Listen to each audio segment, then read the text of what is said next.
بسم الله.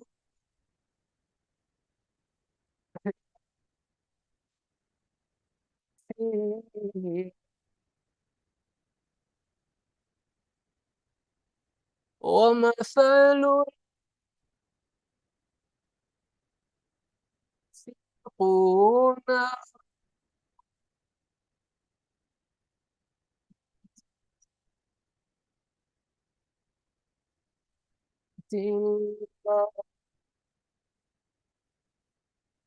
ابتغاء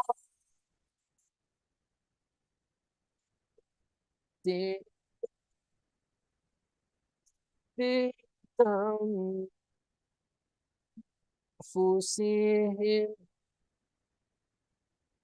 وتثبيتا من أنفسهم كمثل جنة بربوة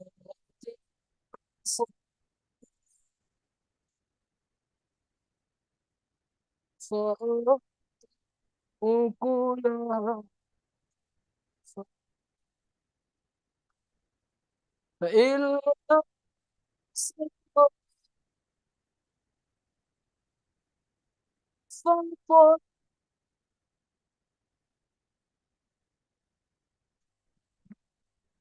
فتصل.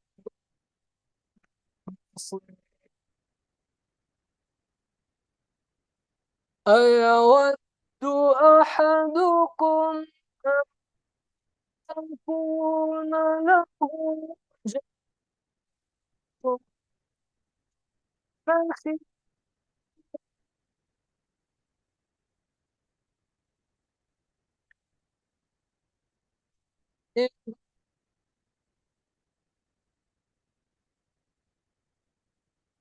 من فيها ثمر وأصابه الكبر وله ضعف فأصابها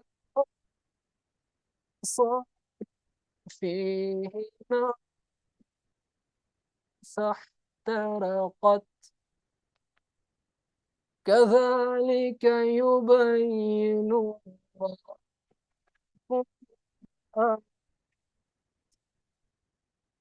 لكم تتفكرون. يا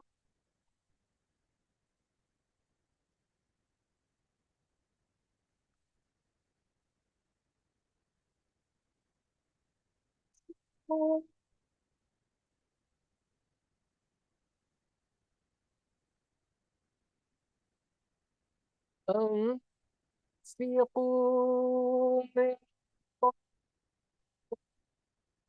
من ما كسبتم وأنتم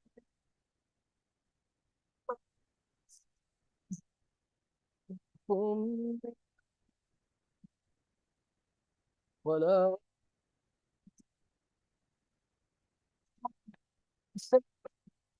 تنفقون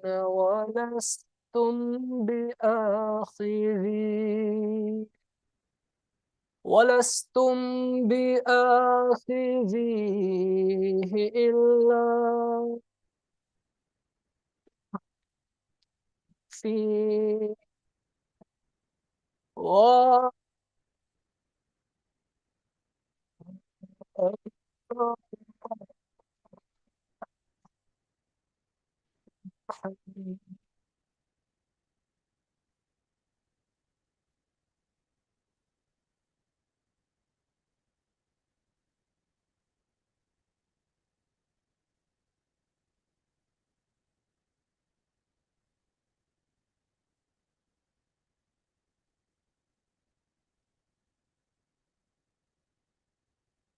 The Humanity First Refugee Resettlement Program has been running for more than 8 years and is at the forefront of privately sponsoring refugees and resettling them in Canada.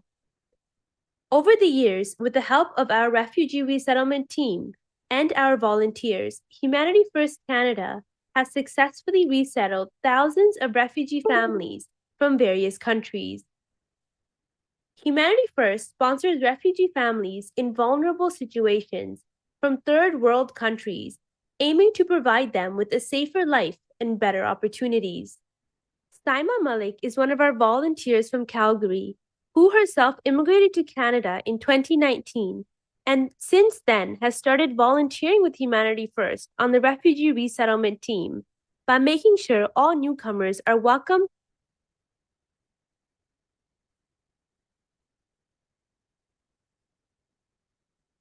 in their new homes and are provided all necessary items. She assists refugee families in getting all their documents together and helps them with all their financial and non financial needs on a regular basis. During the COVID-19 pandemic, Humanity First regularly assisted refugees here in Canada. Despite many things being shut down due to the pandemic, which slowed down the resettlement process, Humanity First and the refugee resettlement team made sure their work did not stop and worked tirelessly day and night to help vulnerable refugees around the world. And as a result of all these efforts, we are now expecting a number of refugee families to arrive in the upcoming months.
Safe and clean drinking water is a basic human right.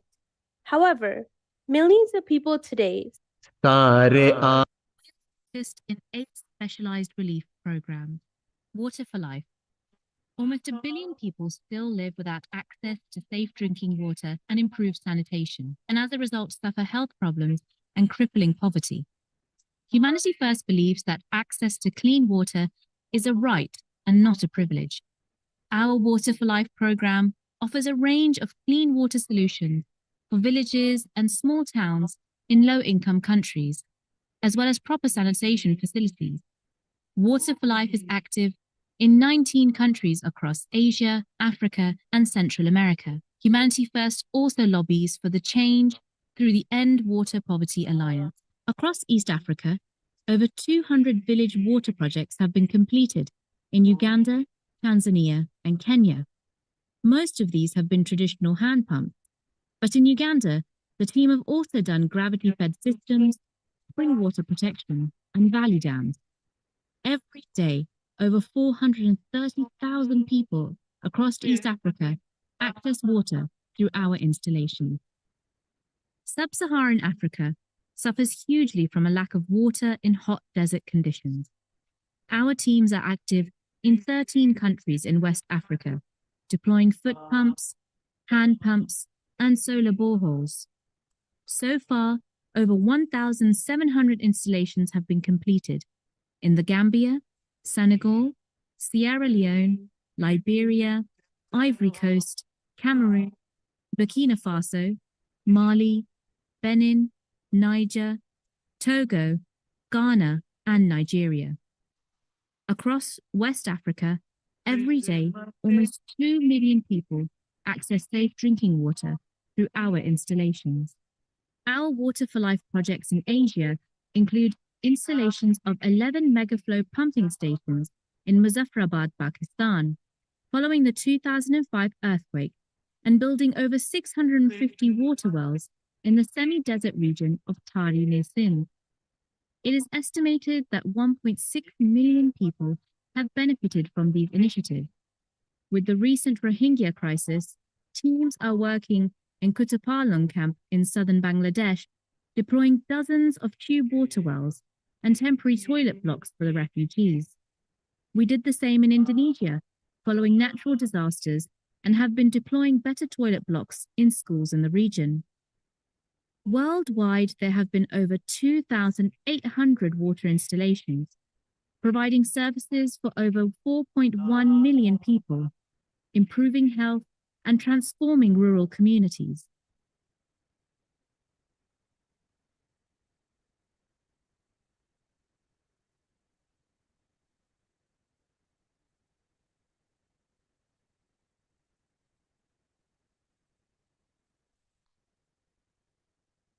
Uh,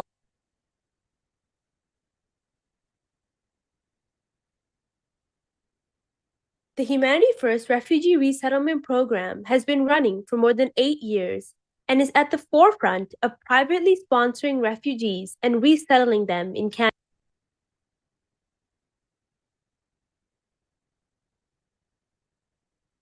The Humanity First Refugee Resettlement Program has been running for more than 8 years and is at the forefront of privately sponsoring refugees and resettling them in Canada. Over the years, with the help of our refugee resettlement team and our volunteers, Humanity First Canada has successfully resettled thousands of refugee families from various countries. Humanity First sponsors refugee families in vulnerable situations from third world countries, aiming to provide them with a safer life and better opportunities. Saima Malik is one of our volunteers from Calgary, who herself immigrated to Canada in 2019 and since then has started volunteering with Humanity First on the refugee resettlement team by making sure all newcomers are welcomed in their new homes and are provided all necessary items. She assists refugee families in getting all their documents together and helps them with all their financial and non-financial needs on a regular basis. During the COVID-19 pandemic, Humanity First regularly assisted refugees here in Canada. Despite many things being shut down due to the pandemic, which slowed down the resettlement process, Humanity First and the refugee resettlement team made sure their work did not stop and worked tirelessly day and night to help vulnerable refugees around the world. And as a result of all these efforts, we are now expecting a number of refugee families to arrive in the upcoming months.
Humanity First started working in Brazil in the 2011 floods when hundreds of people lost their homes.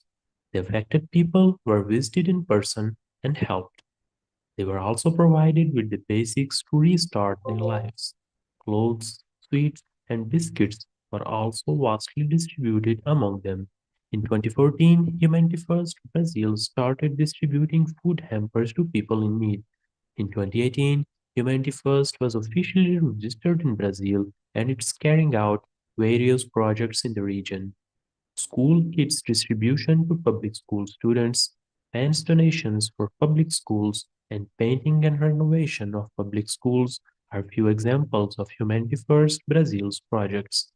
We also make visits and donations to centers of people with special needs, distribute meal to people in need, and make hundreds of food hampers donations. Under the COVID-19 response program, Humanity First Brazil is holding various camps throughout the year, sanitizing people's hands and distributing face masks and sanitizers. Thousands of people benefited from the program and everyone appreciated the efforts. Brazilian government was also very thankful. Masks, meals, and food hampers are also being distributed under this project. May we are enabled to expand our work and help more and more people. Welcome to Humanity First Brazil and join us in the good work. Thank you.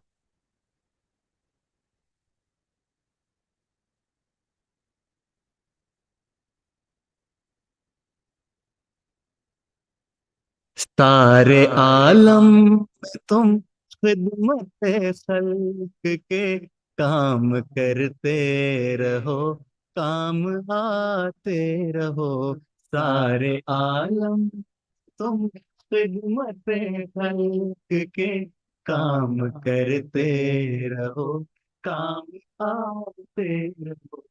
तुम मसीहा दुखी के लिए दिल लुभाते रहो, गम बटाते रहो। तुम मसीहा दुखी के लिए दिल लुभाते रहो, गम बटाते रहो।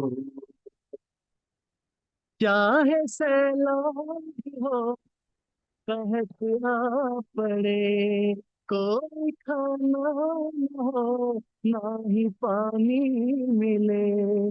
चाहे सैलाब हो, कहत ना पड़े, कोई खाना ना ही पानी मिले। तुम पिला कर भी खाली शिकम की मिटाते रहो। तुम पिलाओ मुझे खोद कर भी कुएं, भूख खाली शिकम की मिटाते रहो। तुम मसीहा बनो हर दुखी के लिए, दिल लुभाते रहो, गम बटाते रहो। आए तूफान कहीं या कहीं जल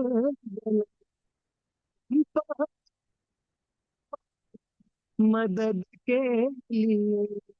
आए तूफान कहीं जले, तुम तो मदद के लिए। तुम संभालो उन्हें जो कहीं गिर पड़े, टूटे फूटे घरों को बनाते रहो। तुम संभालो उन्हें जो कहीं गिर पड़े, टूटे फूटे घरों को बनाते रहो। सारे आलम खिदमत खल्क के काम, सारे आलम में तुम खिदमत खल्क के काम करते रहो, काम आते रहो। सारे आलम में तुम खिदमत खल्क के काम करते रहो, काम आते रहो। तुम मसीहा बनो, दुखी के लिए दिल लुभाते रहो, गम बटाते रहो। तुम मसीहा बनो, दुखी के लिए दिल लुभाते रहो, गम बटाते रहो। चाहे सह कहना पड़े को।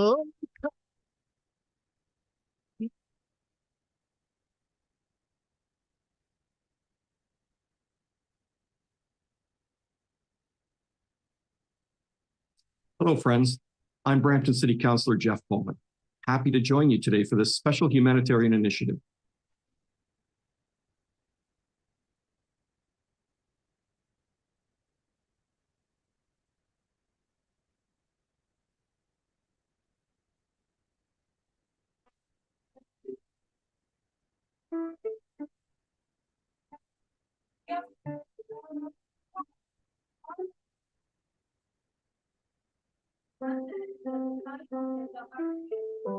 دفعت على الدراسة سنتين، فشفت طالبة دلتني على المعهد وإجيت كثير منيح، يعني استفدت. هاي أول فصل راح أقدمه إن شاء الله.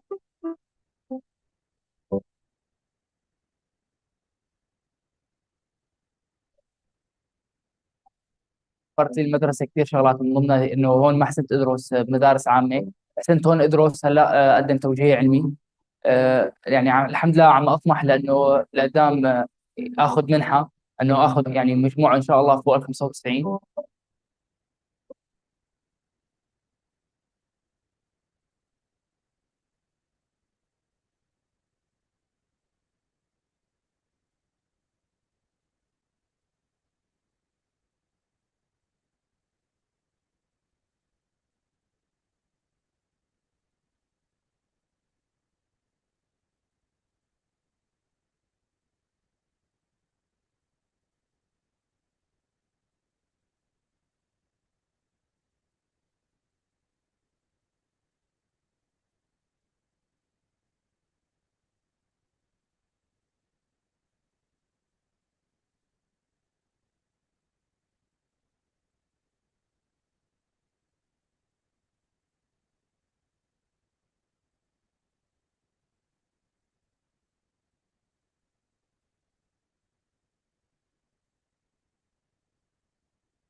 Humanity First started working in Brazil in the 2011 floods when hundreds of people lost their homes.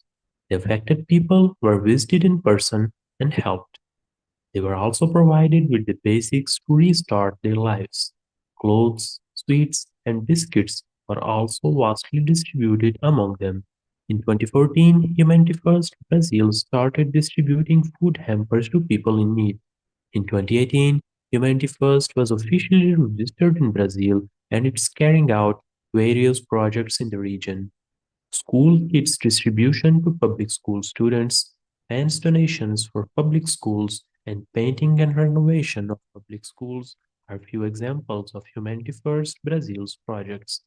We also make visits and donations to centers of people with special needs, distribute meal to people in need, and make hundreds of food hampers donations. Under the COVID-19 response program, Humanity First Brazil is holding various camps throughout the year, sanitizing people's hands and distributing face masks and sanitizers. Thousands of people benefited from the program and everyone appreciated the efforts. Brazilian government was also very thankful. Masks, meals, and food hampers are also being distributed under this project. May we are enabled to expand our work and help more and more people. Welcome to Humanity First Brazil and join us in the good work. Thank you.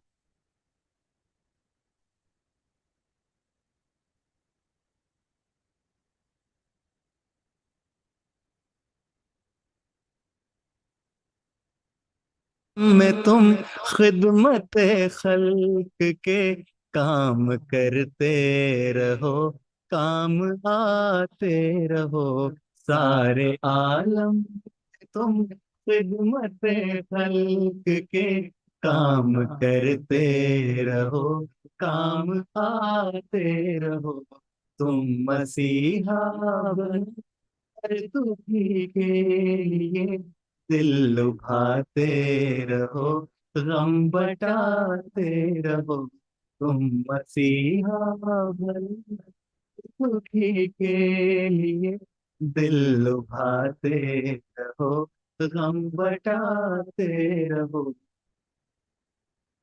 چاہے سیلاب ہو قحط آ پڑے، کوئی کھانا نہ ہو نہ ہی پانی ملے، چاہے قحط آ پڑے، کوئی کھانا نہ ہی پانی ملے، تم پلا بہت کر دی خالی شکم کی مٹاتے رہو، تم پلاؤ یہ کھود کر بھی کنویں، بھوک خالی شکم کی مٹاتے رہو تم مسیحا بنو ہر دکھی کے لیے دل لبھاتے رہو، غم بٹاتے رہو،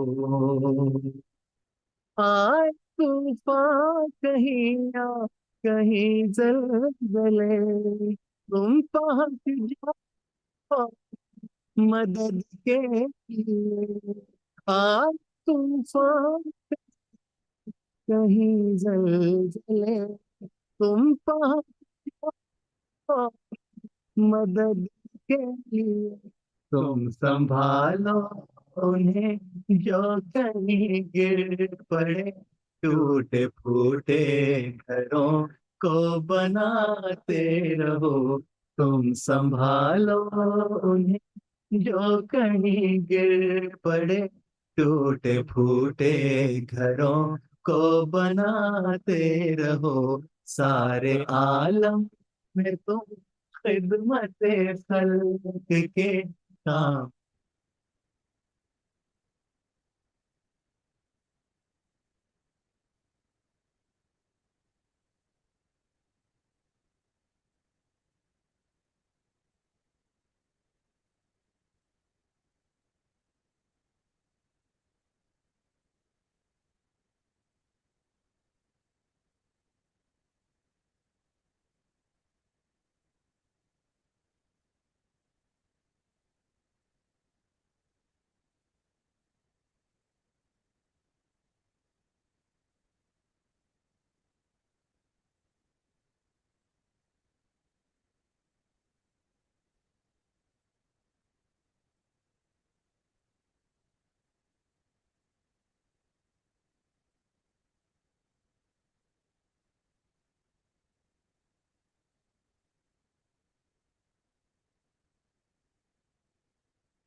के काम करते रहो, काम आते रहो, सारे आलम में तुम खिदमत खल्क के काम करते रहो, काम आते रहो, तुम मसीहा बनो दुखी के लिए, दिल लुभाते रहो, गम बटाते रहो, तुम मसीहा बनो दुखी के लिए, दिल लुभाते रहो, गम बटाते रहो,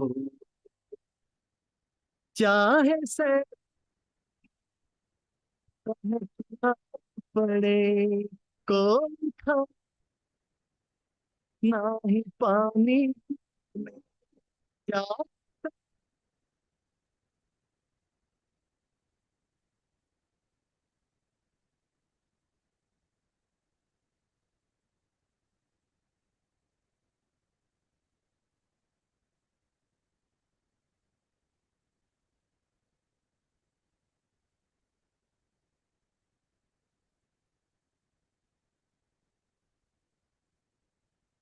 Human rights.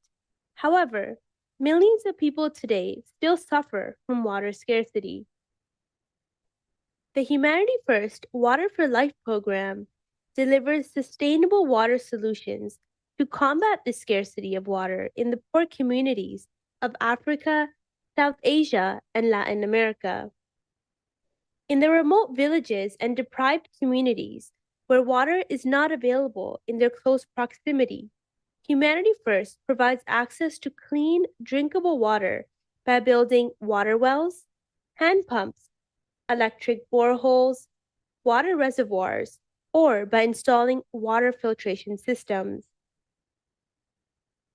The local residents in remote villages walk miles and miles to access fresh and clean drinking water.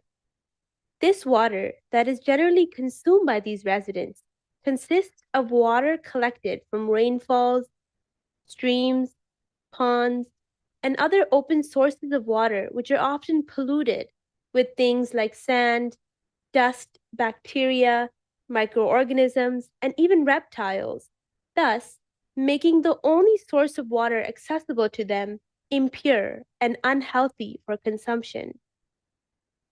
These water sources can also cause severe illnesses, some of which are diarrhea, hepatitis, jaundice, etc. Additionally, the women and children of these remote villages spend their entire days traveling long distances in order to obtain water for their daily needs. This takes a significant toll on the health of many women and prevents children from attending schools, as they must choose between access to water or access to education. The lack of a proper water facility also impacts the ability of families to maintain their livelihoods, as crops and livestock suffer from this scarcity as well. The building of a water well in such communities changes the dynamics and helps bring life back to its residents. It does not only help to improve the lives and health of the villagers, but it also greatly benefits the livestock, as they are the key assets of the local people and are also the primary source of dairy products. The building of wells in villages significantly reduces the travel time for the residents, especially the women of the village, and enables them to not only perform other household chores and look after their children, but also utilize their time in crop cultivation and in preparing handicrafts for sale, thereby generating income to support their families. Thus, the water solutions provided by Humanity First empower the local residents in the long run.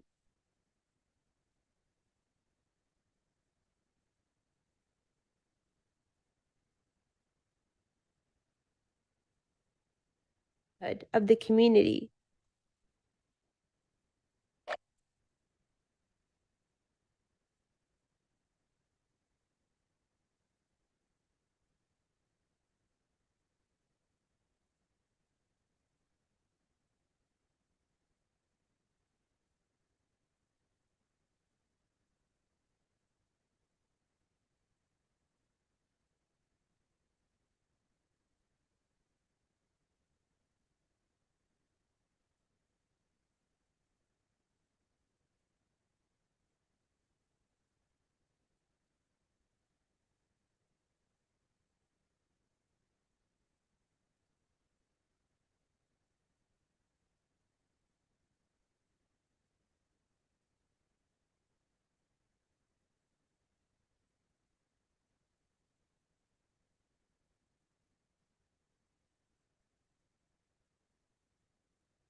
We are focused in 8 special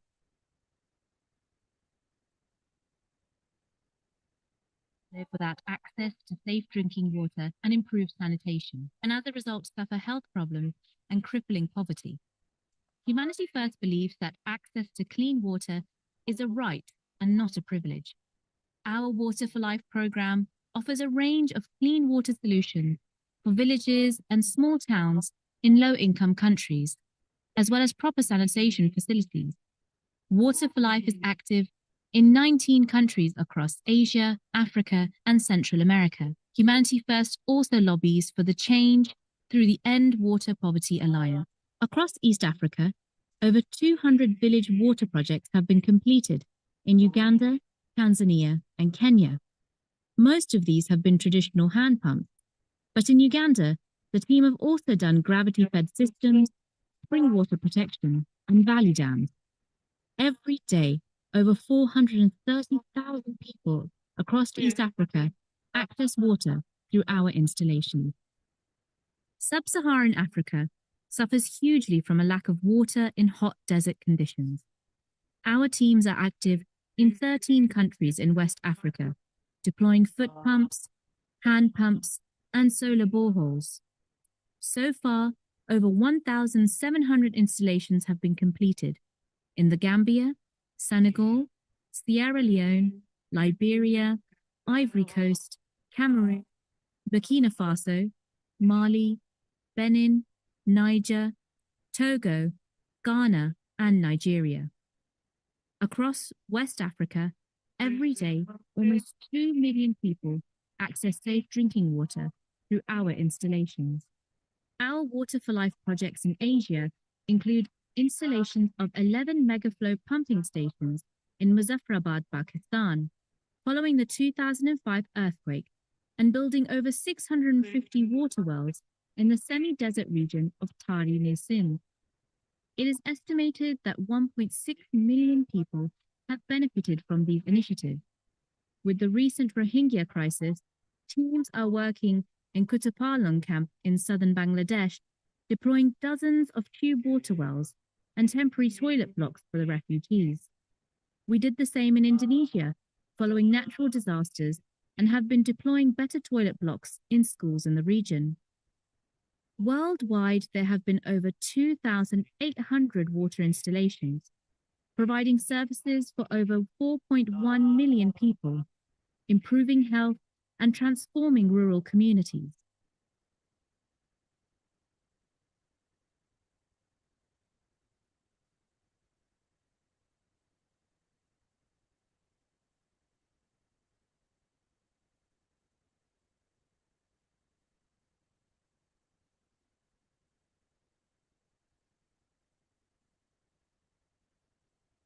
The Humanity First Refugee Resettlement Program has been running for more than 8 years and is at the forefront of privately sponsoring refugees and resettling them in Canada.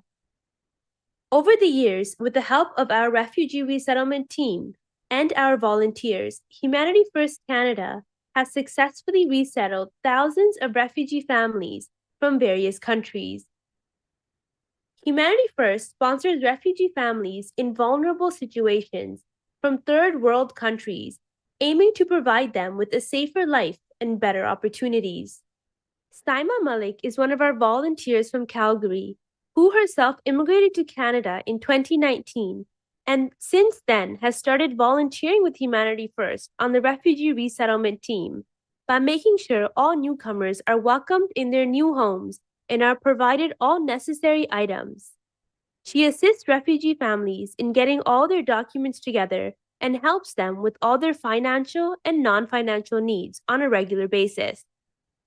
During the COVID-19 pandemic, Humanity First regularly assisted refugees here in Canada. Despite many things being shut down due to the pandemic, which slowed down the resettlement process, Humanity First and the refugee resettlement team made sure their work did not stop and worked tirelessly day and night to help vulnerable refugees around the world. And as a result of all these efforts, we are now expecting a number of refugee families to arrive in the upcoming months.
Assalamu alaikum wa rahmatullahi wa barakatuhu. Welcome to the Humanity First Global Telethon here from Canada. By the grace of Allah, this is one of the telethon segments that has been broadcasted throughout the world.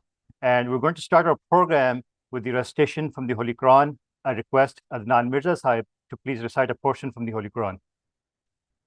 Assalamu alaikum wa rahmatullahi wa barakatuhu. أعوذ بالله من الشيطان الرجيم. بسم الله الرحمن الرحيم. إن الأبرار يشربون من كأس كان مزاجها كافورا عينا يشرب بها عباد الله يفجرونها تفجيرا يوفون بالنذر ويخافون يوما كان شره مستطيرا ويطعمون الطعام على حبه مسكينا ويتيما وأسيرا إنما نطعمكم لوجه الله لا نريد منكم جزاء شكورا إنا نخاف من ربنا يوما عبوسا قمطريرا فوقاهم الله شر ذلك اليوم وَلَقَّاهُمْ نَضْرَةً وَسُرُورًا. I will now present to you the English translation of the verses just recited, taken from Surah Ad-Dahr, chapter 76 of the Holy Quran, verses 6 to 12. I seek refuge with Allah from Satan the accursed. In the name of Allah, the gracious, the ever merciful. But the virtuous drink of a cup tempered with camphor, a spring wherefrom the servants of Allah drink. They make it gush forth, a forceful gushing forth.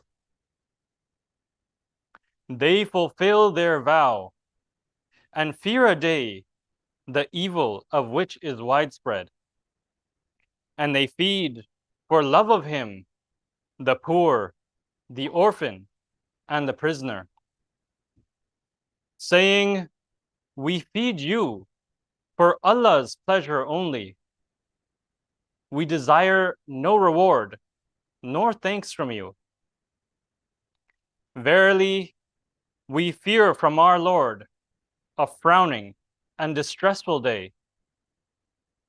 So Allah will save them from evil of that day and will grant them cheerfulness and happiness. Jazakumullah.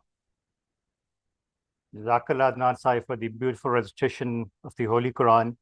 Once again, on behalf of the entire team of Humanity First, please allow me to welcome you to our global telethon. By the grace of Allah, we'll be broadcasting until 8 p.m. Eastern Standard Time here from the headquarters of Humanity First Canada.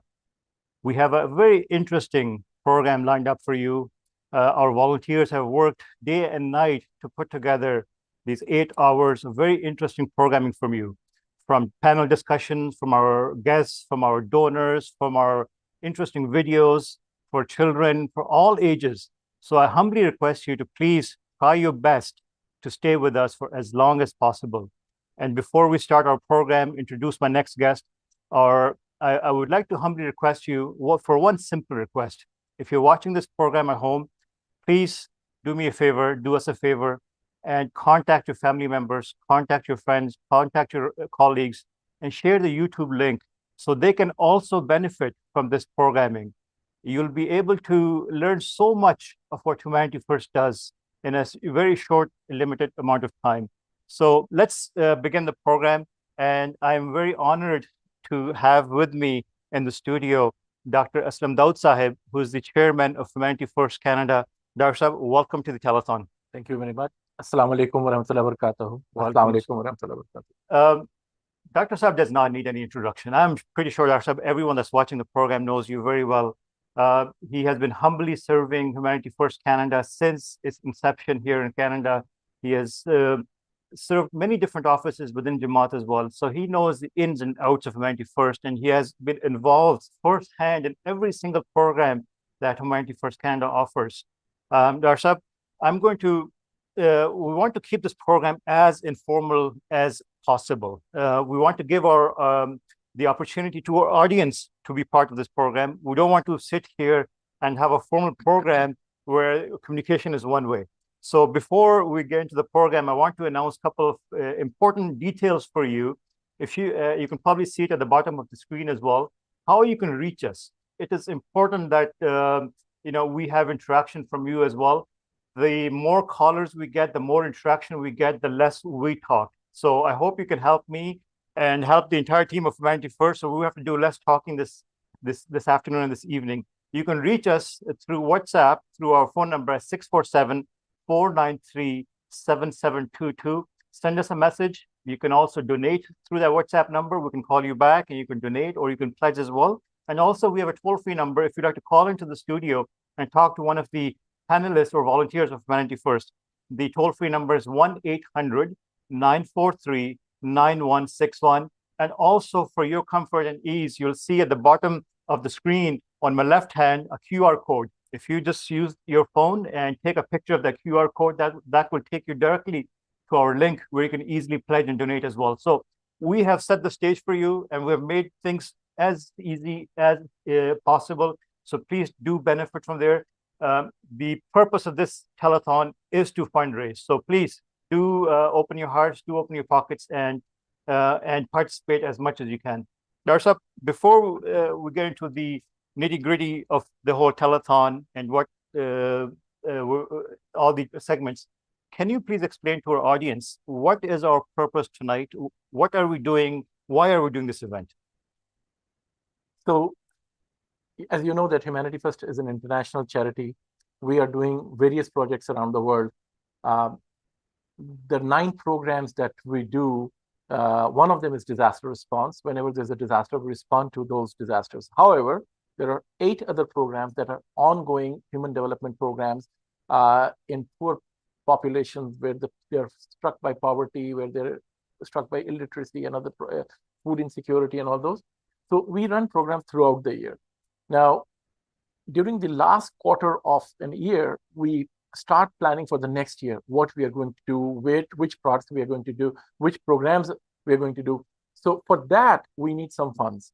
And this is an opportunity where we ask our donors to help us plan the activities for next year, donate to us so that when we are making our budgets, when we are making our project plans, we know exactly how much funds we have in our projects, and we can continue throughout the year. That is why it's very important that we do enough fundraising to at least have a feasible plan and kickstart our plan at the beginning of the year. Right.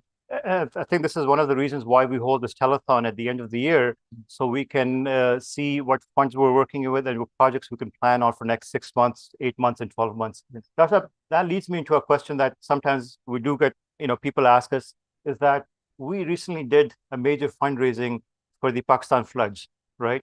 And right after that, we're doing the telethon. So do you think that, having another major fundraising event right after another might hurt our fundraising efforts, or will it help with our fundraising efforts?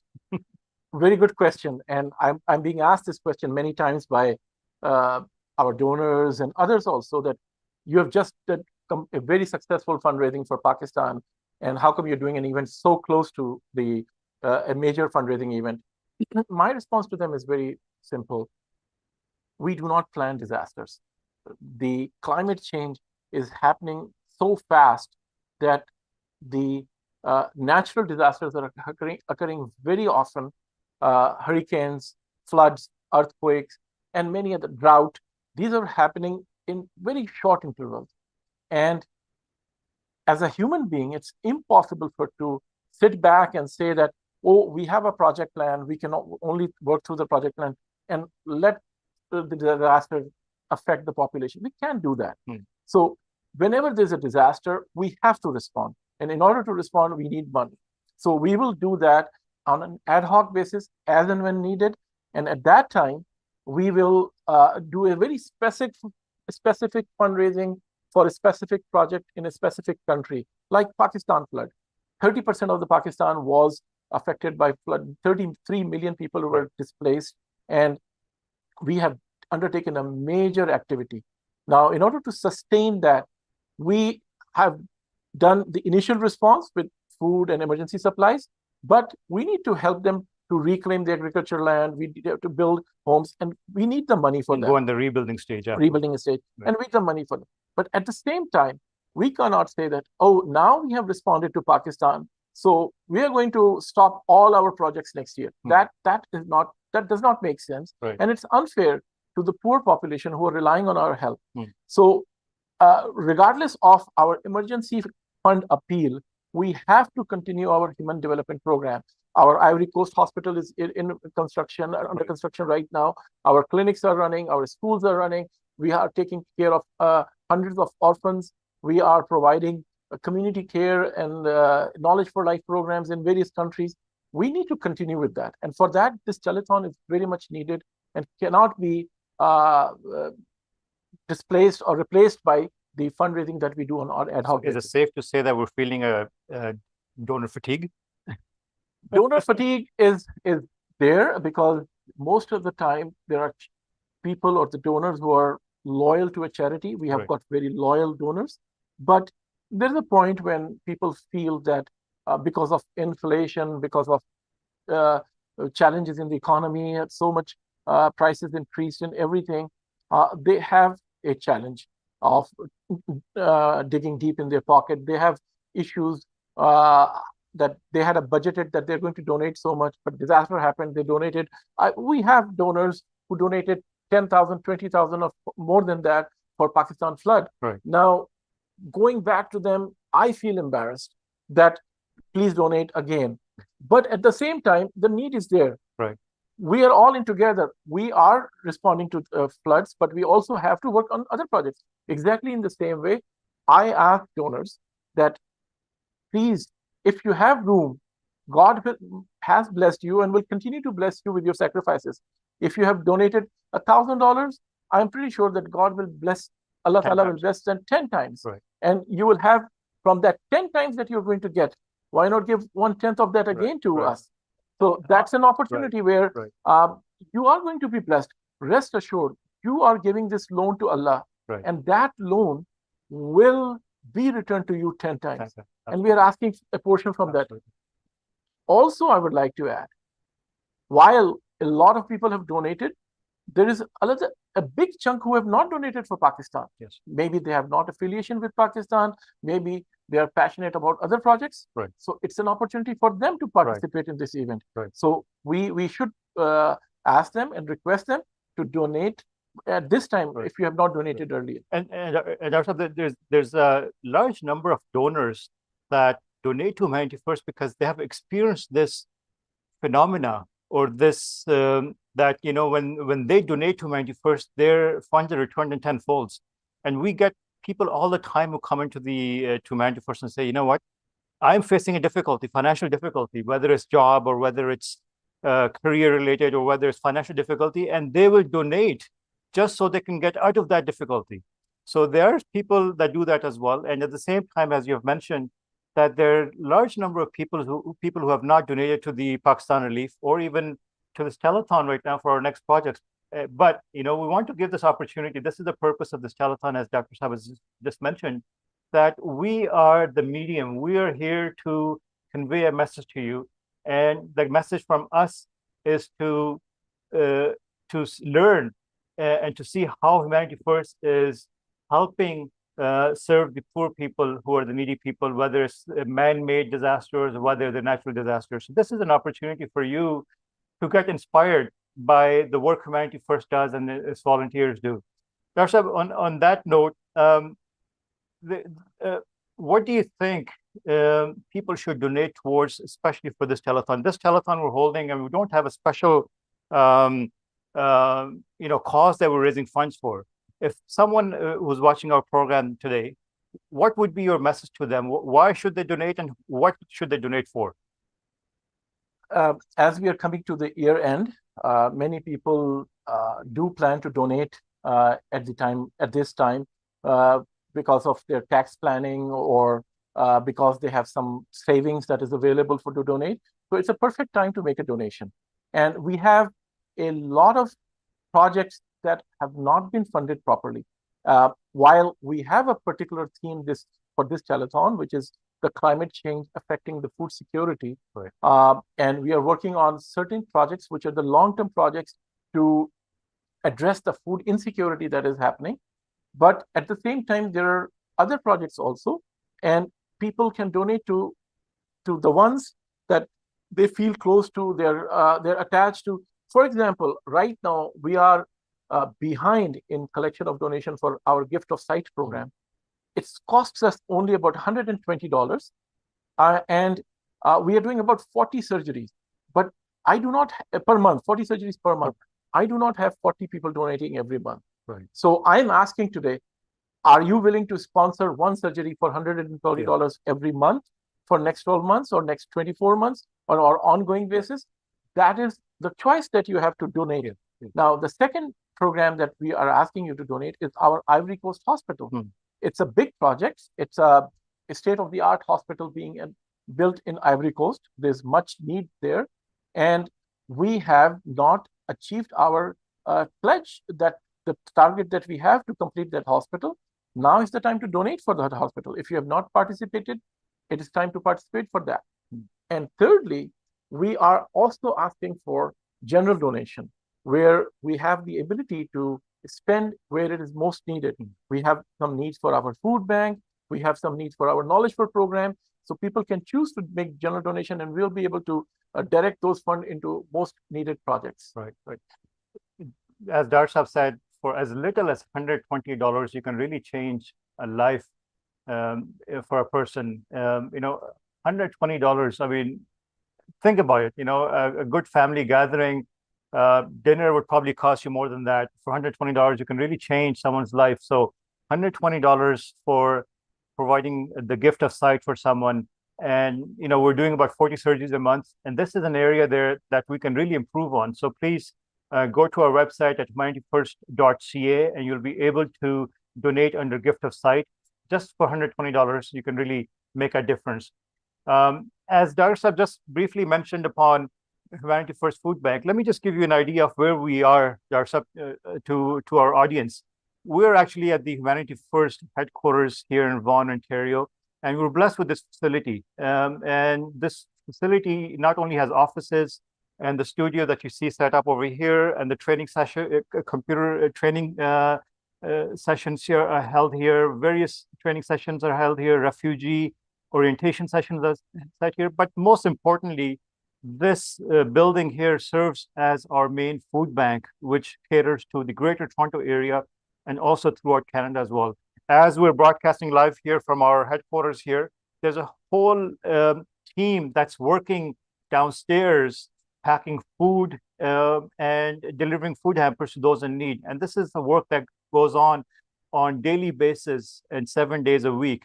And the setup you see over here, the telethon, it's amazing how a meeting room can be converted into a studio, and that's all done by the volunteers as well. So when Darsab talks about the dollar amount and the donations of Humanity First, we can assure you that every single dollar that you donate towards a program goes directly into the programs, because Humanity First is run by volunteers.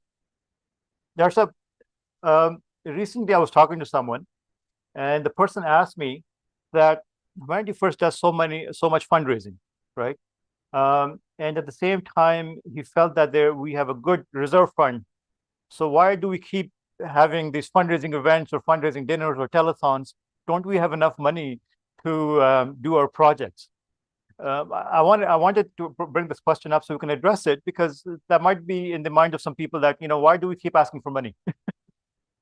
Humanity First is a charitable organization. We are all volunteer-based.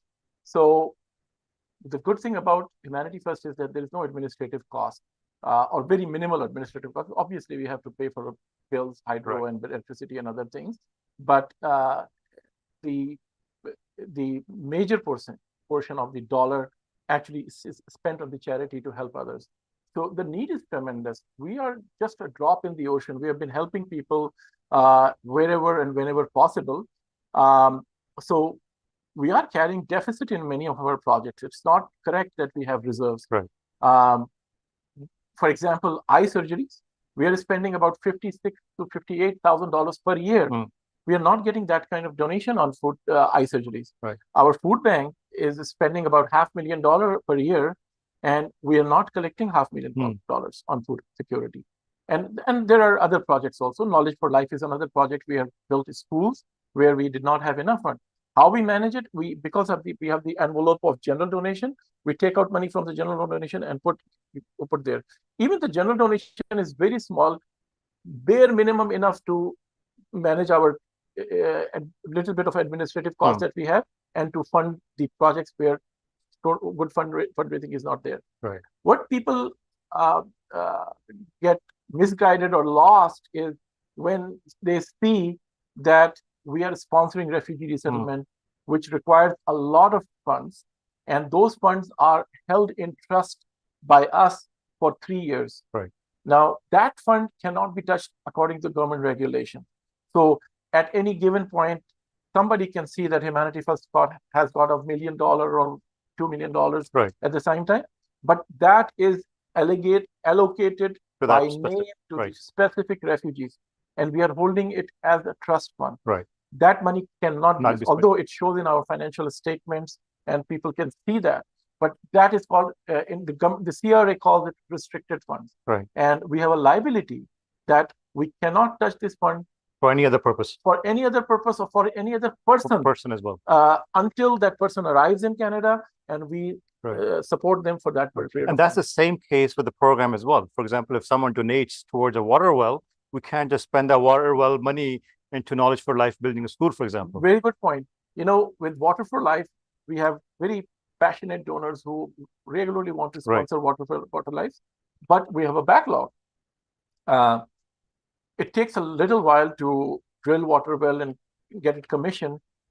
And at the same time, it cannot be done 12 months a year. The weather, the climate in that area affects it. There is a season where drilling can be done, water wells can be built, and there are times when we cannot. And because of the COVID, when the work was totally stopped, we are facing at least a backlog of 1 year to 1.5 years.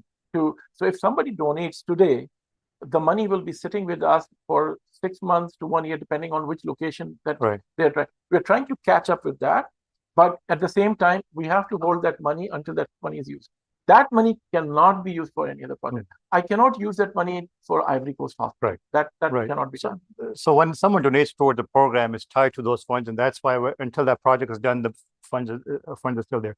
Dr. Saab, I want to continue this discussion on what we have done in a few minutes as well. But before I do that, what is the source of guidance behind Humanity First? How do we decide that we have to do a hospital today, for example, or we're working on this project or that project? What is our source of guidance, and what is our toll line, as you can say, that Humanity First has in that we work with? So, you know, when God Almighty, Allah Ta'ala created human beings, they were created on righteousness. And one of the quality of righteousness is that you care for others, taking care of people in need, taking care of your relatives, your family. That is an inherent quality that in our genetics, in our genes, where Allah Ta'ala has inherited that quality. And to explain that, to explicitly give a commandment, Allah Ta'ala has expressed that many times in the Holy Quran, that you have been created for the goodness of mankind. Yes. And when you have been created for the goodness for mankind, that means you are to be a nafiun nas, a goodness. You are the person that really help others. So it is my faith that directs me to be a person who can help others. And I can tell you that this is the teaching of every single faith. It's not just limited to Islam, whether it's Christianity, Judaism, Hinduism, or any other religion. They will teach you that do good, help others. Even those who are atheists, they also believe in that. That's why I said it is in our genes to do that. But I, being a Muslim, an Ahmadi Muslim, I get the guidance from the Holy Quran. The message is very clear: to help others, take care of prisoners, take care of poor people, take care of hungry people, take care of orphans. The message is explicit and Very multiple clear. times in the Holy Quran. Right. Then I follow a prophet whose title is Mercy for Mankind. Right. He is declared by Allah that you are the mercy for mankind, Rahmatul lil Alameen. Right. And he taught us that you have to take care of parents, you have to take care of your relatives, your parents, Sila Rahmi, and then you take care of children, take care of orphans, take care of neighbors, take care of prisoners, and take care of anyone who is hungry. So I've got a role model in him. He was there for the beneficency of the mankind. So he is my role model. He has explained to us, he has commanded to us that in the modern times, the promised Messiah that I follow, the promised Messiah, he has very clear message that his faith, his belief, his duty is to help people. And he said that he very clearly said, there are two obligations on mankind. And he took it from the Holy Quran and the Holy Prophets, saying that Hukuk Allah and Hukuk al-Ibad. Hukuk Allah brings you to the nearness of God, makes sure that you're treading on the right path. It gives you the code of conduct in the line. But the purpose of that is that you are able to fulfill the Hukuk al-Ibad, which means the duties towards the human beings. So there are two ways of worship, Hukuk Allah, and Allah Ta'ala has created us for the worship of Him. Allah Ta'ala says that that I've created you both for the purpose of worship. Here the worship means serving people, serving Allah, serving people. That is the worship. Earning a halal money is a ibadat, is a worship. Helping someone else is an ibadat. So we get that guidance from Hazrat Masih Maud. He said that if he was able to, he would just go out and help people wherever the people are in need. And this was the very reason humanity was founded by Hazrat Khalifatul Masih Rabi Rahimahullah Ta'ala. He said that there are people in need. Right now, there are politics, there are other reasons, and there are things because of which people are helping others, but they have vested interest. Hazrat Khalifatul Masih Rabi had the vision that there should be an organization consisting of group of people who have absolutely no interest, a vested interest, but their interest is to only help people.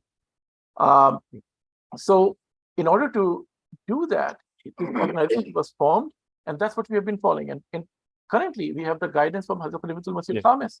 He continues to tell us what our duty is, how we should be responding to disasters, who should we be helping without any discrimination, and all that guidance is available to us. Right. Jazakallah. So basically, Dr. Sahib, the Humanity First's purpose is to serve mankind, irregardless of faith, culture, creed, or where people come from. This is our purpose, and this is because it is part of our faith.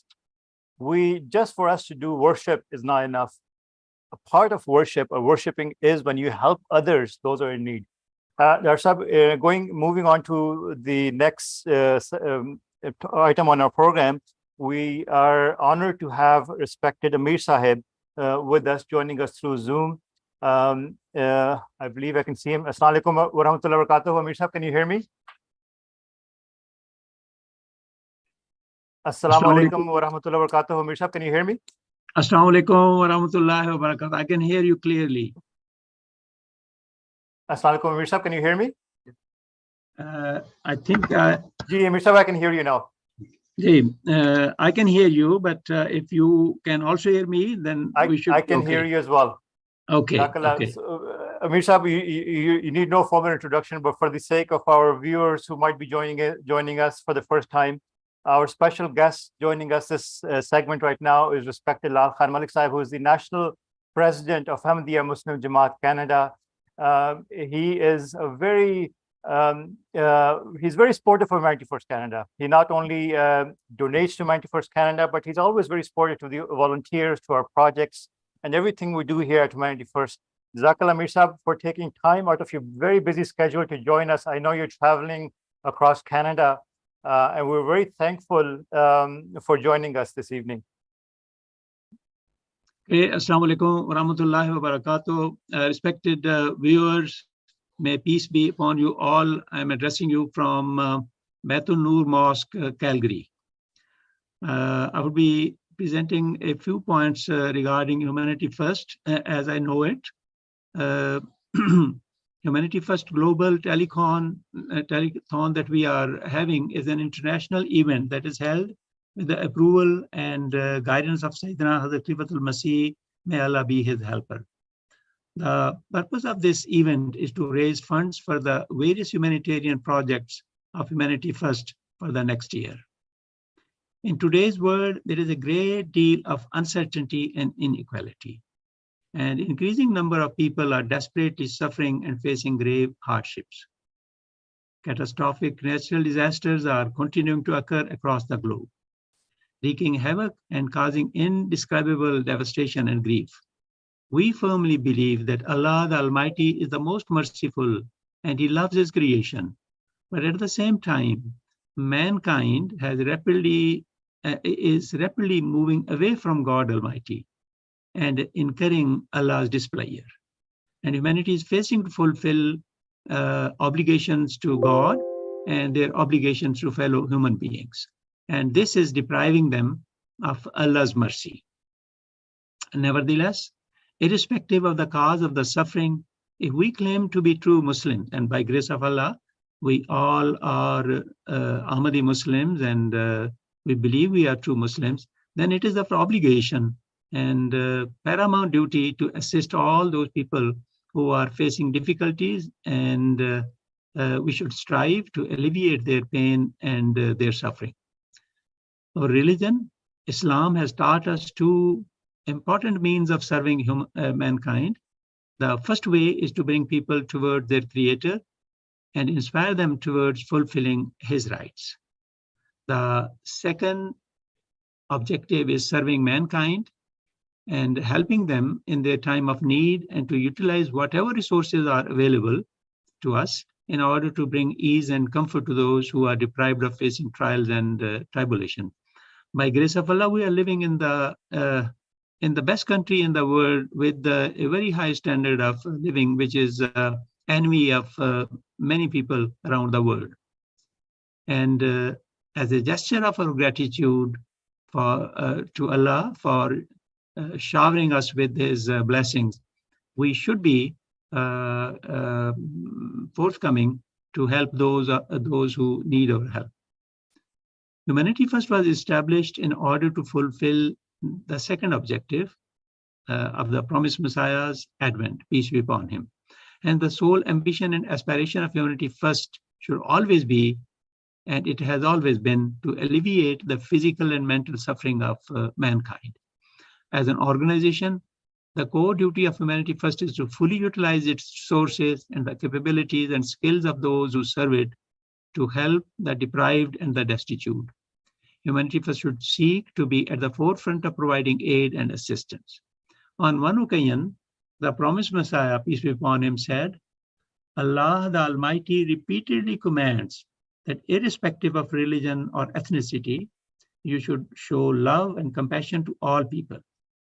Allah commands us to feed the hungry, free those shackled in bondage, pay off the loans of those who are under the burden of these loans, and shoulder the burdens of others, and fulfill the rights of sincere love owed to mankind. Serving humanity is a fundamental tenet of Islam.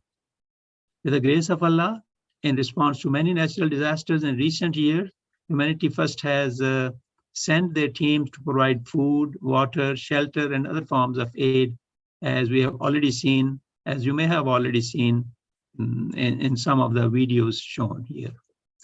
Humanity First is providing education to children by building schools and furnishing existing ones with necessary equipment. Humanity First is also providing healthcare through the establishment of hospitals or medical camps. Particularly in Africa, Humanity First has done some excellent work in order to serve humanity. May Allah, the Almighty, bless the efforts of those who have contributed to this effort.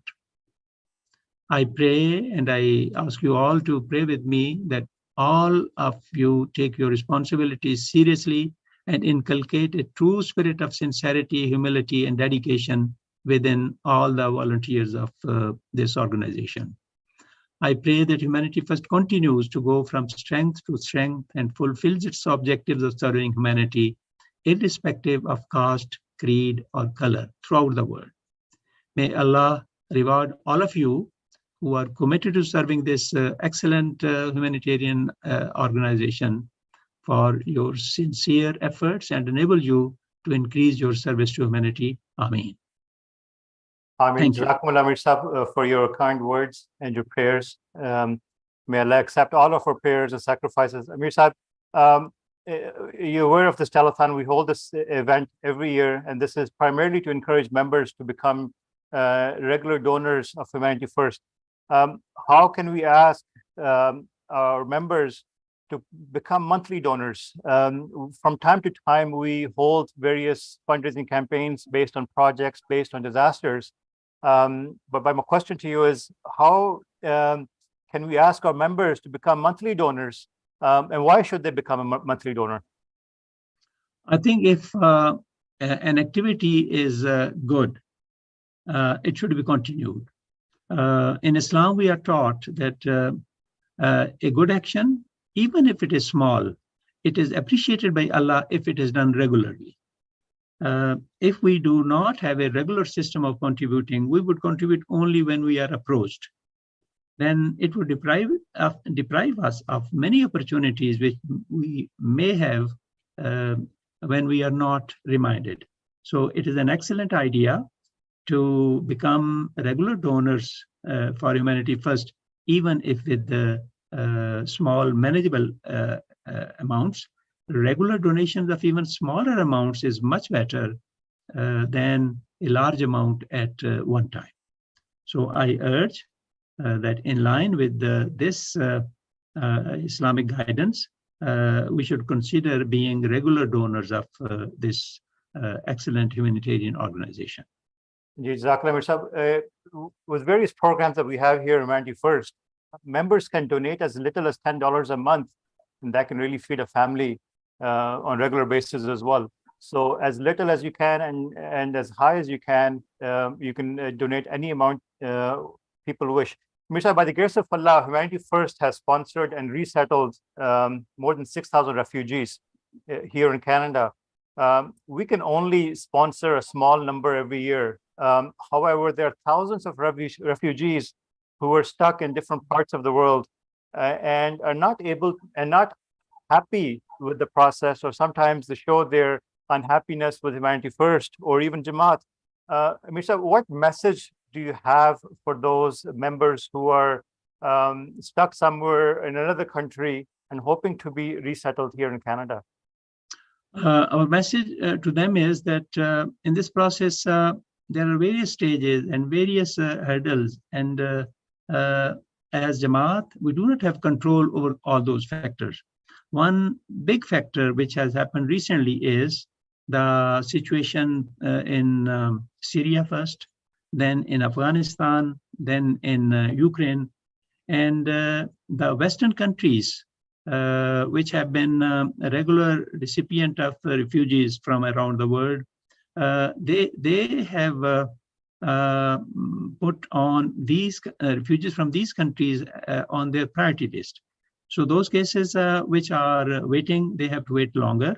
It doesn't mean that the Jamaat is not actively pursuing this matter, but the reason is that they are factors beyond the control of the Jamaat to expedite matters. Whatever is in our capacity, we are doing, and this is shown by whatever the Humanity First is doing, And in addition, on instructions of Sayyidina Hazrat Qulwatul Masih, Talib Nasr Aziz, more efforts are being done in addition to what Humanity First is doing, so that these refugees who are helping for years in the third countries, they may be sponsored, but it takes time, and not all the factors are in control of the Jamaat. Jazakumullah, Amir Sahab. This is all that I had. Actually, I had lot more questions, but I respect your time. I know you're traveling as well, and I'm sure the members of Calgary Jamaat want to take benefit of your presence there as much as they can as well. Dr. Sahab, do you have anything to add at the end? I just want to say thank you to Amir Sahab, respected Amir Sahab, Jazakumullah Ahsanul Jaza. I will echo the same comment that despite your busy schedule, you have taken this time out.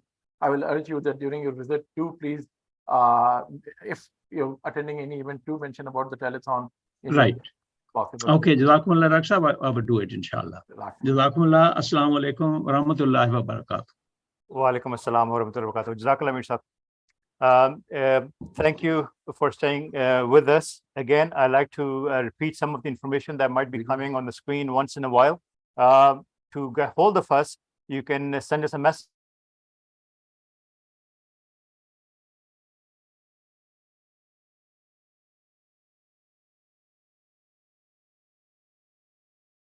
you to take your donation or pledge, and you can reach us at 647-493-7722. And also you can reach us at our toll-free number 1-800-943-9161. And you can also see the QR code. If you would like to take an image of that, will take you directly to our donation page. We're going to take a short break for this video, and then we'll be back in a couple of minutes.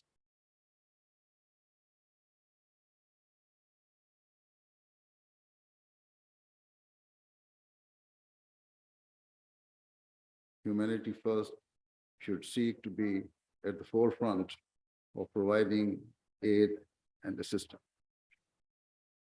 no matter where in the world or which communities they hail from.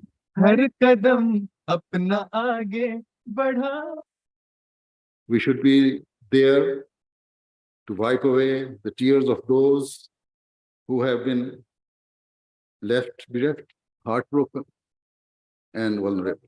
The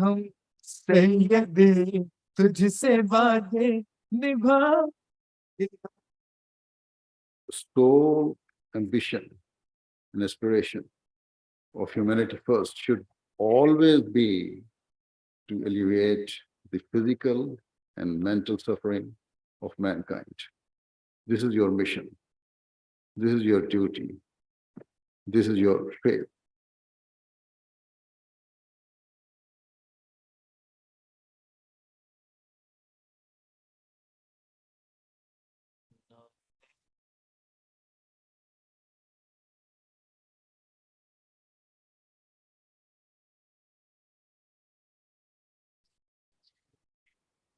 Humanity First International is a charity established in the United Kingdom in 1995 to promote and safeguard human life and dignity, and now has registered operations in 53 countries. Our global network of 2,000 volunteers and 400 medical staff ensure that we can deliver significantly more aid value in the field from funds raised, providing immediate disaster relief whilst also developing and nurturing long-term projects dedicated to healthcare, education, clean water, vocational training, and the care of orphans. We are focused in 8 specialized relief programs.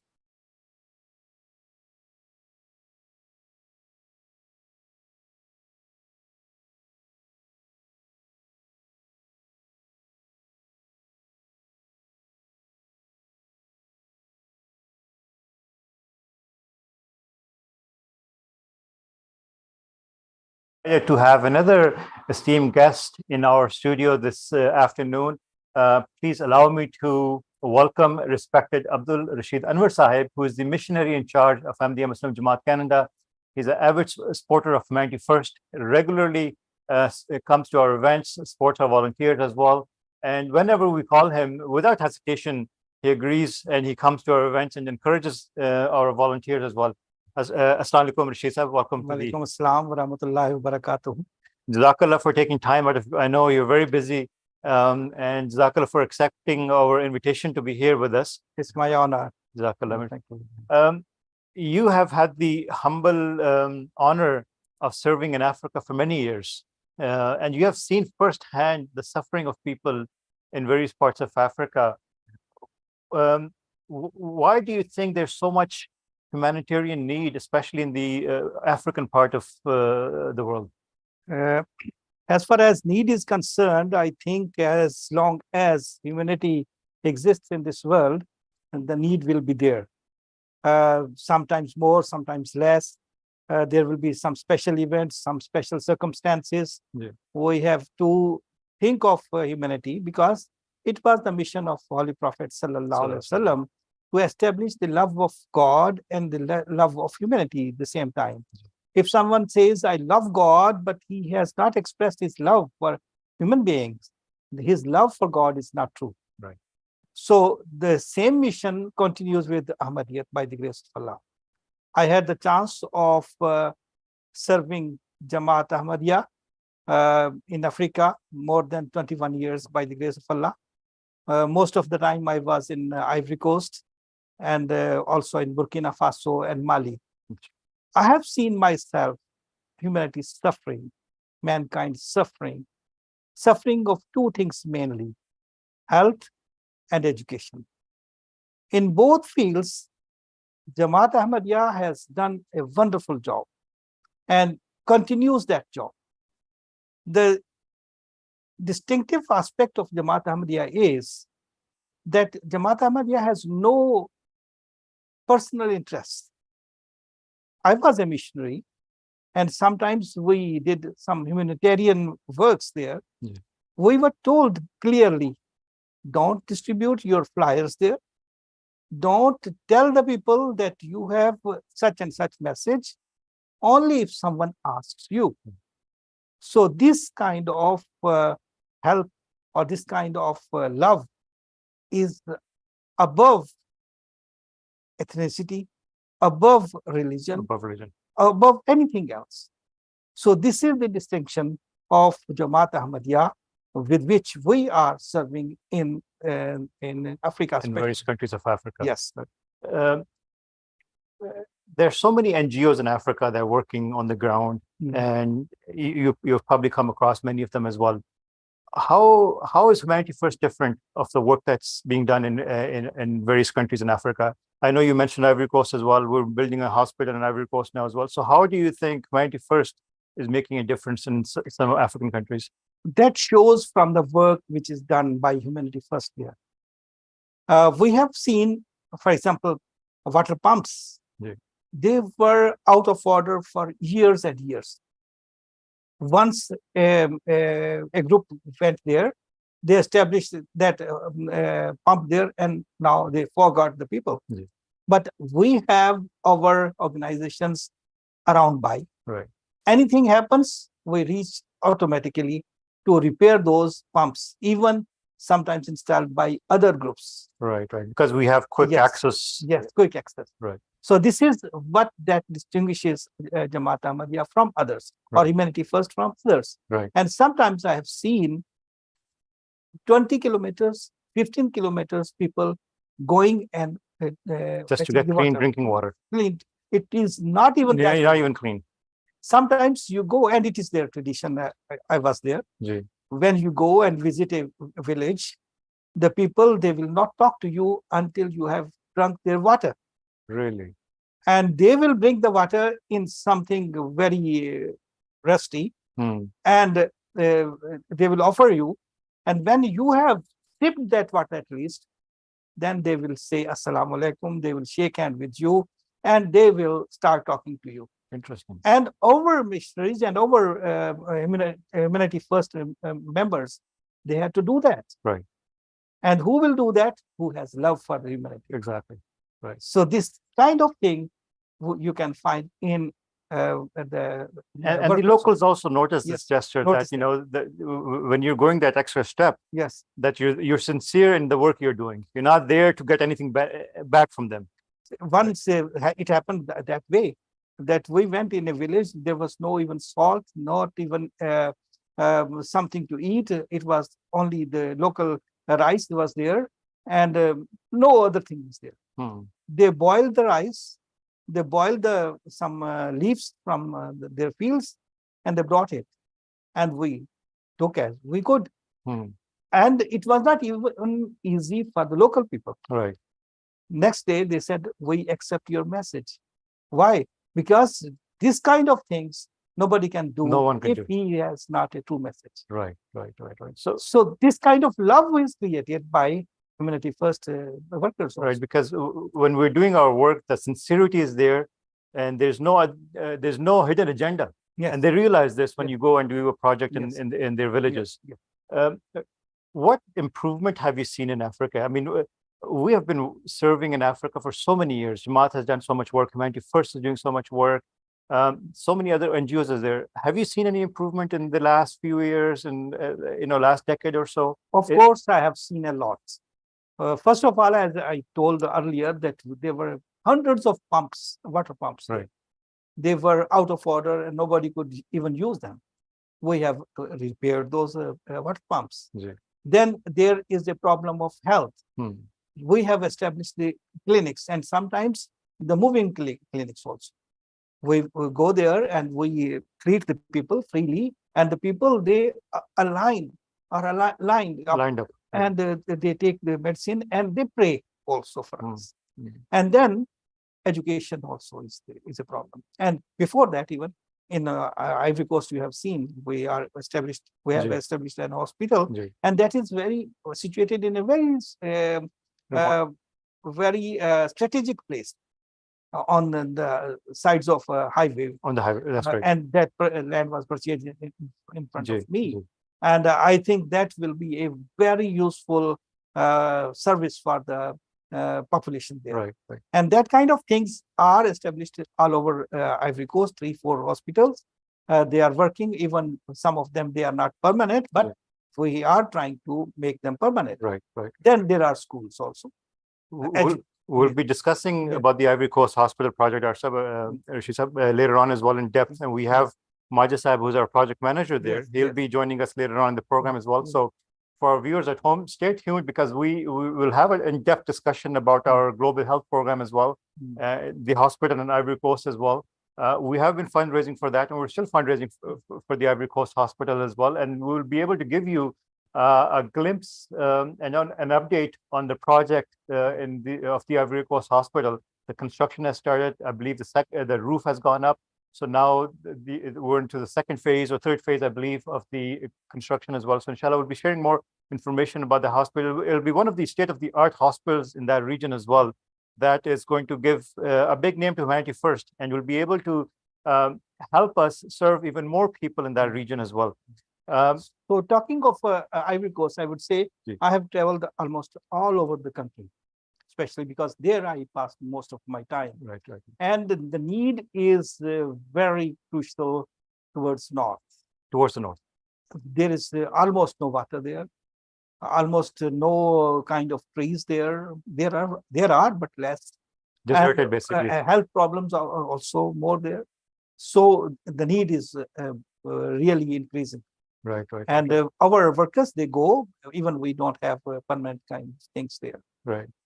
Rishi Saab, another question I wanted to ask you was, I mean, there's so much human suffering around the world, not just part of Africa, almost every region of the world, whether it's man-made, whether it's natural disasters, wars, etc. In your opinion, what can be done to alleviate the suffering? What role can Humanity First play to alleviate that suffering? In fact, a man must understand the objective of his creation. As Dr. Saab was just a few minutes ago, he was telling us about that. The objective is to reach to God and to stay tuned or stay connected with the humanity.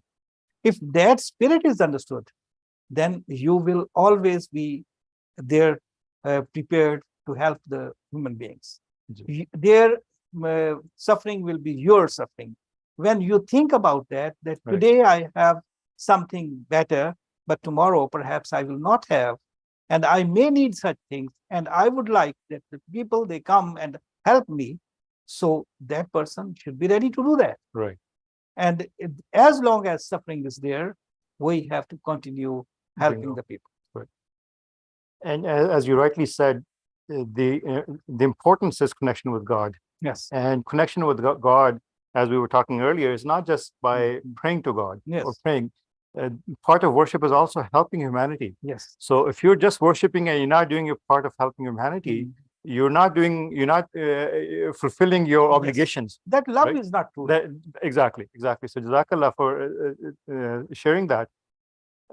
Rashid Saab, we were having this telethon. We have it every year. We've been having it for quite a few years. We recently held that fundraising event for Pakistan floods as well.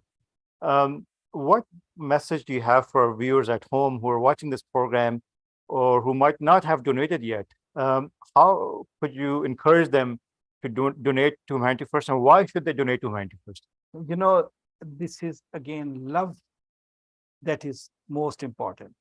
Love with God and love with humanity. If you don't have that kind of love, you will not be able to do that. With sincerity, you have to do that. That's why sometimes we donate in front of the people that they may be urged. Right. But sometimes we should also donate without letting others know. That also is part of Islam. Islam teaches that. And if our Islam is not completed if we stay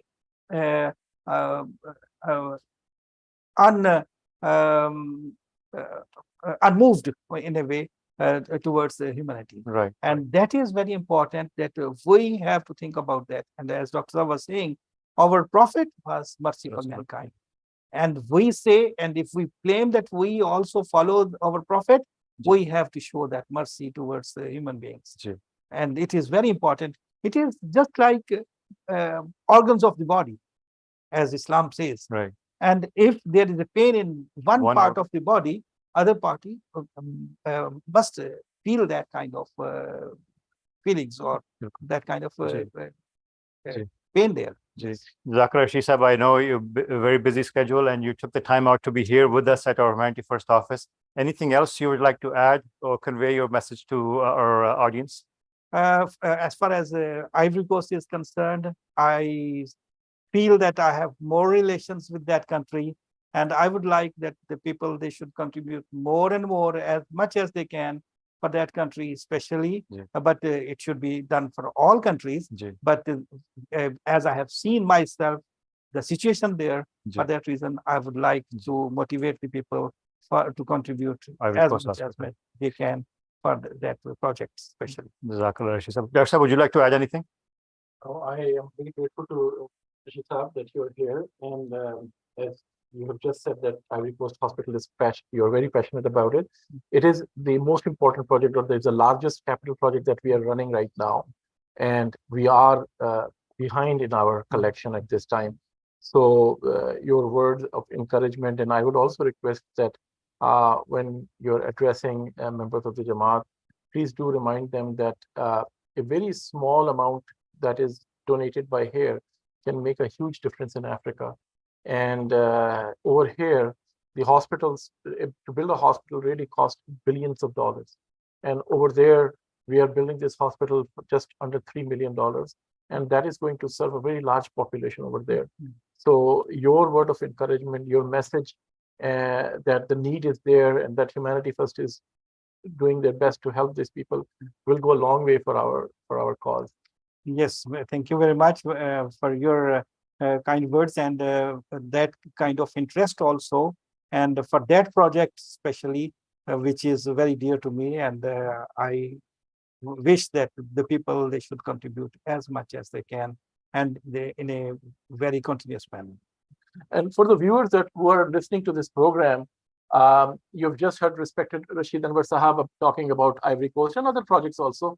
I request you to please call, and if you have not fulfilled your pledge up till now that for Ivory Coast, now is the time. Please donate today if possible. And if you have not pledged or donated, now is the time to make a pledge, and you will have time to donate it. You can donate it today or next 1 month or in some time. But important thing is that you pledge so that we know where we stand and we are able to continue our project. So I encourage you to donate. Jazakallah, Shisa. Jazakallah for being here. We're going to take a short break, and we're going to, we received quite a few messages from supporters of Humanity First from all walks of life, from members of parliament, from mayors, from councillors.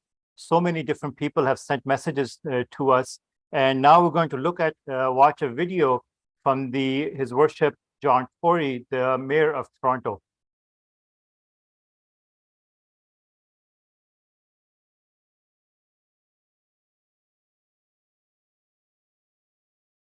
Hello, Toronto Mayor John Tory here, extending my warmest wishes and gratitude to all of those tuning in to the Humanity First Global Telethon.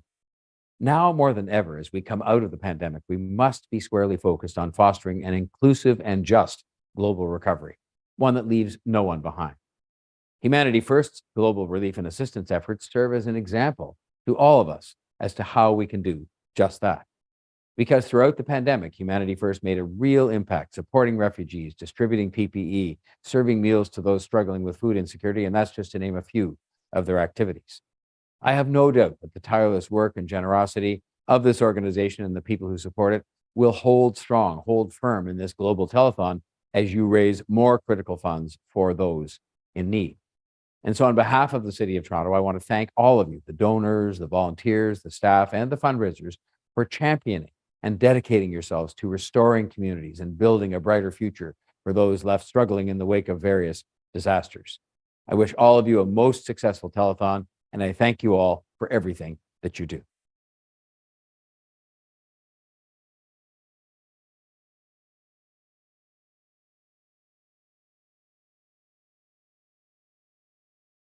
के काम करते रहो, काम आते रहो, सारे आलम तुम खिदमत खल्क के काम करते रहो, काम आते रहो, तुम मसीहा बनो दुखी के लिए, दिल लुभाते रहो, गम बटाते रहो, तुम मसीहा बनो दुखी के लिए, दिल लुभाते रहो, गम बटाते रहो, चाहे से बड़े को नहीं पानी जा पड़े को नहीं पानी, तुम पिला कर भी भूख खाली शिकम की मिटाते रहो, तुम पिलाओ उन्हें खोद कर भी कुएं, भूख खाली शिकम की मिटाते रहो, तुम मसी। जूम का बताएं कि जूम पे आ गए कि नहीं लोग? Message on the Zoom. Assalamu alaikum wa rahmatullahi wa barakatuhu. We are on the second segment for the Humanity First Global Telethon, and we are looking forward to receive calls.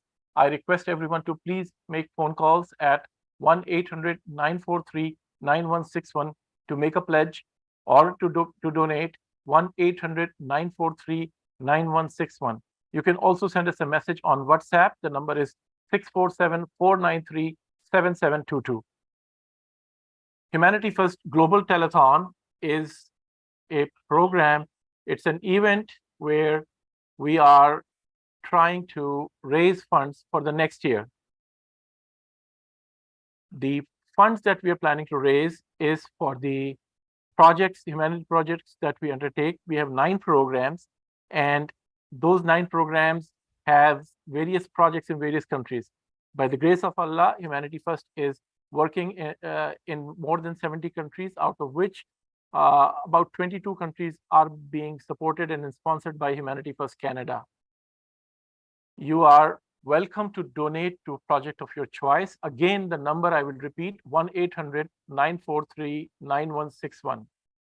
In this segment, we are going to talk about the food security and the current needs, and also we are going to talk about the Ivory Coast Hospital. We will be joined by a number of guests in this segment, and also we request callers to call us. Again, this segment is about climate change, about how the food security has been impacted, and the world is facing a situation where there is a lot of uncertainty. The recent floods in Pakistan, which affected more than 30% of the country, floods in Nigeria, hurricanes in North America and Central America, all those things are impacting in a very unprecedented way.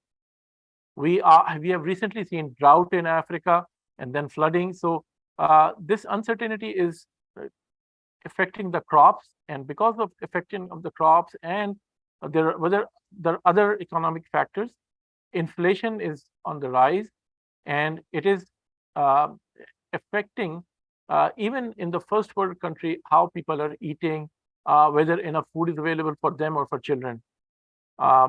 We are trying to help both in Canada and also in third world countries. In Canada, our major program is our food bank. That food bank serves people in need across Canada. It is the only virtual food bank that serves Canada from coast to coast to coast. This food bank is very different from any other entity like this because no questions are asked. If someone is in need, we help them out by providing food, by giving them non-perishable food items for 1 month at a time. And if they are not able to come, we deliver the food to their doorsteps. I request you to please call us to make a donation. The number is 1-800-943-9161. The number is 1-800-943-9161, or you can send a WhatsApp message at 647-493-7722. We are now looking forward to talk to Fazal Sahab. Fazal Sahab from UK is here. Can you please bring him online?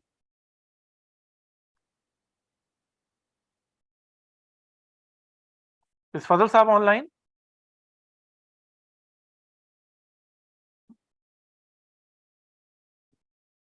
While we are trying to connect to him, we will take a short break and play a video message from another dignitary. Please play the video.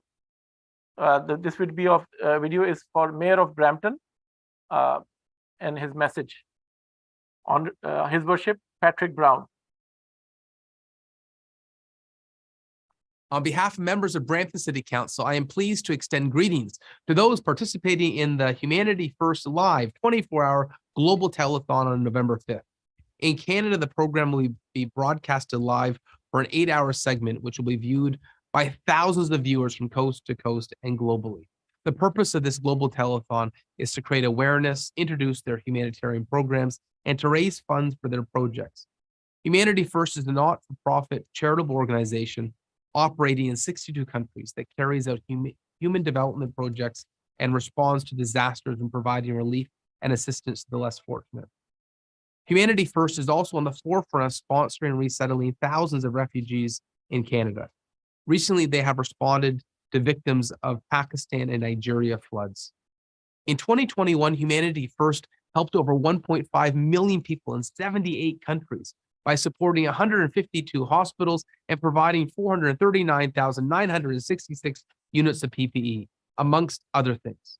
Humanity First also provided over 11 million meals and donated 2,177 units of blood. Their volunteers worked for 1.2 million hours to provide relief to people in need. I want to thank all the volunteers and donors for allowing this organization to continue to assist with their humanitarian efforts. For more information, visit humanityfirst.ca. Once again, thank you for supporting this great global telethon. And a personal note, I wanted to say in the spring when I decided to donate my salary to charity, one of the charities I chose was Humanity First, because I've seen firsthand their reach and how beautiful it is. So to the Ahmadiyya community that rallies behind Humanity First, I want to say thank you. The love the decency, the generosity you see embodied by Humanity First is absolutely staggering and incredible. And on behalf of the city of Brampton, I wanted to say thank you.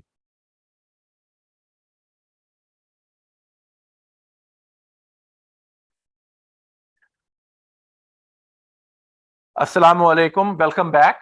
Thank you for watching Humanity First Global Telethon. The number to call is 1-800-943-9161, or you can send a WhatsApp message at 647-493-7722.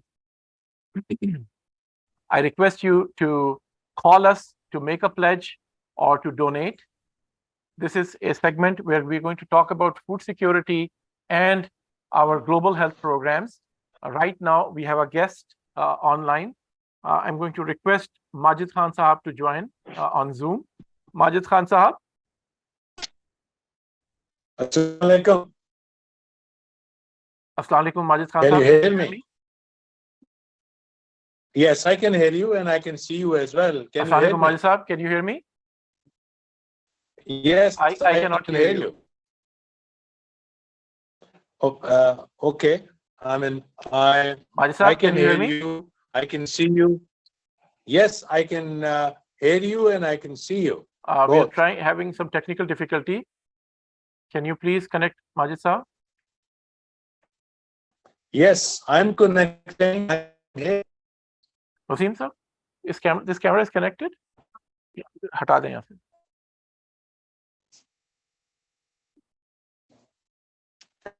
Hello. Majid Sahab, can you hear me? Can you hear me?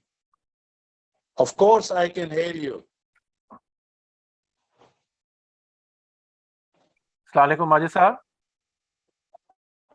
Yes, I Can can someone hear you. confirm that he can hear me? I can see him, but he's not responding. Can you say something? Majid Sahab, I cannot hear you. I can hear you. I'm hearing you loud and clear, but somehow there is some problem with the audio, it seems.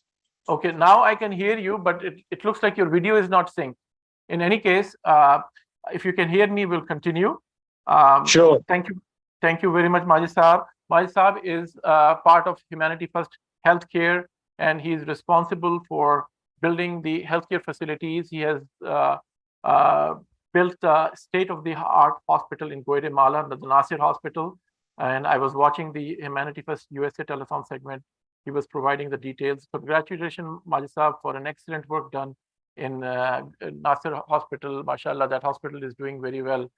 Jazakallah. Jazakallah, Sandaw Sahab, and Jazakallah for having me. Thank you very much. Majid Khan Sahab is also our project manager for the hospital in Ivory Coast. He has been working very hard on this project. This is going to be the first state-of-the-art hospital in Africa. And I've personally went there and seen the hard work that is being done over there. We are getting regular updates on that. So Majid Sahab, I have some questions that I have collected from people who ask me when we talk about Ivory Coast Hospital, when we ask for donation, they do ask me some questions. So the first question that I would like to bring to you is, why are we building such a hospital in Ivory Coast? Why are we building such a big or an expensive hospital? How would you answer this question? So first thing is that it is by hospital standards, a $3 million hospital is not even called a hospital. Because the only hospital worth the name, which has, for example, I'll give you an example that if at some stage you want to add a CT scan or an MRI, and please note that a CT scan and MRI is not a very big deal for a hospital. It is supposed to be for better quality patient care. So one MRI will cost $1.9 million, one MRI. And one CT scan would cost $700,000-800,000. So putting a $3 million tag on a hospital is not big. So I would rephrase it in a way that why do we need a hospital which is in that part of the world, whereas, and probably somebody might ask this. So to answer the question first, it could be, you can call it a big clinic, but we have managed to make this 30-bed facility, or we're trying to make this 30-bed facility within $3 or $3.5 million. And the size actually determines the sustainability. If it's a small hospital, it is not going to sustain itself. You need A, B, C, D things included, like diagnostic and emergency and OR and things like that. And you have to provide a certain level of care.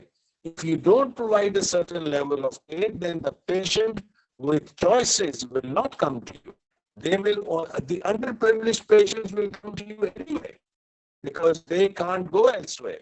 But unless you have patients coming who have choice to go to any hospital, only then your hospital becomes sustainable. So that is why it is necessary to have at least the basic services included in the package. So, and then of course, run it in a way that it gives the confidence to the patients that they can be like, if me and you, if we want to go to a hospital, what is the first thing we want to see?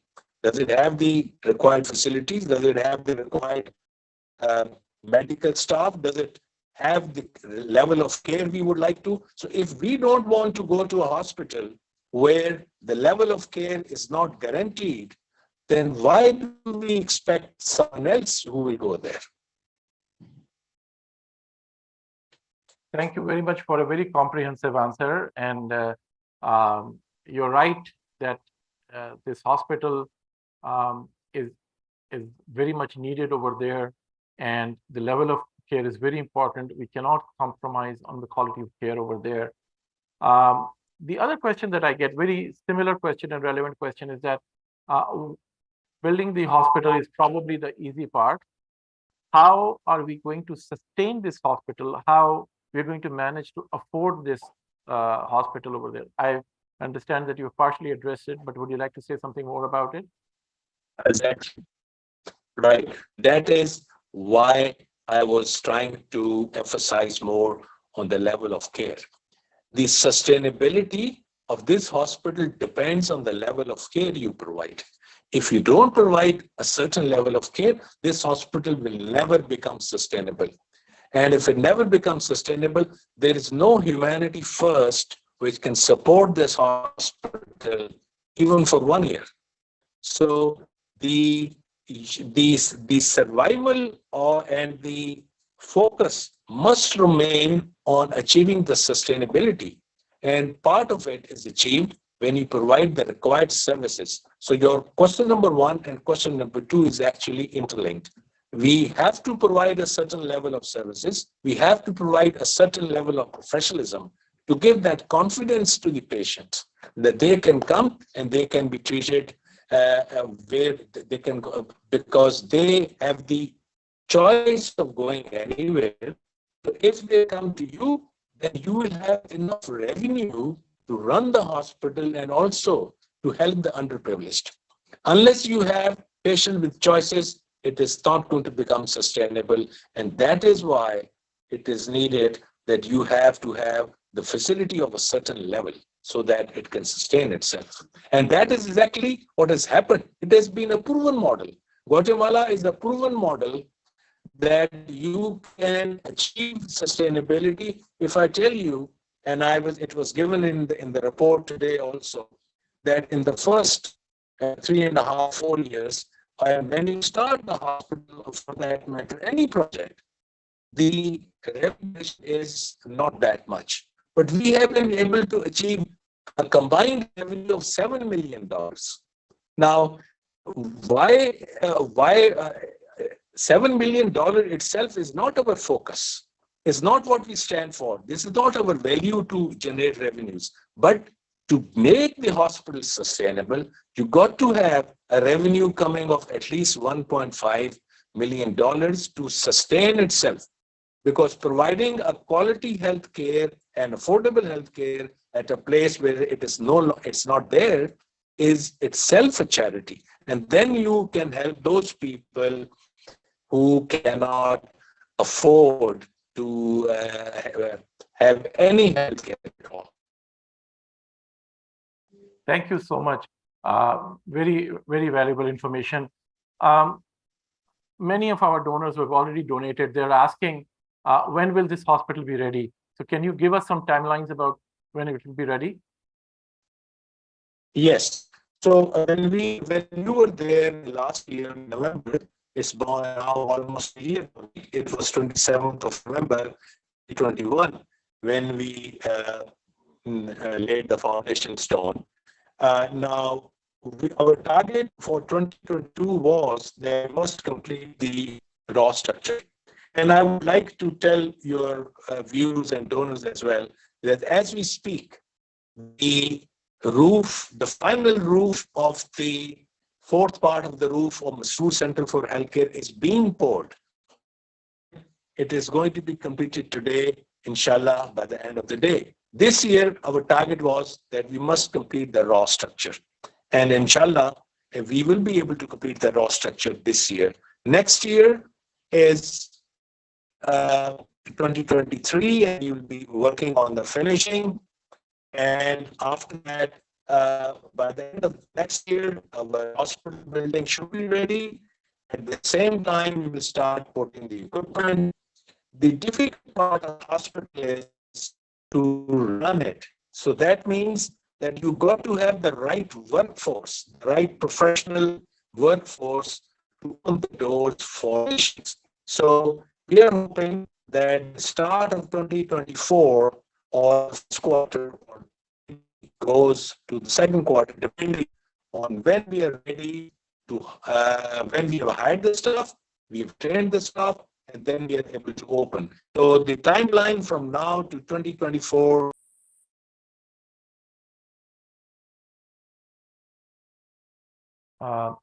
We are losing your connection, Majid. Are you still there? We're going to take a short break before our next guest. There's probably some connection issue. We'll go to the next video. It's a global health video. Can you please play the video?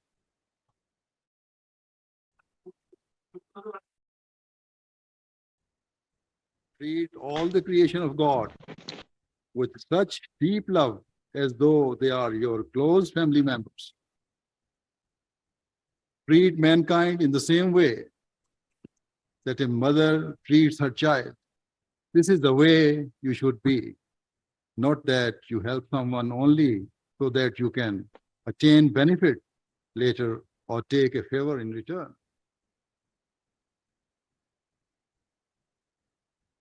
It is my prayer that this proves to be the first of many humanitarian projects established by Humanity First. With all my heart, I hope and pray that it fulfills its mandate and proves an exceptional means of alleviating the suffering of people, regardless of their religious belief, regardless of their age, and regardless of their ethnic or social background. I pray that it provides the best possible care for patients and that the doctors and staff work tirelessly for the sake of providing relief to people, especially to those who are poor and deprived. It is my prayer that the administration manages the hospital in a way that the poorest people who cannot otherwise afford treatment are offered heavily subsidized care and, wherever possible, free treatment. Gracias a Dios, me atendieron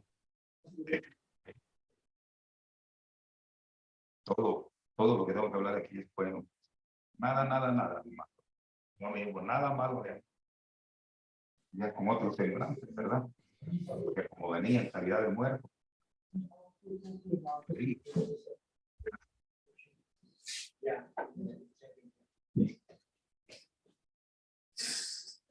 Assalamu alaikum wa rahmatullahi wa barakatuhu. Welcome back to Humanity First Global Telethon. We request our callers to call us to make a donation. The number is 1-800-943-9161. Again, the number is 1-800-943-9161. Or you can message us on WhatsApp 647-493-7722.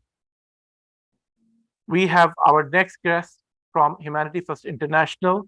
I will invite Fazal Ahmed Sahab through Zoom call. Fazal Sahab, are you ready? Yes, I'm here. Walaikum Assalam. Unfortunately, I'm unable to hear you. I will let the technical people sort this out first. Can technical people please look into this issue, that why I'm not able to hear, and please fix it for once for all. And I can't even see now, the video is gone. Fazal Sahab, can you please speak again? Assalamu alaikum. Can you hear me? Now I can hear you. Jazakumullah. My apologies for this technical issue. We are having some glitches here. Thank you very much for your time in joining us, Fazal Sahab. Welcome to the Humanity First Global Telethon from Canada. Thank you. We know that you've been involved with Humanity First since the very beginning, and you have, mashallah, well experienced with Humanity First programs and projects. Tell us about the theme that we have selected for this year, the climate change and food security. Why this theme? Well, I think we've all seen over the last few years that climate change is becoming more and more of an issue. I mean, in the last 2 hours, I was talking to South Africa, where they've had the worst flooding in decades. And we know South Asia has had the worst flooding in decades. And, you know, we're seeing the worst drought in 70 years in the Horn of Africa, as you know. So these events are becoming more extreme and more common. So climate change was one thing. Then we saw coronavirus on top of that. And then this year we've seen the conflict in Ukraine and Russia. And this region was the main supplier of vegetable oil, of fertilizer, and of grains. And so even a month into the conflict, when I was in Ethiopia and Tanzania, they were rationing cooking oil, they were rationing bread. Maybe, you didn't feel that in Canada yet because you have more spending power, but throughout Africa and parts of Asia, they have been really struggling this year. And this is why this is such a key topic. Thank you so much. So we have recently seen the flooding in Pakistan and the impact that Pakistan has seen. And people are saying that it only contributed 1% of the global warming and the pollution that has caused this climate change. But the first world is responsible for that. In your opinion, what is the responsibility of the first world to address the impact of the global health? I think whether it's food security. So I think whether it's first world, low income, high income regions, actually there's a responsibility on all of us now to reduce the waste. So there's so much food in the world, and yet we're wasting 17% of all the food that we grow is wasted. Similarly, power and energy, we're wasting. We're keeping the lights on much longer than we needed to.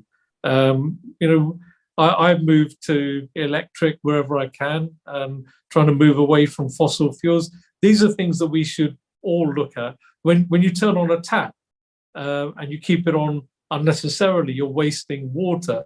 All of these things, to generate those resources, consumes a lot of power.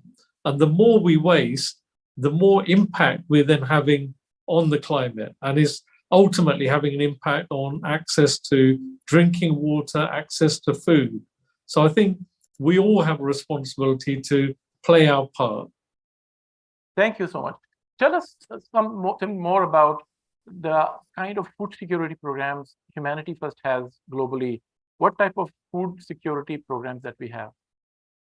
So actually, Canada was a pioneer for us in terms of food banks, and yours is the longest running food bank, and you have an amazing team there. I visited there 3-4 years ago, but that that requirement has grown and grown. So we now have 2 food banks in the UK, 1 in Sweden, and we're running many food pantries across the USA. Similarly, the homeless, we are doing homeless feeding in many of the biggest cities of Europe, in Paris, in Stockholm, and so on and so forth. So the food security issue is now impacting even rich countries. But in the lower income regions, where they were used to exporting food, but they got out of that habit, often through conflict. And, countries like Zimbabwe, countries like Sierra Leone, from being a net exporter, they went into a kind of easy state of subsistence farming. I have 10 heads in my family. I'll grow enough to feed those 10 heads. And they're not doing industrial agriculture. And that's left them all in a bit of a state. So we've been helping farming communities for over a decade with seeds, tools, fencing, fertilizer, and so on. We're now looking to go to the next stage. So we're looking to pilot some more industrial scale farming projects. And the idea is that we might use solar and water dams to irrigate large farming areas. I visited this kind of compound in Ghana 2 months ago, and it's something that we could replicate. And maybe, from the crops that we grow, we could sell a percentage to make the project sustainable. We could distribute, say, 30% to poor and vulnerable members of society, like the disabled, like the blind, like the elderly. And some percentage, 30%, we could hold back and store in the event of disasters. Now, if we were to do that in West Africa, Chad is in a very, very bad state at the moment. Niger is, Burkina Faso is struggling, Mali is struggling. So if we had that kind of farming project, we could ourselves provide food resources for affected countries. That's the type of pilot project that we're looking at. Thank you. Are there any new initiatives planned for 2023 under food security? So this would be, I think this is what we're looking at as a pilot. So as part of that, we would look at how we can irrigate the lands with less water. That would be one thing.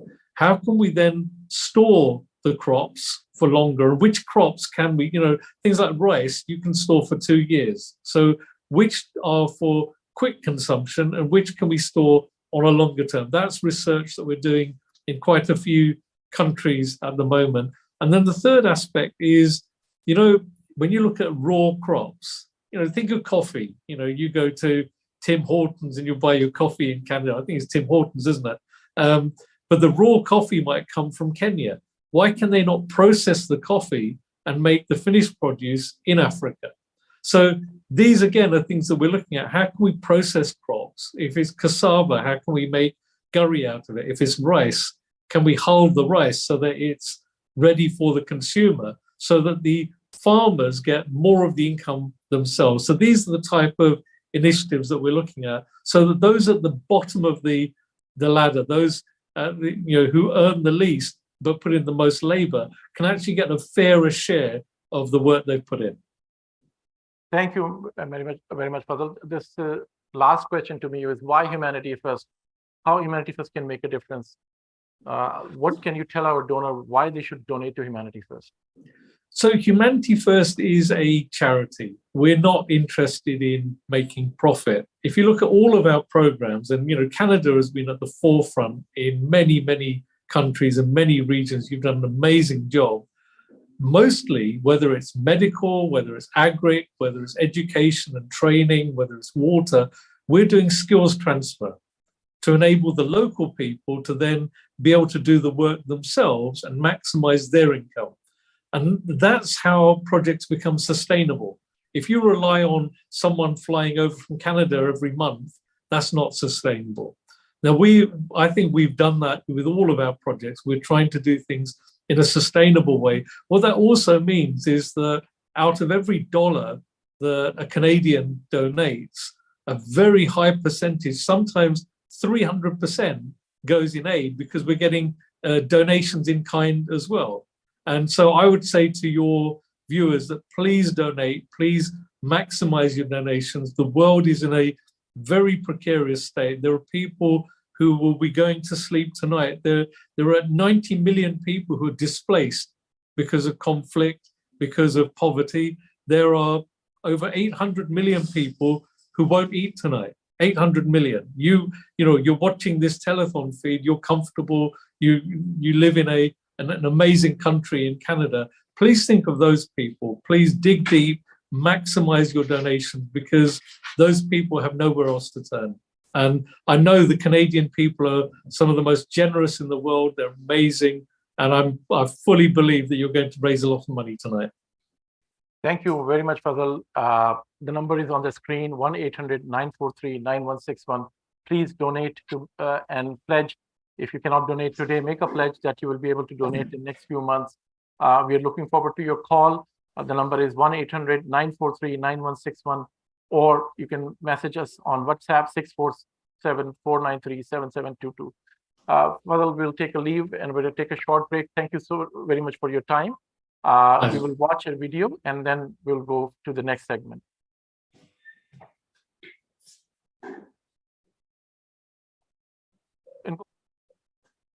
Humanity First should seek to be at the forefront of providing aid and assistance, no matter where in the world or which communities they hail from.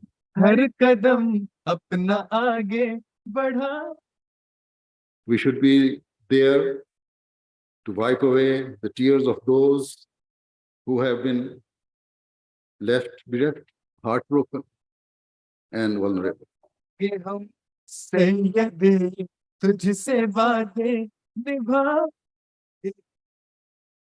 sole ambition and aspiration of Humanity First should always be to alleviate the physical and mental suffering of mankind. This is your mission. This is your duty. This is your faith.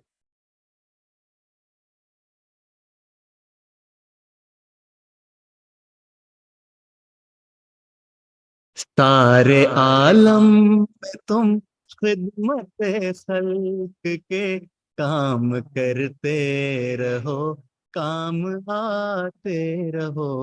सारे आलम तुम खिदमत खल्क के काम करते रहो, काम आते रहो। तुम मसीहा बनो दुखी के लिए, दिल लुभाते रहो, गम बटाते रहो। तुम मसीहा दुखी के लिए, दिल लुभाते रहो, गम बटाते रहो। चाहे सैलाब हो, कहत आ पड़े, कोई खाना न हो, ना ही पानी मिले।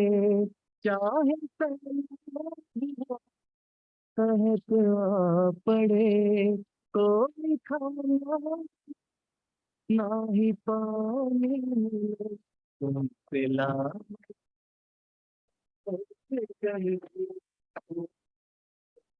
खाली शिकम की मिटाते रहो।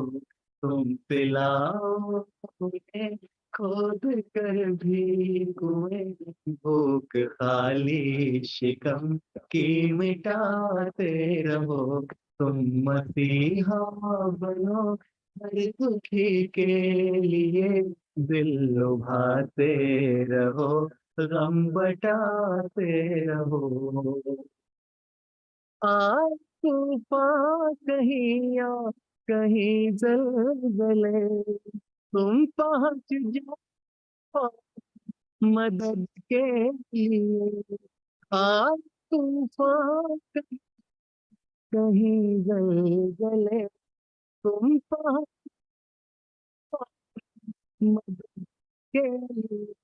तुम संभालो उन्हें जो कहीं गिर पड़े, टूटे फूटे घरों को बनाते रहो, तुम संभालो उन्हें जो कहीं गिर पड़े, टूटे फूटे घरों को बनाते रहो, सारे आलम खिदमत खल्क के काम।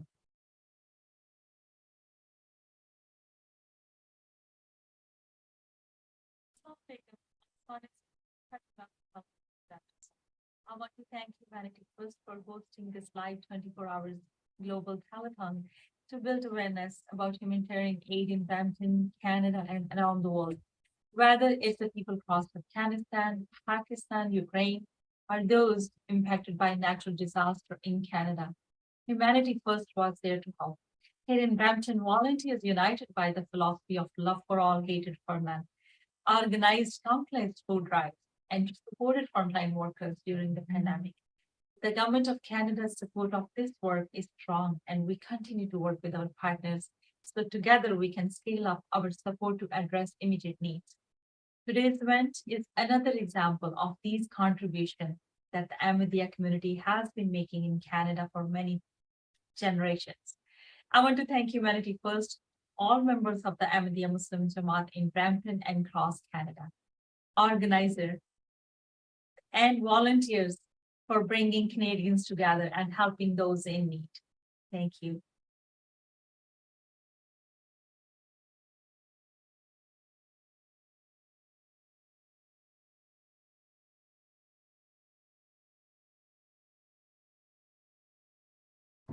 Hello, this is Sean Chen, Member of Parliament for Scarborough North, and I'm delighted to bring greetings on this wonderful initiative of Humanity First 24-hour global telethon. This is a wonderful opportunity to support the work of an important organization. In 2021, Humanity First supported 1.5 million people in 78 countries through the distribution of PPE like hand sanitizer and face masks. Through this global telethon, they are raising funds to support the important work in disaster relief and assistance to vulnerable groups around the world. I would like to thank the organizers, the staff, the volunteers, and of course, the donors and supporters for their contributions. Thank you for giving back and supporting the global community. I wish you a most successful global telethon.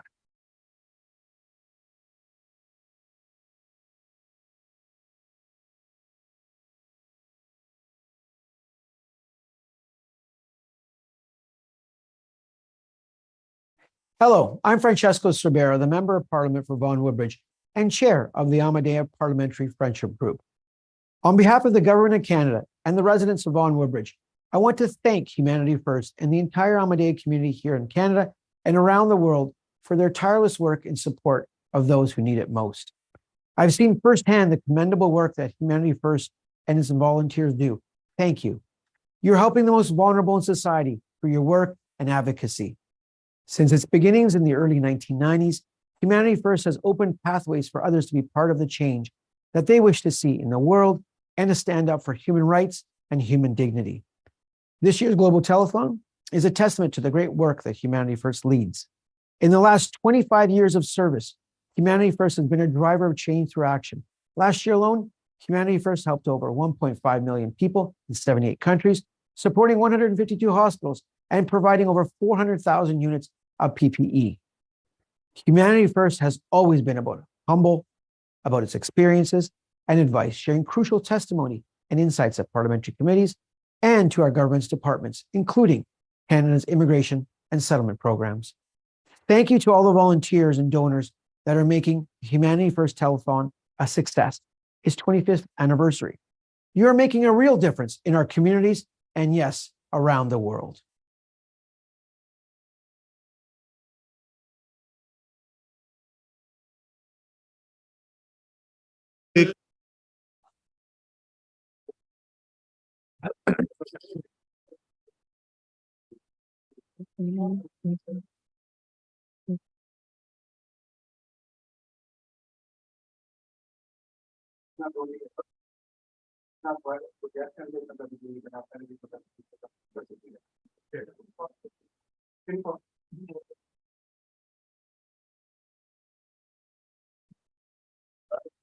No one tells me.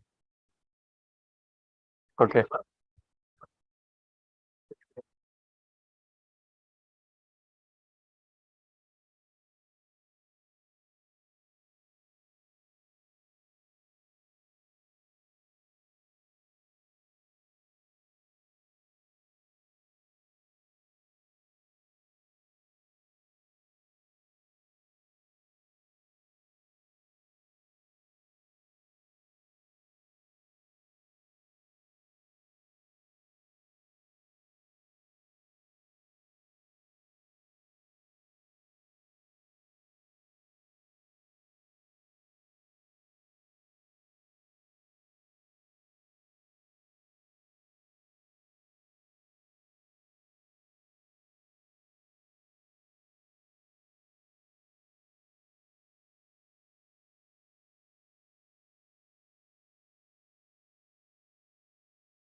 Assalamu alaikum and welcome back to the Humanity First Global Telethon.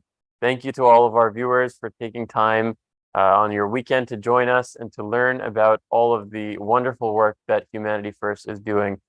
We want to hear from you. So at any point in the program, you can give us a call at 1-800-943-9161 or send us a message through WhatsApp at 647-493-772. You can call us with your questions and call us with your pledges to make donations to the various programs that we have ongoing. Over the next little while, we have a segment with some of our student volunteers here at Humanity First, and we'll be learning about some of the activities that they've been doing at their universities and colleges. At the end of the session, we also have a small game plan, so stay tuned for that. For those of you who've been to our events and our dinners in the past, you know we love engaging our audiences with Kahoot. So we have a Kahoot game and there will be some prizes. The first, second, and third place will be getting some cash prizes of $100, $50, and $25 respectively. So stay tuned for that, and we want as much participation as we can get. It'll be a lot of fun. Now I'll turn to our in-studio guests to introduce them. We have Sohail Shiraz and Mubarak Maksud, and I'll let you guys introduce yourselves. So Sohail, do you mind telling us what's your role with Humanity First and how have you been involved? Assalamu alaikum rahmatullah. So my name is Sohail Shiraz, and I'm a fourth-year student at McMaster University in Hamilton, Ontario. Currently, I have the honor and privilege of serving as club president of Humanity First McMaster. Great. Mubarak? Of course, Assalamu alaikum warahmatullahi wabarakatuh. My name is Mubarak Maksud, as mentioned. Currently, I'm a master's student at McMaster University, studying in the Global Health program. And over the last 5 or 6 years, I've been in various roles in the Humanity First McMaster club. But last year, I was the club president. Before that, various executive roles, and I'm glad to be here today.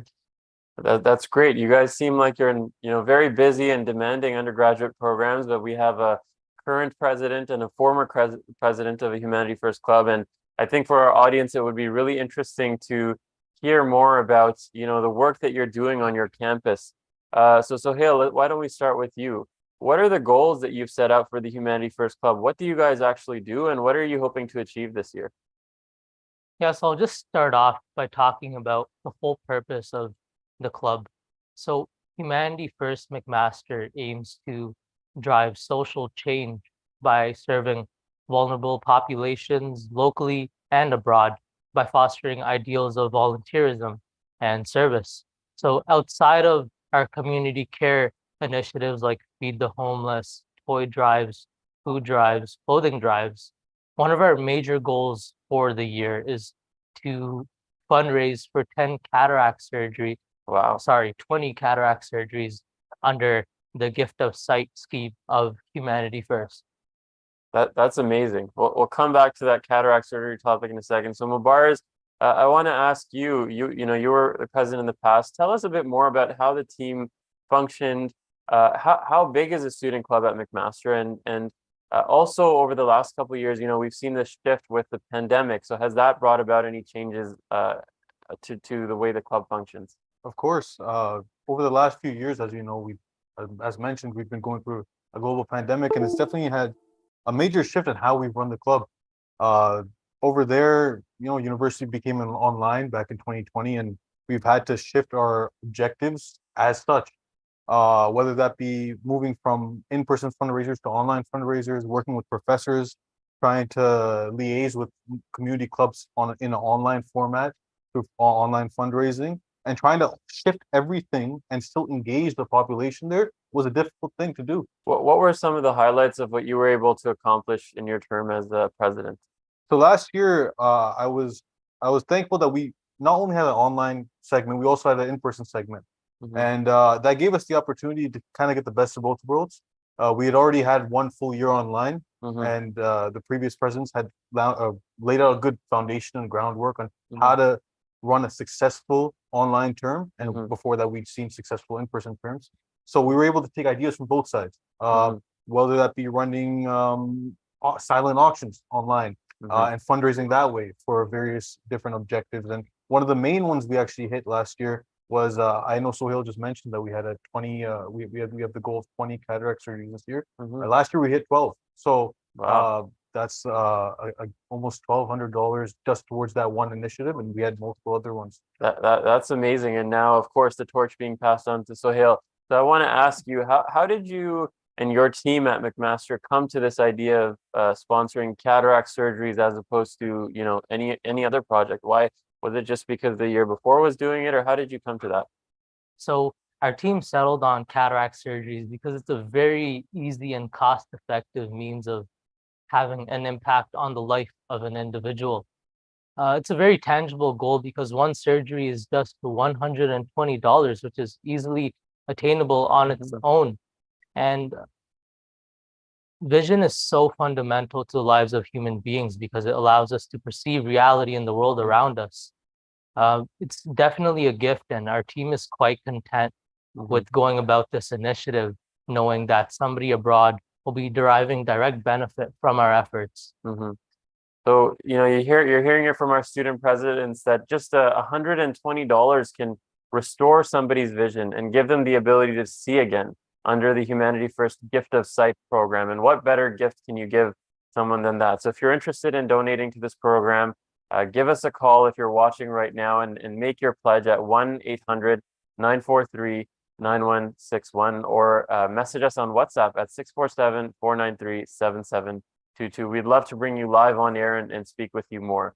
So Sohail, getting back to the goal of 20 cataract surgery. So what is your, if you're good at math, what's your target for fundraising this year? Yeah, so the entire fundraising goal for 20 cataract surgeries is $2,400. Wow. And that's, doesn't seem like an astronomical number, but so many people's lives will be, impacted by that. Next question, I guess I'll come back to you, Shiraz, is in terms of raising this funds. We heard from Mubarak about how in the past they've had this hybrid system where some of the things have had to be virtual because of the pandemic. It looks like things are shifting back, generally for the most part in person. So what do you have planned? How do you plan on achieving this goal of $2,500 or $2,000 this year? Yeah, so the goal of $2,400, there's quite a lot of fundraising ideas that we have on the table. So some fundraising events might include breakfast sales for pancakes or waffles. Outside of that, well, we'll just take a brief pause because we do have a caller on the line who's here to make us a pledge. So Sayyid Ayaz Janood Sahib, can we bring the caller on the line, please? Assalamu alaikum. Assalamu alaikum. Is this Sayyid Ayaz Janood? Yes. Assalamu alaikum. Sayyid Ayaz Janood, do you have a message for us? Would you like to make a pledge? Yes, I would like to make a pledge. Okay, what would you like to make a pledge for? How much? I would like to make a pledge for a donation of $5,000 for a water well in Pakistan. Wow, Jazakallah, and Allah bless you for your contribution. $5,000 is what Sayyid Ayaz Janoob Sahib is pledging today, and he will pay towards a water well that Humanity First will build on his behalf in Pakistan, inshallah. Jazakallah for your donation. Do you have any messages for our viewers, anyone listening in that you'd like to say? So yes, I just have one message. I just encourage everyone to just keep on donating and donate more and more each time. That's a great message, and that will really help us out. How old are you, by the way? 10. 10? Yeah. Okay, great. That is a ginormous contribution from a 10-year-old. So Jazakallah for your It's from my family. from your family and from you as well. And hopefully we can see you in person and you can volunteer with us in the future as well. So Jazakallah, thank you for that donation to you and your family. No problem. Thank you. Jazakallah. Jazakallah. Yes, Shiraz. So we were talking about the events you were planning on, hosting to raise funds. You can continue telling us. So you said you were going to organize some breakfast type fundraisers with waffles and pancakes. Yeah, so that's like one idea, but outside of that, sales of donuts or baked items are proven to be quite successful as well. But the whole idea is that making these events engage the student body and helping them realize their duty as drivers of social change and creating a brighter world. And that's what I want, rather than simply asking for donations. That is an amazing way of thinking about it. And on that thought, I want to ask the next question to Mubarak. So, we've heard a lot about the importance and the responsibilities that we have as Ahmadi Muslims to give back and to support those in need. But a lot of times you see on campus that students are really busy. They're really busy, focused on their careers. They have a lot of time that they need to spend studying, writing exams, networking for their careers.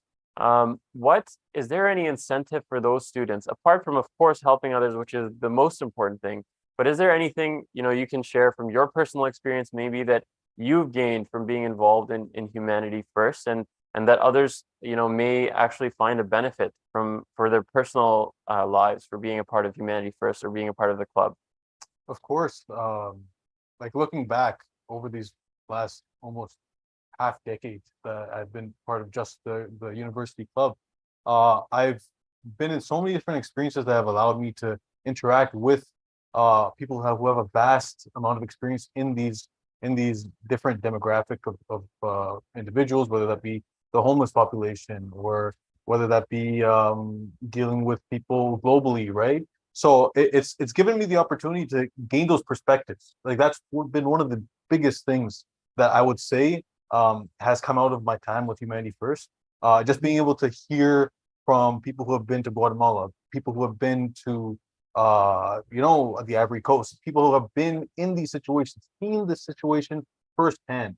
And I think that's something that's really important, whether you've been there yourself or not. Apart from, of course, like just generally picking up those transferable skills, and liaising with different community members, liaising with these different organizations, building your connections, of course, it's important. And of course, that sense of personal achievement as well. Just being able to feel like, yeah, I've helped someone. It's important, but beyond that, and beyond like superficial stuff in those regards, there's a bigger picture, and that's the biggest thing I've been able to see. And I've been able to see how small contributions can be seen in that bigger picture. And Shiraz, anything you would like to add to that as you're learning on your role now as president? Yeah, so as university students, we just think that it's our duty to excel in our grades and develop our careers. But the reality is that these institutes are there to drive social change and create better societies. So I would like every student to realize that it's not just their career that they're developing, but also their personality, and also realizing their duty to drive social change and create a better country and world ultimately. Absolutely. And you know, I myself was a volunteer of Humanity First, a student club at my university when I was in undergrad. And I found that the skills and, you know, the skills are so transferable that you learn working with a team, collaborating with others, you know, uh, working towards a goal and actually achieving that goal is so transferable to any career that you're hoping to go into. And I can attest to that. I just want to remind our viewers, once again, we're live. We're hoping to hear from you, hear your messages and your pledges. You can give us a call at the numbers on the screen, 1-800-943-9161, or send us a message on WhatsApp at 647-493-7722. I have a few more questions here, and then we'll ask our studio to ready up the Kahoot game, which will conclude our session. So if we can start working on getting the Kahoot game ready, and then I will ask our final questions to Mubarz and Shiraz now. Shiraz and Mubarz, I want to ask you about one more event. It's actually not a fundraising event, but it's a very, I would say, popular and important event that I know McMaster, Humanity First McMaster has been doing in Hamilton for several years. It's almost become like an institution and a tradition almost, which is Feed the Homeless. So Mubarz, I'll start with you this time. Can you tell us a little bit about what this event is? So Feed the Homeless is just I'm McMaster at least, and I know it's a wider Humanity First program. It's almost a yearly or 2 times a year type program that runs at McMaster University. It's mainly to directly deal with the homeless population and try to help as much as we can on days like Remembrance Day or days in those winter months that sometimes homeless individuals can't get into shelters, don't have that meal for that entire day, and we just want to help do our little part and try to provide them a hot meal that day. So that's what the Feed the Homeless program is, and both on a wider scale and a McMaster. Great. And Shiraz, I'll give you the last word. Have you had any experiences with Feed the Homeless in the past, and are you planning on holding any of those events this year in Hamilton? Yeah, so I was a part of Humanity First McMaster since first year. And just last year, under the presidency of Mubarz, who's sitting right beside me, I was actually part of organizing that event, and it was quite successful. And it really had a lasting impact on my heart because it showed me that there are so many people out there that are struggling and need that helping hand. And we got to make this something that continues, not just a one-year thing. So yes, I do plan on running this event again, and I hope to bring it to an even larger scale. Fantastic. Well, keep us posted on social media, and we'd love to see how the turnout of the event ends up being. So next, as I had promised, we'll be moving towards our Kahoot event. Everyone get your phones ready. But before we start, we have a caller on the line, Naila Mahmood Sahiba. Can we please bring her online, please? Assalamu alaikum, Naila Sahiba. Assalamu alaikum, Naila Sahiba. Are you with us?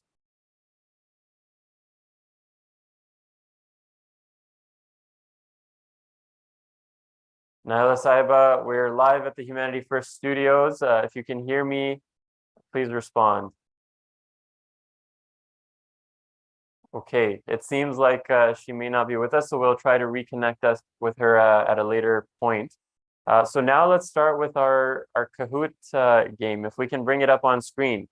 Once again, let me remind our viewers, there are prizes, and some of these questions are actually from things that were discussed earlier in the program. So if you were paying attention, you will be at a bit of an advantage.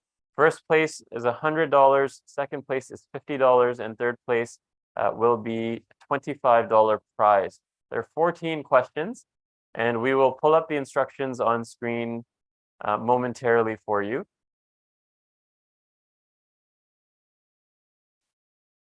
Okay, so now you can see the instructions on the screen for the Kahoot game. The pin to join the game, the instructions to join the game are as follows. On your web browser, whether you're on a computer or a cell phone, you can visit www.kahoot.it. Type that into your web browser. You can also scan the QR code that you see there, and it will take you to the website. And then it will ask you for a game pin, 8482055. So enter that. It will connect you to our live game. And we'll wait a minute or two for everyone to join the live game, and then we will begin the game. So it's very straightforward. Once everybody has joined, there will be multiple choice questions that you'll see on your screen that I will read to you. You will have about 20 seconds to answer them, and then we will move on to the next question. The other important thing to know about Kahoot is the fastest person to answer gets more points than the slower people. And I see we have a good number of guests joining us right now. We'll continue to wait for people to join. Once again, you have to visit www.kahoot.it on your cell phone, on your computer.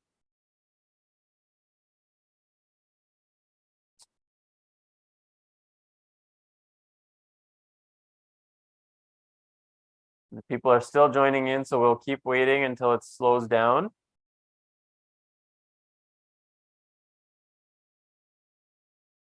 If you're just joining us, we're about to start a Kahoot multiple choice quiz for all of our viewers. There are prizes, first, second, and third, $100, $50, and $25. We would love to test your knowledge, be the fastest person to answer the question, and you'll get more points. And of course, those of you who were paying attention during the program earlier today may have an advantage because some of the questions are related to the discussions that were going on earlier. Looks like we have 20 people joined. I'll give it another maybe 30 seconds and then we'll start the game.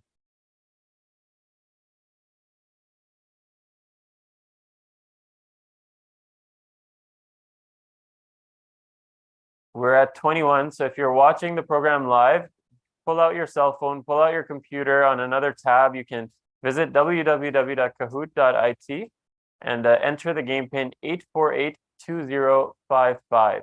We're at 22 people. Let's see if we can get to 25 in the next few seconds. 23.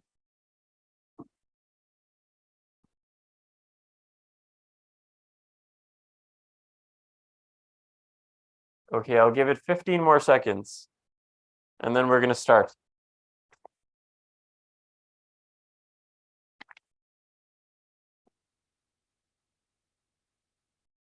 Okay, it looks like we've leveled off at 23, so I'll give a countdown. 10, 9, 8, 7, 6, 5, 4, 3, 2, 1. Okay, 26 participants. Let's see who's going to come out on top. 27. Are we ready to start the game? Okay, let's start. All right, so the first question for this game today.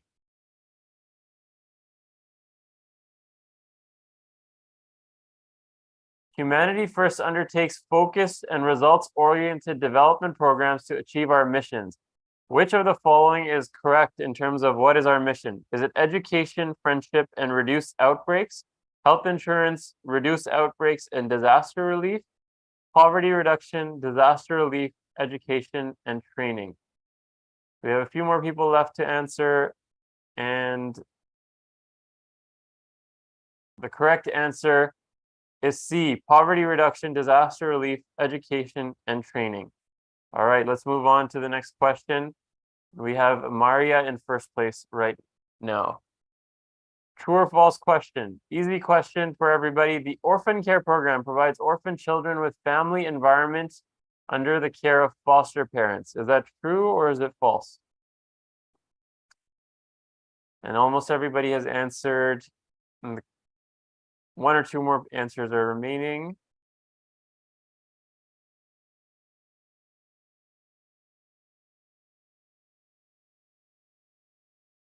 And the correct answer is true. The orphan care program provides children with a family environment under the care of foster parents. Next question. We have Maria still in the lead. In an effort to alleviate poverty, Humanity First offers this and this training in African countries.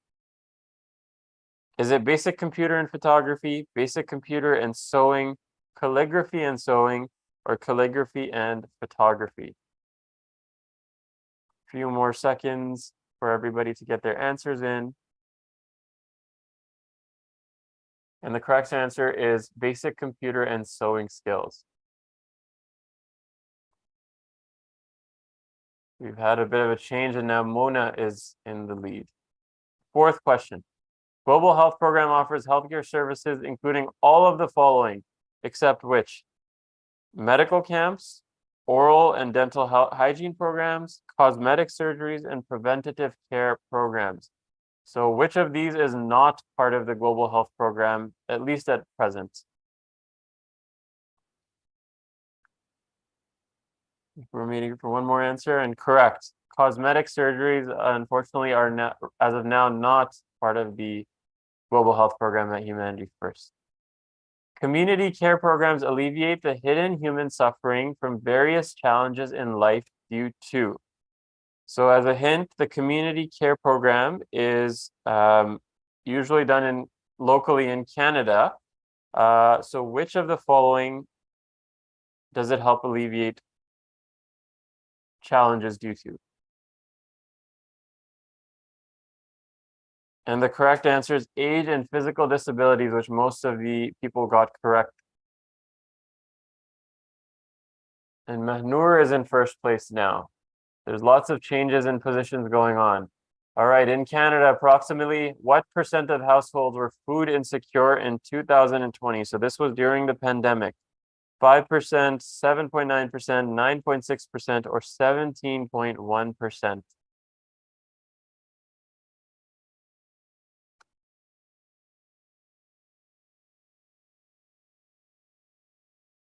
And the correct answer, oh, there's a bit of a distribution there. 9.6% is the correct answer.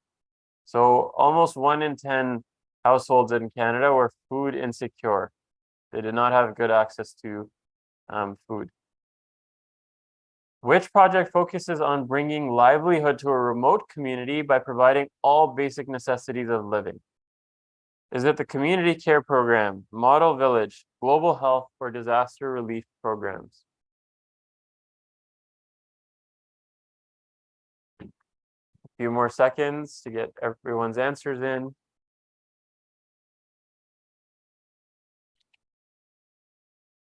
Model village. So like I said, I gave a hint in the last question. The community care program is more focused on local activities, but for remote communities, it's the model village program.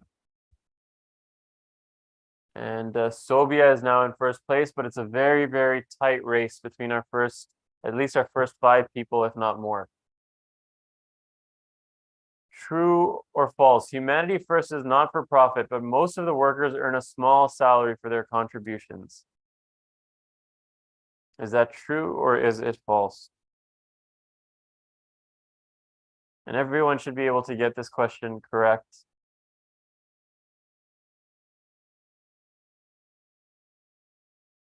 Humanity First is not for profit, but most of the workers earn a salary. That's incorrect. I can't believe half of the people got this question wrong. Most of Humanity First volunteers, workers are volunteers and do not earn anything for their contributions. And Sobia has a streak with 8 correct answers in a row, and she's in first place. So let's keep going. In 2018, a high-level vulnerability assessment of Toronto's food system showed that extreme weather events impact which of the following?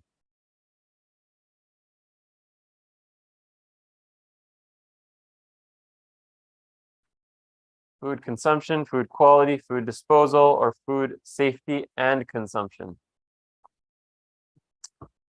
Almost everybody's answered, and the correct answer is B, food safety and consumption. So extreme weather events impact food safety and consumption, and this is why Humanity First does the Out of the Cold program and the Feed the Hungry programs in the winter season.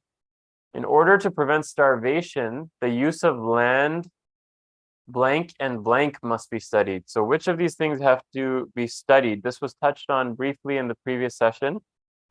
Forestry, green and harvest, agriculture and food behavior, agriculture and rice harvest, or forestry and plowing skills. This is a difficult question, but let's see how many of us can get it right.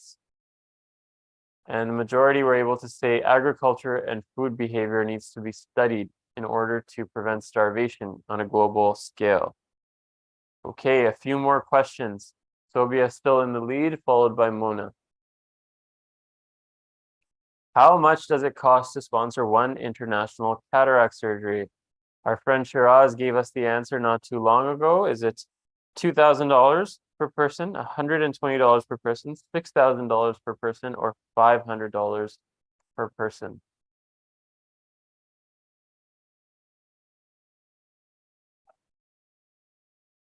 And $120 is the correct answer. That's how much it costs to sponsor one cataract surgery, which you can easily donate and do.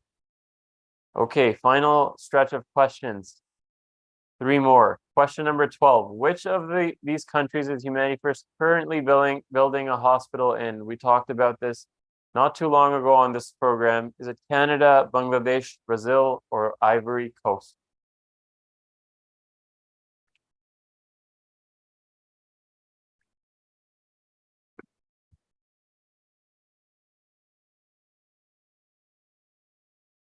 Ivory Coast is the correct answer, which majority of people were able to get correct. Sobia holding on to her lead, but very, very tight between Mona and Sobia for first place. The Humanity First Food Bank serves how many families in the GTA every month, ballpark? Is it approximately 50, 100, 500, or 5,000? Roughly.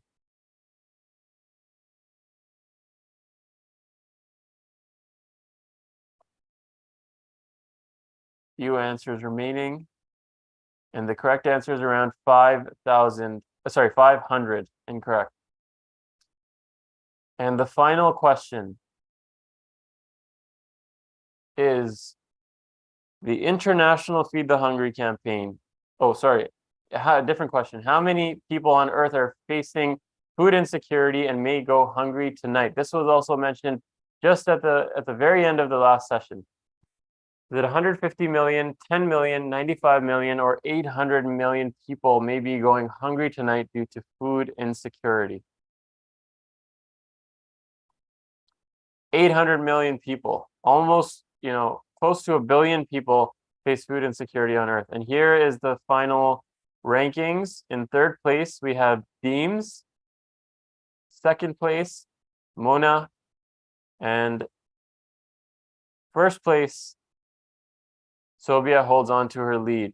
So I'll ask the winners to please send an email to info@humanityfirst.ca and send an email with your name and your information, your phone number, and we will reach out to you to get your prizes to you. So with that, that concludes our session, and we will take a short break where we'll show you some of the interesting Humanity First videos. Jazakallah, thank you for joining us.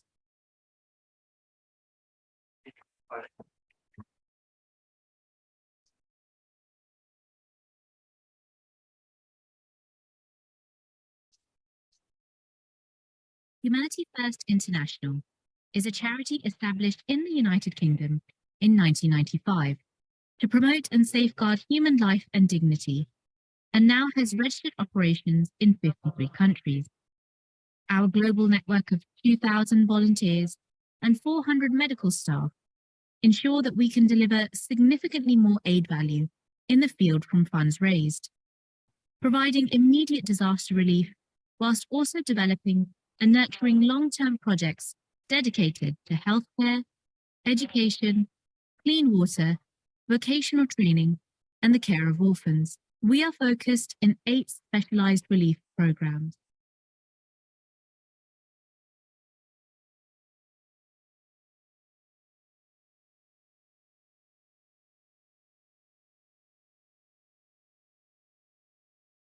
Treat all the creation of God with such deep love as though they are your close family members.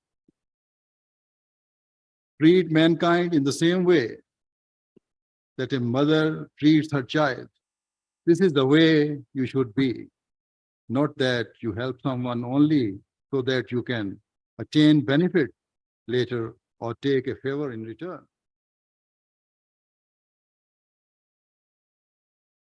It is my prayer that this proves to be the first of many humanitarian projects established by Humanity First. With all my heart, I hope and pray that it fulfills its mandate and proves an exceptional means of alleviating the suffering of people, regardless of their religious belief, regardless of their age, and regardless of their ethnic or social background.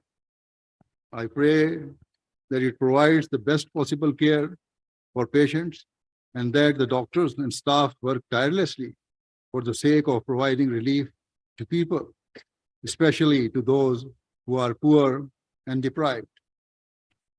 It is my prayer that the administration manages the hospital in a way that the poorest people who cannot otherwise afford treatment are offered heavily subsidized care and, wherever possible, free treatment. Gracias a Dios, me atendieron excelente. Todo lo que tengo que hablar aquí es bueno. Nada malo. No me llevo nada malo de aquí. Ya con otros sembrantes, ¿verdad? Porque como venía en calidad de muerto, se veía. Y gracias.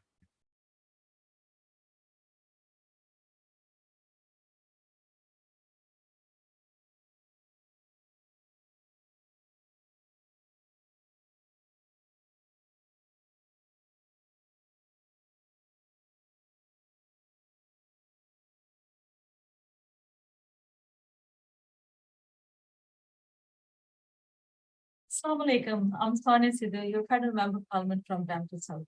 I want to thank Humanity First for hosting this live 24 hours global telethon to build awareness about humanitarian aid in Brampton, Canada, and around the world. Whether it's the people across Afghanistan, Pakistan, Ukraine, or those impacted by natural disaster in Canada, Humanity First was there to help. Here in Brampton, volunteers united by the philosophy of love for all, hated for none, organized countless food drives and supported frontline workers during the pandemic. The Government of Canada's support of this work is strong, and we continue to work with our partners so together we can scale up our support to address immediate needs. Today's event is another example of these contributions that the Ahmadiyya community has been making in Canada for many generations. I want to thank Humanity First, all members of the Ahmadiyya Muslim Jamaat in Brampton and across Canada, organizers and volunteers for bringing Canadians together and helping those in need. Thank you.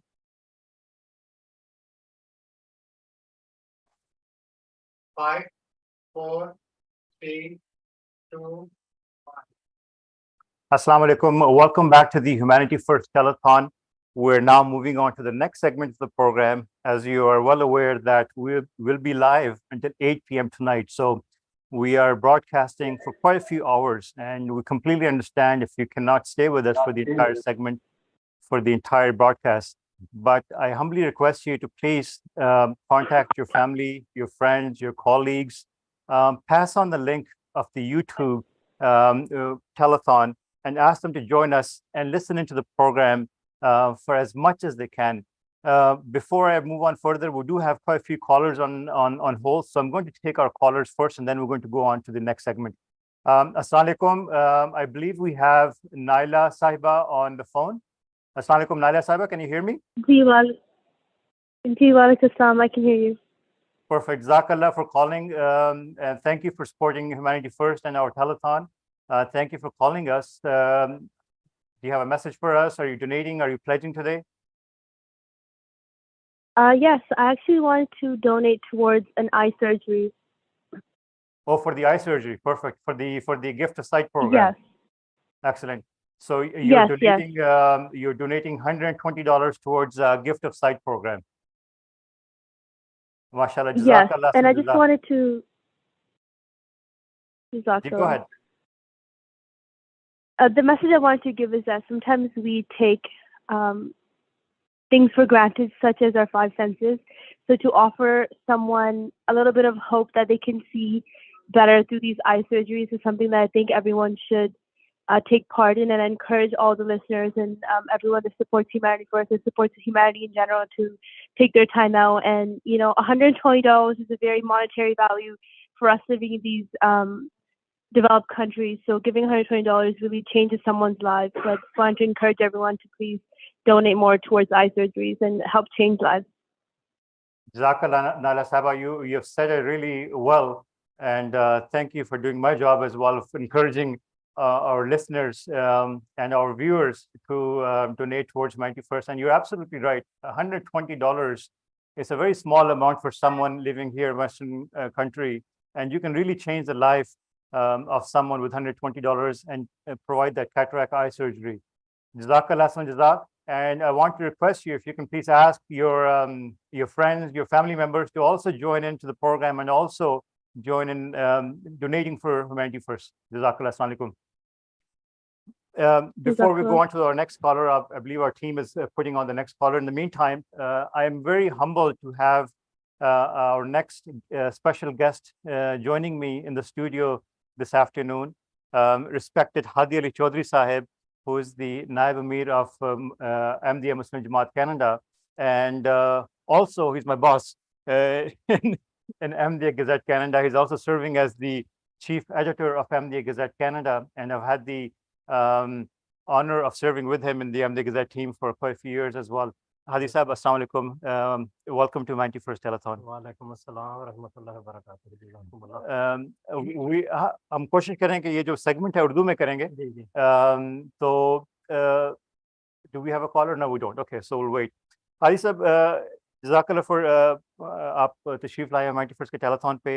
हर साल आप हमारे support करते हैं. 91st के dinners पे भी, telethon पे भी. पिछले साल भी आप आए थे. और सिर्फ आप सपोर्ट अपनी प्रेजेंस से नहीं करते, लेकिन आप लोगों को इनकरेज भी करते हैं. तो जज़ाकल्लाह जज़ा. हादी साहब, आपसे जो बात मैंने पूछना चाहता था वो ये है, और हमारे जो कॉलर्स हैं, जो व्यूअर्स हैं इस वक्त, वो भी सुनना चाहेंगे कि बताएं कि ह्यूमैनिटी फर्स्ट का जो कॉन्सेप्ट है, इसको हम कितना हिस्ट्री में पीछे ले जा सकते हैं. ये तो बिस्मिल्लाहिर्रहमानिर्रहीम, ह्यूमैनिटी तो हमेशा फर्स्ट रही है जब से इस्लाम शुरू हुआ है जी. तो सिर्फ अब एक ऑर्गेनाइजेशन बनाई गई है खिलाफत राबिया दौर में जी, जिसका ये नाम है और ये सेटअप है. अल्लाह के फजल से सारी दुनिया में इसका काम चल रहा है, लेकिन इसकी बुनियाद तो इस्लाम के पहले दिन से ही शुरू थी सही, और ह्यूमैनिटी उस दिन से ही फर्स्ट थी. ये है सारा मसला. रसूलुल्लाह सल्लल्लाहु अलैहि वसल्लम पर जब अल्लाह ताला ने तालीम उतारी कुरान करीम में, तो उसमें एक आयत ये रखी कि कुंतुम खैरा उम्मत उखरिजत लिन्नास, कि तुम बेहतरीन उम्मत हो इस वजह से कि तुम लोगों की भलाई, उनकी बहबूद, उनकी मदद के लिए हो. सही. तो ये उम्मत बनाई लोगों के लिए गई है सही. उसमें चाहे उनकी रूहानी बहबूद है या जिस्मानी या उनकी किसी जरूरत को पूरा करने के लिए. हादी साहब, आपको सॉरी, मैं आपको कट ऑफ कर रहा हूँ यहाँ पे. एक और कॉलर हम ले लें, क्योंकि हमारे कॉलर्स जो हैं वो जब लाइन पे आते हैं तो उनको काफी देर तक होल्ड करना पड़ता है. बिल्कुल ठीक है, नहीं तो चलेंगे. बहुत अच्छा जी, जज़ाकल्लाह. I believe we have Hisham Sahib on the phone. अस्सलाम वालेकुम. वालेकुम अस्सलाम. Hisham Sahib, Jazakallah for reaching out to Humanity First. Thank you for taking time to call us. How can we help you? Ameen, thank you very much for having me. I would just like to donate some money for the food security cause at Humanity First. And that was the reason for my call. Thank you so much for the food security program. And how much are you donating today? I'm looking to donate about $200. $200, excellent. Jazakallah, thank you so much for donating towards our food security program. And some of you may not know, within our food security program, we have different programs. Feed the homeless, the food bank, and few other programs that we run under food security program. So your $200 will go a long way. Jazakallah, Ahsan Jazak for your donation. Assalamu alaikum. My pleasure. Sorry, Hadi Sahib, we can continue. बात चल रही थी इसकी शुरुआत जी. तो खैर उम्मत इसलिए बनती है कि लोगों की भलाई के लिए, उनकी बहबूद के लिए निकले, और यही इस उम्मत की जो बेहतरीन एक निशानी थी अल्लाह ताला ने बता दी. लेकिन साथ अल्लाह ताला ने ये कॉन्सेप्ट भी दिया कि ये दुनिया में जो कुछ आपको मिलता है ये अल्लाह ताला की मलकियत है. सही. लिल्लाहि मुल्कु समावाति वल अर्ज़. और उसमें साथ ये फरमाया कि वफ़ी अम्वालिहिम हक़्क़ुन लिस्साइल वल महरूम, कि इन जिसको भी अल्लाह ताला माल देता है उनके अम्वाल में हक है उन लोगों का जो महरूम है या पूछ लेते हैं, पूछने से भी बाद महरूम हो जाते हैं, उनको देना पड़ता है। सही। इसी तरह दूसरी आयत में फरमाया फ़ी अम्वालिहिम हक़्क़ुन मालूमुन लिस्साइल वल महरूम, कि अल्लाह ताला ने अपने हुज़ूर एक मालूम मुअय्यन तौर पर उनका हिस्सा रखा हुआ है। अब ये है कि जिसको माल दिया है वो कितना देता है, उसको चाहिए कि अपनी बसात के मुताबिक ज़्यादा से ज़्यादा दे। सही। तो ये ह्यूमैनिटी फर्स्ट का कॉन्सेप्ट वहाँ से शुरू होता है। और रसूलुल्लाह सल्लल्लाहु अलैहि वसल्लम के सहाबा में हम देखें, खुद रसूलुल्लाह सल्लल्लाहु अलैहि वसल्लम की ज़ात में देखें कि बहुत ही अपने लिए महदूद रखा, खाना पीना भी, रहना सहना भी बिल्कुल जिसको हम कहें ना कम से कम था, मगर दिया इतना है कि बेशुमार। गुलाम आज़ाद कर दिए, जितनी दौलत थी सारा कुछ दे देते थे। एक आदमी आया आपके पास, बकरियों का एक पूरा रेवड़ आया, तो एक आदमी ने कहा कि मैं गरीब हूँ, मुझे चाहिए, आंसर में सारा रेवड़ सारे दे दिए। जी। और उसका कबीला भी, उसका सारा फिर इस तरह उससे पैदा उठाता रहा। एक साहबी थे नौजवान, मैं हैरान होता हूँ उस शख्स की इस बात से कि जमात को देने के लिए, आंसलम को देने के लिए सारी रात उसने एक जिम्मेदार का जो खेत था उसमें कुएं से पानी निकाल निकाल कर उसको दिया सारी रात, और उसकी उजरत में से आधा घर के लिए रखा, आधा आंसलम। तो क्या ये कहना कुर्बानी की दुरुस्त एक है रूह कि किसी की जब तक आप तकलीफ को खुद नहीं समझ सकते, आप उसकी मदद नहीं कर सकते? ये बेसिकली हुजूर सल्लल्लाहु अलैहि वसल्लम का था कि हर एक की तकलीफ को उन्होंने अपना तकलीफ समझ के बिल्कुल मदद की। बिल्कुल सही। तो ये जितने कबाइल आते थे हज़रत सल्लल्लाहु अलैहि वसल्लम को मिलने के लिए, कोई इस्लाम कबूल करता था, कोई नहीं था करता, तो साहबा उनको घरों में ठहराते थे। और अपनी हालत ये थी कि 2 वक्त की रोटी भी नहीं थी होती, मगर उनकी ज़ियाफ़त करते थे। और ये बाज़ औक़ात 150-150, 200 अफराद भी होते थे, बाज़ औक़ात 2-4, बाज़ औक़ात 10-15। तो ये साहबा ने मदीना में उनकी खिदमत की है, घरों में ठहरा ठहरा कर, गुर्बत की हालात में।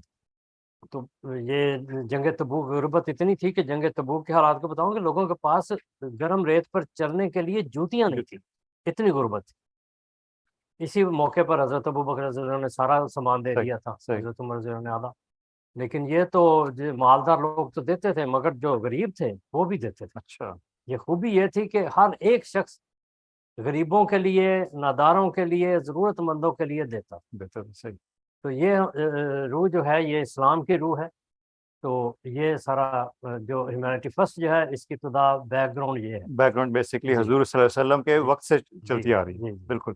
और उस वक्त लोगों ने कुर्बानी की थी जबकि वो खुद भी अपनी तंगी में थे, वो तंगी में थे। यानी कि बिल्कुल असल कुर्बानी ये थी कि जब उनके पास कुछ नहीं था फिर भी उन्होंने दिया था। देखिए कुरान करीम में ये भी तालीम दिया है, योसिरूना अला अनफुसिहिम वलौ काना बिहिम खसासा। सही। अगर खुद भी भूखे हैं फिर भी वो लोगों को तरजीह देते हैं फूड में। बिल्कुल बिल्कुल। तो इसमें ये नहीं कि मेरे पास तौफीक होगी तो मैं दूंगा, बिल्कुल नहीं भी तब भी देते थे, यानी भूख है, भूखे रहकर भी दो। जी जी। हादी साहब हम एक ब्रेक लेंगे and will be back after this short video.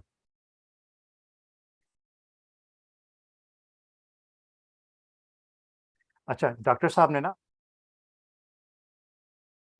Hi, everyone. My name is Rosanna De Francesca. I'm the Ward 3 counselor in the city of Vaughan. And this little video is to try to encourage you to support Humanity First. Humanity First has done so much work around the world and here in our city, helping others in need. Please donate what you can, clothes, food, money. They help in all different kinds of ways to support the people in need all over the world, whether it's through disaster, whether it's through economic challenges.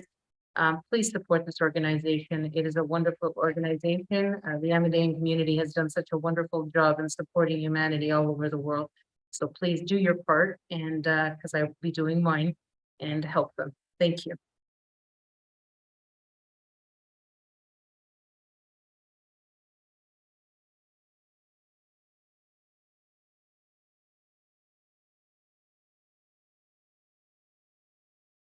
Welcome to the city of Brampton in Ontario, Canada. I am Rowena Santos and I serve as a local counselor, and I'm so happy to be part of this Humanity First Day. The work being done in our city and around the world by Humanity First is impressive. It is all due to volunteers who put in the incredible 1.2 million hours of their time in the past year. And none of this work that you have heard about today on Global Telethon would be possible without your financial support. In Canada alone, Humanity First distributed 4.2 million meals in the first 12 months of the pandemic, and they do incredible work helping to sponsor and resettle refugees right here. Please donate what you can, knowing that you are helping to deliver humanitarian projects locally and around the world, and building capacity to respond when needed to disasters like the flooding in Pakistan. Thank you for being involved, and a big thanks to all the volunteers who make this happen. Remember, please make a donation.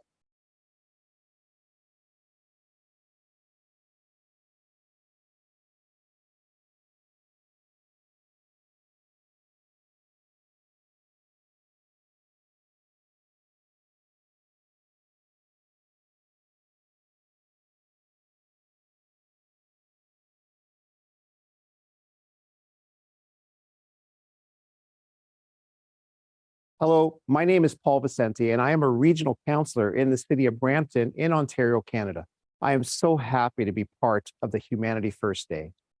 I have seen firsthand the volunteer effort here in my city by Humanity First and the financial support that they have organized recently to assist in Pakistan and Nigeria after the devastating floods. In 2021, Humanity First assisted an incredible 1.5 million people across 78 countries and supported 152 hospitals. We need to keep this work going. Unfortunately, there will be more disasters, but there are upcoming projects around the world that Humanity First is planning. Any financial support that you can provide right now would be helpful. And to the volunteers here in Brampton and across the Greater Toronto region, as well as all the volunteers around the world who have put in a combined 1.2 million hours of their time, thank you.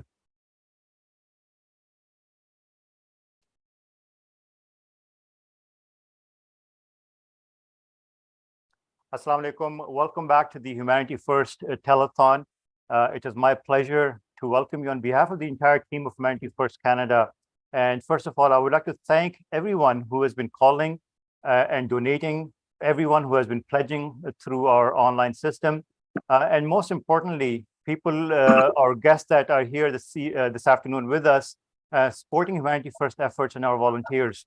Right now, I believe we have our next guest on Zoom. If the team can confirm, we have, perfect. Assalamu alaikum. It is my pleasure to welcome respected Ahmed Yahya Sahib to the Canadian segment of the Telethon. Respected Ahmed Yahya Sahib is the chairman of Humanity First International. And I'm sure that all our listeners are very familiar with him. He has joined us in the past as well and recently visited Humanity First Canada here as well. Yahya Sahib, assalamu alaikum. Welcome to the Telethon. Jazakumullah Mubashir Sahab, wa alaikum assalam. How are you doing? Alhamdulillah, we're doing great. I am here in the studio with respected Hadi Ali Chaudhry Sahib and also Dr. Asam Daud Sahib, who's joining me in the studio. And mashallah, we have a huge team that's working behind the scenes in the technical team and in the call center team. And also, we have our food bank, which is open today. And Saturday is usually one of our busiest days here at the food bank. So we have another team who's, while the telethon is happening, we're serving families in need. And we're preparing food hampers and giving those out as well. So it's a full house here, alhamdulillah, at the Humanity First headquarters. And Jazakallah to you for taking time out of your busy schedule to join us. I know it's been a very busy day for you as well. You have been joining a few different segments. So on that front, can you share with our audience what's happening with the Global Telethon? How's it going? Because you have had the chance to talk to many teams since this morning. Yeah, by the grace of Allah, this annual event, which is now called International Telethon, this telethon has become very important event of our calendar because it provides information of our relief activities to our workers, to our donors, and others who may listen to the accounts, and they will learn about Humanity First. So today we have over 38 countries who are participating in this telethon, basically presenting their programs live on Zoom or YouTube channels, and basically raising funds like Canada. So Alhamdulillah, it's an active day. Started with early from Australia all the way in the other part in the east, and then Indonesia and so on. And now, right now, we have USA and several other European chapters are still active in fundraising.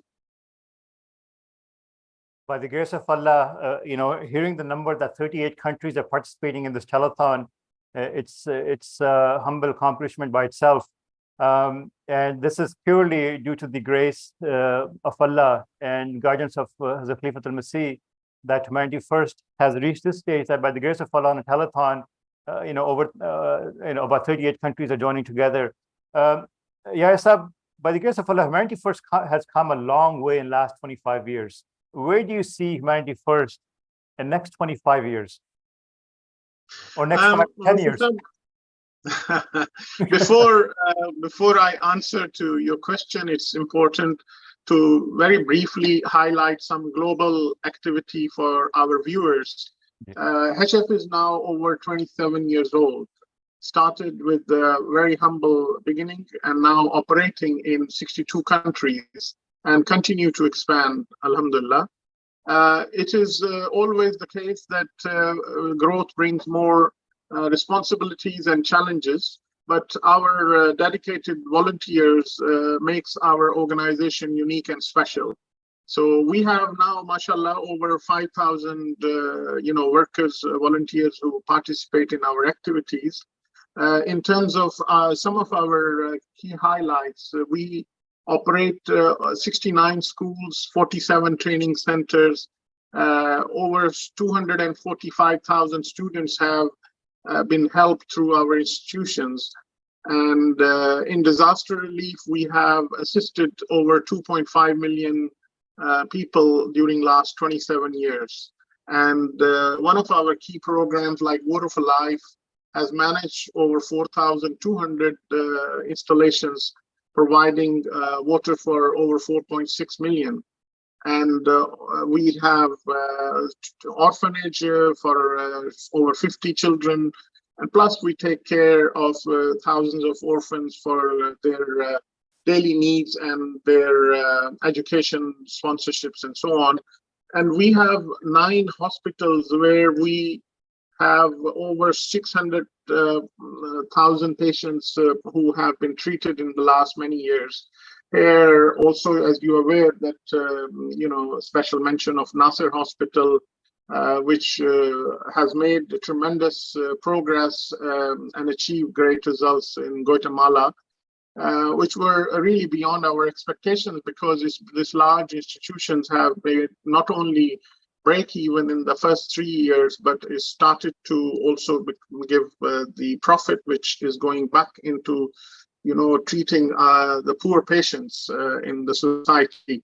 And in the same model, we are now currently constructing with the help of Humanity First Canada, where huge assistance is coming from Humanity First Canada for the hospital in Ivory Coast, which is built on the same model as Nasser Hospital in Guatemala.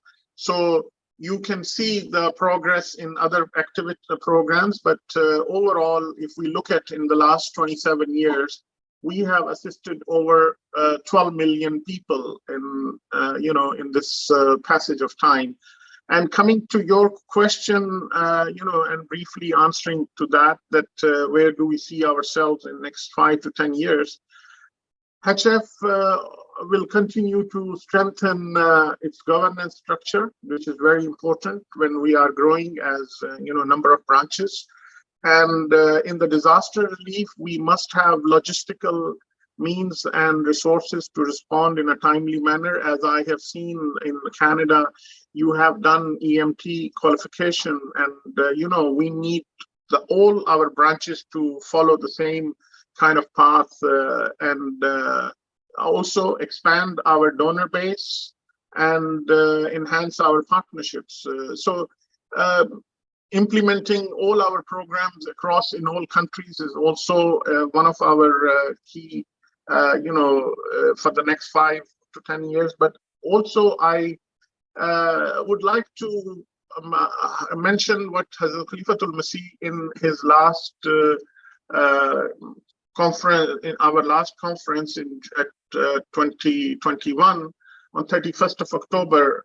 He mentioned that in a similar context, Hazur said, hopefully you will have analyzed the quality and standards of your work in previous years and assessed the effectiveness of the various humanitarian projects and schemes that have established under the banner of Humanity First. I also expect that you will have discussed your future plans and analyzed how moving forward you can best utilize the resources of Humanity First and consider what steps and new methods can be adopted to further benefit humanity and to increase the scope of Humanity First services to mankind. So this very briefly, puts what you asked me, that what we are looking in the next 5 to 10 years. Jazakallah, Ya Sab. With growth comes lots of responsibility, higher responsibility, and with that also it comes lots of challenges as well. What are some of the challenges that we face, and how are we overcoming them, or what is our plan to overcome some of those challenges that we have faced in the recent years or since our inception? I will again mention, that as you said, with the growth, challenges are very much due. Important for Humanity First International to basically introduce and maintain strong governance, model and structure. So all across our affiliates, we have common standards to follow in terms of our, general what we call our programs, in our financial disciplines, and so on. So this is number one. And also, as you understand, that in the last few years, economic crisis due to COVID, and now recently war and its related, issues like energy crisis and so on, has increased the demand for the relief help. So resources are stretched, and so on. So this is our key challenges right now. So my always what comes to what can we do, so my humble advice to our volunteers is that we should maintain our focus and keeping the basic principles of Humanity First, work selflessly with humility, and always keep in mind that our objective is nothing but only to seek the pleasure of our Lord. And Allah will bless our efforts as well. So this is really the essence of Humanity First from the very beginning, and this is something which we will cherish and continue, inshallah. Inshallah, Ya Sab, Jazakallah. Ya Sab, we hold various fundraising events throughout the year, and by the grace of Allah, our projects are increasing. And with the increase of projects, the demand for funds is always, is always there. It's also increasing. And without the funds, we're not able to carry out our projects. Ideally, the best in a way for us to fund our projects is we have regular recurring donations, where we have regular donors that support Humanity First for various causes, various projects. We have quite a few viewers watching us. What message do you have for our donors, and what advice do you have that, for our donors and our volunteers and how we can succeed in this, highlighting the point where, it's important that without their support, our projects may not be possible. You see, as you know, in this kind of charitable work, we need to build the confidence of our donors. And the simple way of building the confidence of our donor is to have more transparent and regular and effective communication with the donors. So we need to have, like we have holding this event today, we are providing a lot of information related to Humanity First Canada, what we are delivering, Humanity First globally, what we are doing, and so on. So this builds confidence of our donors, and this is where we need to keep up this regular communication and keep them informed our value addition. And value addition, as we are all aware, that due to our strength of our volunteer base, we have low cost delivery mechanism for our projects, and this makes us unique. And this is how we have managed to expand, fast as well, and delivering effectively. So we need to carry this message, all along, and provide more kind of opportunities to our donors to get engaged. And I believe that better communication and prayers will, inshallah, will enhance our efforts. Absolutely. Well said, Yaisab. This is the main purpose of our telethon, to communicate to our donors and our potential donors, our supporters, our volunteers as well, exactly what Humanity First Canada is doing, and also Humanity First throughout the world as well. Darsab, I had a few more questions, but I know Yaisab has a very busy schedule. Would you like to add something else for Yaisab, please? No, Jazakallah, respected Yaisab. We are very much thankful to you for taking this time out to join. I know it's very late in your part of the world. We are calling our donors and as much as possible, and they're also joining us. A question that has come up, and I would like to put that in front of you, is that how our donors can find out about the projects that we are doing. There are some interest that they would like to visit one of the projects. What your advice will be to such donors who would like to go and volunteer or see a project of Humanity First?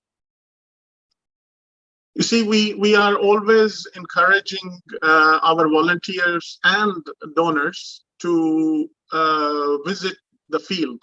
Means the areas where we are delivering our projects. And going there, you can see, if there are water wells, it's not water wells what you see on your paper reports, but you can physically see those. If you are talking about those schools or clinics, then you can go and see how patients are treated and taken care of. Sometimes donors need to know simple facts. I just give you one example of one of our young doctor who has been very successful doctor in West Africa, and he recently passed his professional exam to become specialist surgeon. He actually was an orphan, and he studied from the secondary education till his professional qualification on Humanity First scholarship. And he holds a very prestigious position today in a country. And he yesterday sent me, a lovely note saying, Chairman Saab, I very much appreciate the support of Humanity First provided me for my education to complete my primary medical education. Where I am today, it is because of Humanity First. Now, you see one of small contribution of someone towards one orphan's education has taken this child to grow and come to a stage where today I cannot disclose the other details, that how important position he is serving today in his country. But This is one example. There are so many examples of number of cases where small help has raised the whole community. You know, one water well has allowed hundreds of those who used to go miles away to fetch water can spend less time to, you know, bring water from their own village now because they have a water well. One of the donors and well-wishers in sitting in abroad in Canada or elsewhere has managed to donate this. So these kind of you know, facts should be communicated, and we should encourage our donors who can afford and their time.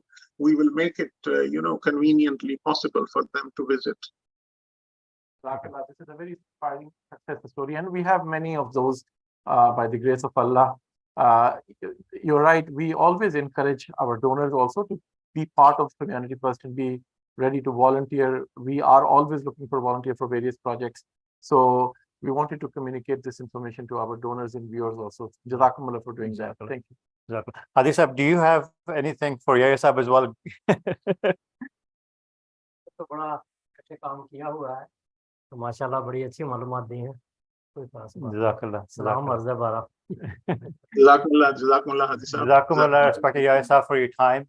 Allah bless you, and please continue praying for our telethon. May Allah help us achieve our target for today as well. Jazakallah. Inshallah. And I just like, as a final word, would like to congratulate your Humanity First Canada team for this, you know, for the wonderful work you are doing all these years. I was in your offices a few months back, and I have seen your food bank. I have listened to all the stories of the refugees. I have gone through the details of so many different types of projects Humanity First Canada is doing, the wonderful work. All our volunteers, all our workers, very silent, working in the background. Allah bless their efforts and Allah reward them. So Jazakumullah, thank you for giving this opportunity to have this communication. Jazakumullah. Jazakumullah. Assalamu alaikum warahmatullahi wabarakatuh. Assalamu alaikum. So Hadi Sahab, back to the discussion we were having. Before we go to the next segment, जो हम बात कर रहे थे कि humanity first का जो concept है वो हजूर सल्लल्लाहु अलैहि वसल्लम के वक्त से शुरू हुआ. फिर आप ये बताएं कि ह्यूमैनिटी फर्स्ट का कॉन्सेप्ट जो जमात में है वो कब और कैसे शुरू हुआ? ये भी वहीं से शुरू होता है बुनियादी तौर पर. बिल्कुल. एक बात मैं बतानी भूल गया, बहुत अहम वाकया है हज़रत सल्लल्लाहु अलैहि वसल्लम के ज़माने का, कि जब मक्के में कहत पड़ा और मक्के के लोग वो थे जिन्होंने मुसलमानों को जंगों में धकेला और बहुत सारे सहाबा शहीद भी हुए. लेकिन जब वो भूखे हुए तो इन्हीं सहाबा ने जो खुद भूखे थे, जिनके पास बहुत कम था खाने के लिए, उन्होंने कहत में उनकी मदद की. तो रसूल करीम सल्लल्लाहु अलैहि वसल्लम ने पूरी उनकी मदद जो थी मक्का भिजवाई मदीने से, बावजूद ये कि वो दुश्मन थे. तो ये है जो नमूना हज़रत सल्लल्लाहु अलैहि वसल्लम ने कायम फरमाया. हज़रत मसीह मौऊद अलैहिस्सलाम की खुद अपनी कैफियत यही थी. एक दफ़ा एक मांगने वाला आया, ज़रूरतमंद था, तो हज़रत मसीह मौऊद अलैहिस्सलाम उसको देने के लिए कुछ उठे, थोड़ा वक्त लग गया. वो सीढ़ियाँ थी या इमारत ऐसी थी जिसमें थोड़ा वक्त लगता, तो वो जा चुका था. अच्छा. तो हज़रत मसीह अलैहिस्सलाम उसके पीछे गोया भागे हैं और बाजार में जाके उसको मिल के तो उसको वो दिया है. तो इसके अलावा 20 ऐसे वाक़यात हैं कि कोई मिलने आए हैं और उन्हें रात क़याम करना है, तो उनके पास वो सोने के लिए सामान नहीं है, तो घर की रज़ाइयाँ वगैरह दी हैं और ख़ुद बगैर उसके सोए. तो हज़रत अम्मा जान भी आपके साथ इसी तरह थी. तो ये नमूने हैं जो हज़रत मसीह अलैहिस्सलाम के ने आप दिखाए. हज़रत खलीफतुल मसीह अव्वल रज़ी अल्लाह अन्हु ने जितनी दौलत थी वो जमात को दी, मगर जो लोग थे उनका इलाज मुफ्त किया है. यानी गरीब और जो नादार थे, बीमारियों में फंसे हुए, क्योंकि वो बहुत बड़े हकीम थे, कामयाब हकीम थे, तो वो इलाज करते थे, मुफ्त करते थे.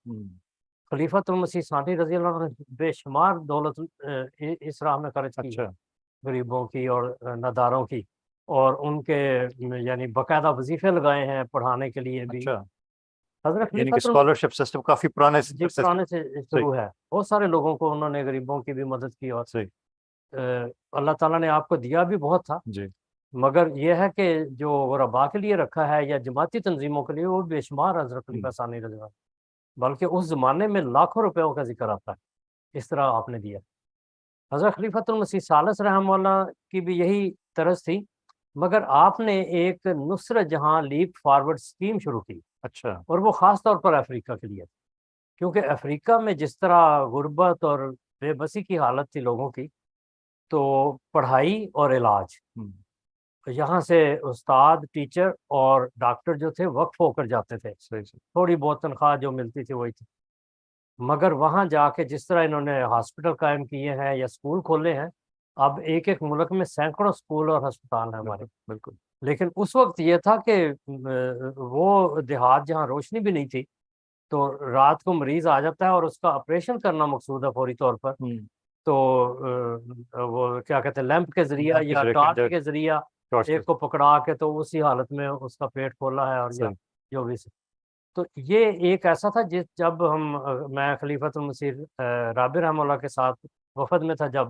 1988 میں گئے ہیں افریقہ کے 7 ملکوں پہ، تو وہاں ہر جگہ اس سکیم کے جو نتائج تھے اس قدر خوشگوار تھے کہ بڑے بڑے لیڈر جو تھے وہ احمدیہ اسکول کے پڑھے ہوئے تھے، یا جو بیمار علاج ہوا ان کے خاندانوں کو وہ ذکر کرتے تھے کہ ہمیں یہ بلیسنگ یہاں سے ملی۔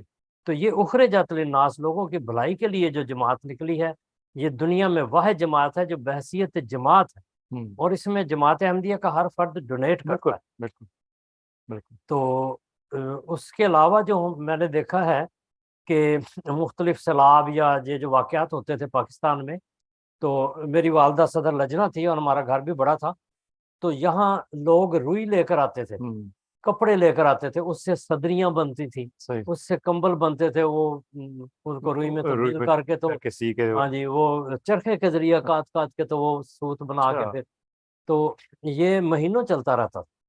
پھر افغانستان سے مہاجر آئے تو باقاعدہ موٹی صدریاں بنا کر یہ ربوہ سے، بلکہ میں پشاور 2 سال رہا ہوں تو وہاں باقاعدہ ربوہ سے بھی کنسائنمنٹ آتی، تو یہ اخرجت للناس کا جماعت کا ایک نمایاں نشان ہے جو جماعتی طور پر ہر جگہ ہے۔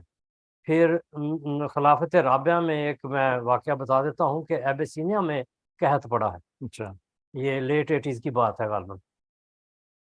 حضرت صاحب نے جماعت کی طرف سے بھی بہت بھجوایا مختلف ملکوں سے، مگر مسلمان ملکوں کے سربراہوں کو اور بادشاہوں کو خطوط لکھے کہ ایبیسینیا وہ ملک ہے جہاں سب سے پہلی ہجرت ہوئی ہے اسلام میں، اور ہمارا حق ہے کہ ہم، اور ان کا حق ہے کہ ہم ان کو دیں، ان کی مدد کریں، اس موقع پر مدد کریں۔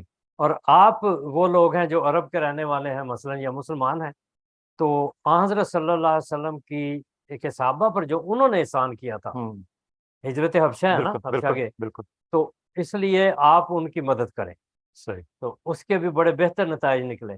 تو یہ جماعت کے اندر جو ہیومینٹی کے لیے درد ہے، بالکل، تو یہ آرگنائزیشن کا نام یا اسکیم تو بعد میں بنی جو پھر گلوبل بن گئی یا یو این او میں رجسٹر ہوئی اور ملکوں میں رجسٹر ہوئی، یہ تو ایک اسی سے یعنی کہ ہیومینٹی فرسٹ پر بنی کیسے، یعنی کہ مجھے اچھی طرح یاد میں خاص آپ اس وقت حضرت مسیح رابع رحمہ اللہ کے ساتھ سرو کر رہے تھے، جی، تو ہیومینٹی فرسٹ کا کانسیپٹ آیا کہاں سے، کیسے بنی، اس کا نام کہاں سے؟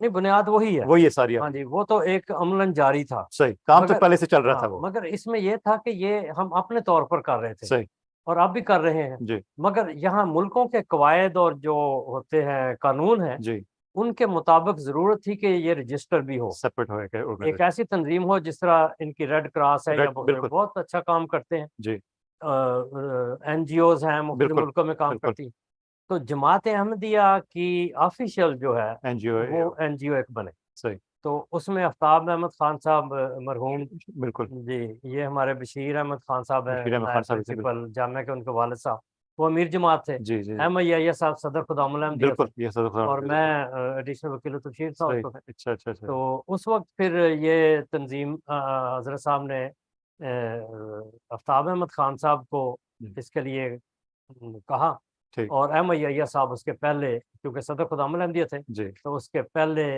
وہ نگران بنے یا چیئرمین بنے، تو وہاں سے پھر یہ کانسیپٹ شروع ہوا کہ یہ ہم مدد تو ہر جگہ کرتے ہیں، مگر اس جب رجسٹر ہوں گے تو پھر یہ ایک قانونی طور پر ہر جگہ ہمیں تحفظ ہوگا اس مدد کا، تو اس لیے یہ تنظیم شروع ہوئی، اور اللہ تعالیٰ نے اس میں اتنی برکت ڈالی ہے، اتنی برکت ڈالی ہے، اور ہماری کوشش ہے اور دعا ہے کہ جتنے بھی لوگ اس میں ڈونیٹ کر سکیں وہ کریں، کیونکہ یہ وہ ذریعہ ہے جو اسلام نے شروع سے تعلیم کے طور پر اللہ تعالیٰ نے بتایا ہے کہ لوگوں کی بھلائی کے لیے تم نکلو، اس وجہ سے تم بہترین امت ہو۔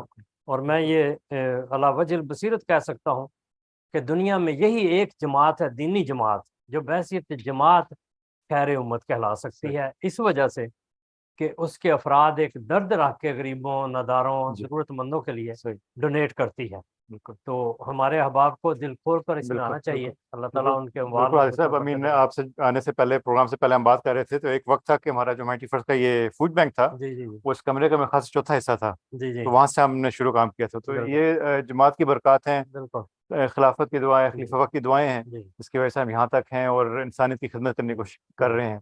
اگر آپ نے کچھ ہمارے جو ویورز ہیں ان کو پیغام دینا ہے تو آپ اس کیمرے کی طرف دیکھ کے اگر آپ ان کو انکریج کر سکیں کہ کیوں 91 کا میں ڈونیٹ دینا چاہیے، اور جو ہدیہ دیتے ہیں کیا اسی پروجیکٹ میں خرچ ہوتا ہے کہ نہیں ہوتا، کیا اس کا فائدہ ہے؟ جی، یہ بہت اچھا آپ نے کر دیا۔ میں اپنے سامعین سے یہ درخواست کرتا ہوں اور ان کی خدمت میں یہ عرض کرتا ہوں کہ یہ وہ آرگنائزیشن ہے، وہ تنظیم ہے جو خالصتاً اللہ تعالیٰ کی تعلیمات کے مطابق چل رہی ہے۔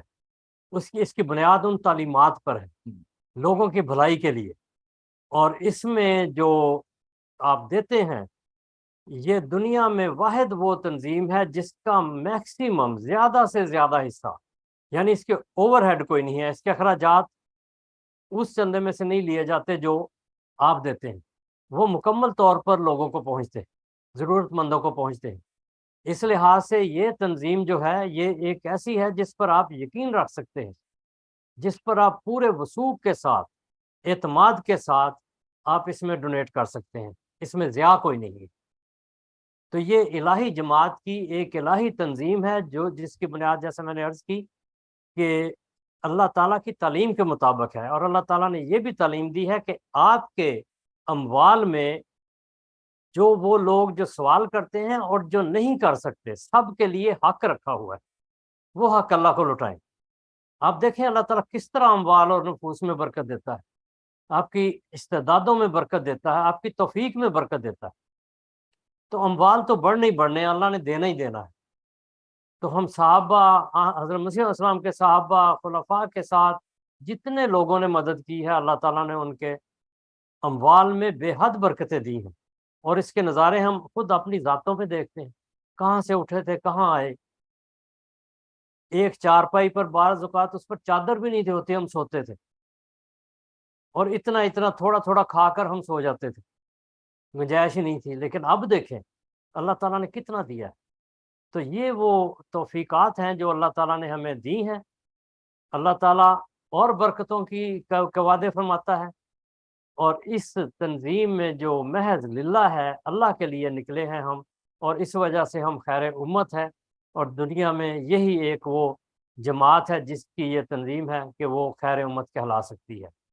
تو میں اپنے بھائیوں بہنوں کی خدمت میں درخواست کرتا ہوں کہ جتنی بھی توفیق ہے وہ اتنا تو ضرور دیں، اور اس سے بڑھ کر بھی دیں، دیکھیں پھر اللہ تعالیٰ بھی بڑھ کر دے گا۔ اللہ تعالیٰ ہم سب کے ساتھ ہو، اللہ تعالیٰ آپ کے ساتھ۔ جزاک اللہ ہادی صاحب، میرے خیال سے آپ کی تحریک کی وجہ سے ہمیں کالز بھی آنے لگی ہیں، تو اس وقت ہمارے پاس ایک کالر آن لائن ہے، ان کی کال ہم پہلے لے لیتے ہیں۔ السلام علیکم، آئی بلیو حمید اللہ صاحب از آن فون۔ السلام علیکم حمید اللہ صاحب، کین یو ہیئر می؟ جی جی جی جی السلام علیکم حمید اللہ صاحب، if you can please speak up just a little bit۔ السلام علیکم۔ وعلیکم میں السلام۔ پیمنٹ کرنا چاہتا ہوں جی واٹر بل کے لیے $5,000۔ جزاک اللہ حمید صاحب، $5,000 آپ نے کہا واٹر ویل کے لیے آپ ڈونیٹ کرنا چاہتے ہیں؟ جی جی جزاک اللہ حسن جزا، بہت بہت شکریہ آپ کا، اللہ تعالیٰ آپ کو جزا دے۔ This is another example that how people come forward and sacrifice. I urge our brothers and sisters who are listening into the program, the information keeps coming up on the screen. There's so many ways you can donate, and we have made it so easy for you. You can just take a picture of the QR code that's at the bottom of the screen, and you can easily donate. As we said earlier, if you're not able to make a donation today, please make a pledge. You can fulfill that pledge in the next couple of months. or even if it's 1 year, but at least make a pledge, even if it's $1. But please do donate and take part in this blessed event and this blessed organization. Hadi sab, before I let you go, Jazakallah for being here. Thank you. आपने काफी time निकाल के हमारे साथ spend किया. Jazakallah Sanjida. हमारे एक और भी एक डोनर हैं. I would like to invite, I believe the Maud Tahir Sahib is here with us from the Lawyers Association, and I believe he has a check to present. Maud Sahib, please feel free to come up to the front. As I said earlier, this telethon is very informal. So if anyone wants to donate and present a check, come on down to the Humanity First office, and you're able to present a check as well. Hadi Sahib, I request you to please receive on behalf of Humanity First. And I request Dr. Samdal Sahib as well to please come to the front to receive the donation check. Assalamu alaikum. Maud Sahib, Jazakallah for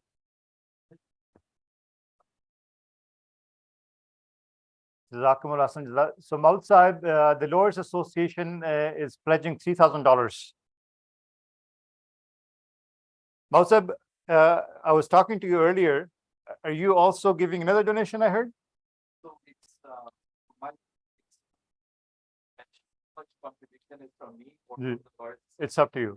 ठीक है. But it's all in here. Excellent. Jazakallah. But it's my honor here on the invitation of Dr. Samdal Sahib. Every year, I personally donate, and I have made a promise and a pledge to Dr. Samdal Sahib that I will always be in the forefront of donations. Inshallah, always. Jazakallah. Allah bless you. Jazakallah. Thank you so much. Allah bless you. Also, I would like to say that not only do we pledge in the amounts, as Dr. Samdal Sahib knows that our legal teams are always ready. We're running a legal clinic inside Vaughan at Tahir Hall, and we have a lot of clients that have been on pro bono basis served for both AMJC and Humanity First. And we take great pride and great honor. All our members are ready, willing, able to help in terms of legal needs. We had people who were denied their OHIP claims. OHIP did not cover them. We were successful in terms of getting those, as well as the immigration help that we were able to provide on a pro bono basis and help those members with their problems. Jazakallah. Jazakallah to you and Jazakallah to the MDM Muslim Lawyers Association for your services.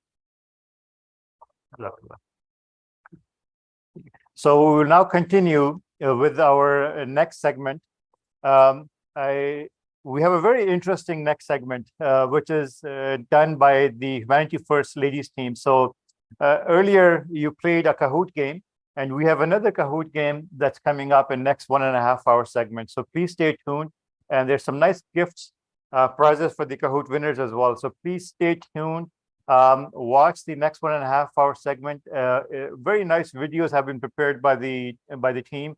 And not only that, we have a very interesting video that's going to be played, which was produced by MTA Canada by the children. So stay tuned. Keep those calls coming in. Keep those pledges, keep those donations coming in. Once again, the phone numbers at the bottom of the screen: 1-800-943-9161, 647-493-7722, or you can go to our website at humanityfirst.ca. We'll come back with the next segment after this short break.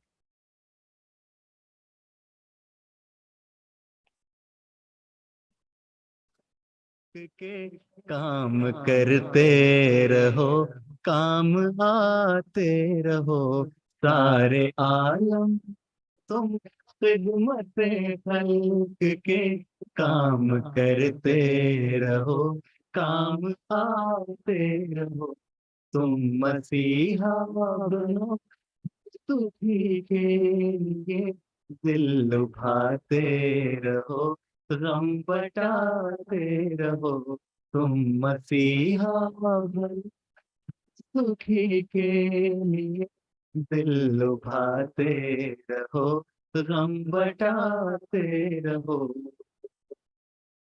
चाहे से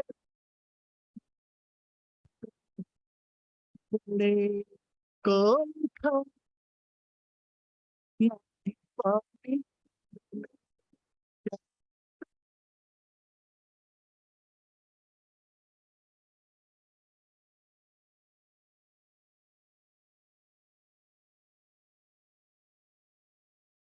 We are focused in 8 specialized relief programs. Water for Life. Almost 1 billion people still live without access to safe drinking water and improved sanitation, and as a result suffer health problems and crippling poverty. Humanity First believes that access to clean water is a right and not a privilege. Our Water for Life program offers a range of clean water solutions for villages and small towns in low-income countries, as well as proper sanitation facilities. Water for Life is active in 19 countries across Asia, Africa, and Central America. Humanity First also lobbies for the change through the End Water Poverty Alliance. Across East Africa, over 200 village water projects have been completed in Uganda, Tanzania, and Kenya. Most of these have been traditional hand pumps, but in Uganda, the team have also done gravity-fed systems, spring water protection, and valley dams. Every day, over 430,000 people across East Africa access water through our installations. Sub-Saharan Africa suffers hugely from a lack of water in hot desert conditions. Our teams are active in 13 countries in West Africa, deploying foot pumps, hand pumps, and solar boreholes. So far, over 1,700 installations have been completed in the Gambia, Senegal, Sierra Leone, Liberia, Ivory Coast, Cameroon, Burkina Faso, Mali, Benin, Niger, Togo, Ghana, and Nigeria. Across West Africa, every day, almost 2 million people access safe drinking water through our installations. Our Water for Life projects in Asia include installations of 11 megaflow pumping stations in Muzaffarabad, Pakistan, following the 2005 earthquake, and building over 650 water wells in the semi-desert region of Tari Nisin. It is estimated that 1.6 million people have benefited from these initiatives. With the recent Rohingya crisis, teams are working in Kutupalong camp in southern Bangladesh, deploying dozens of tube water wells and temporary toilet blocks for the refugees. We did the same in Indonesia, following natural disasters, and have been deploying better toilet blocks in schools in the region. Worldwide, there have been over 2,800 water installations, providing services for over 4.1 million people, improving health and transforming rural communities.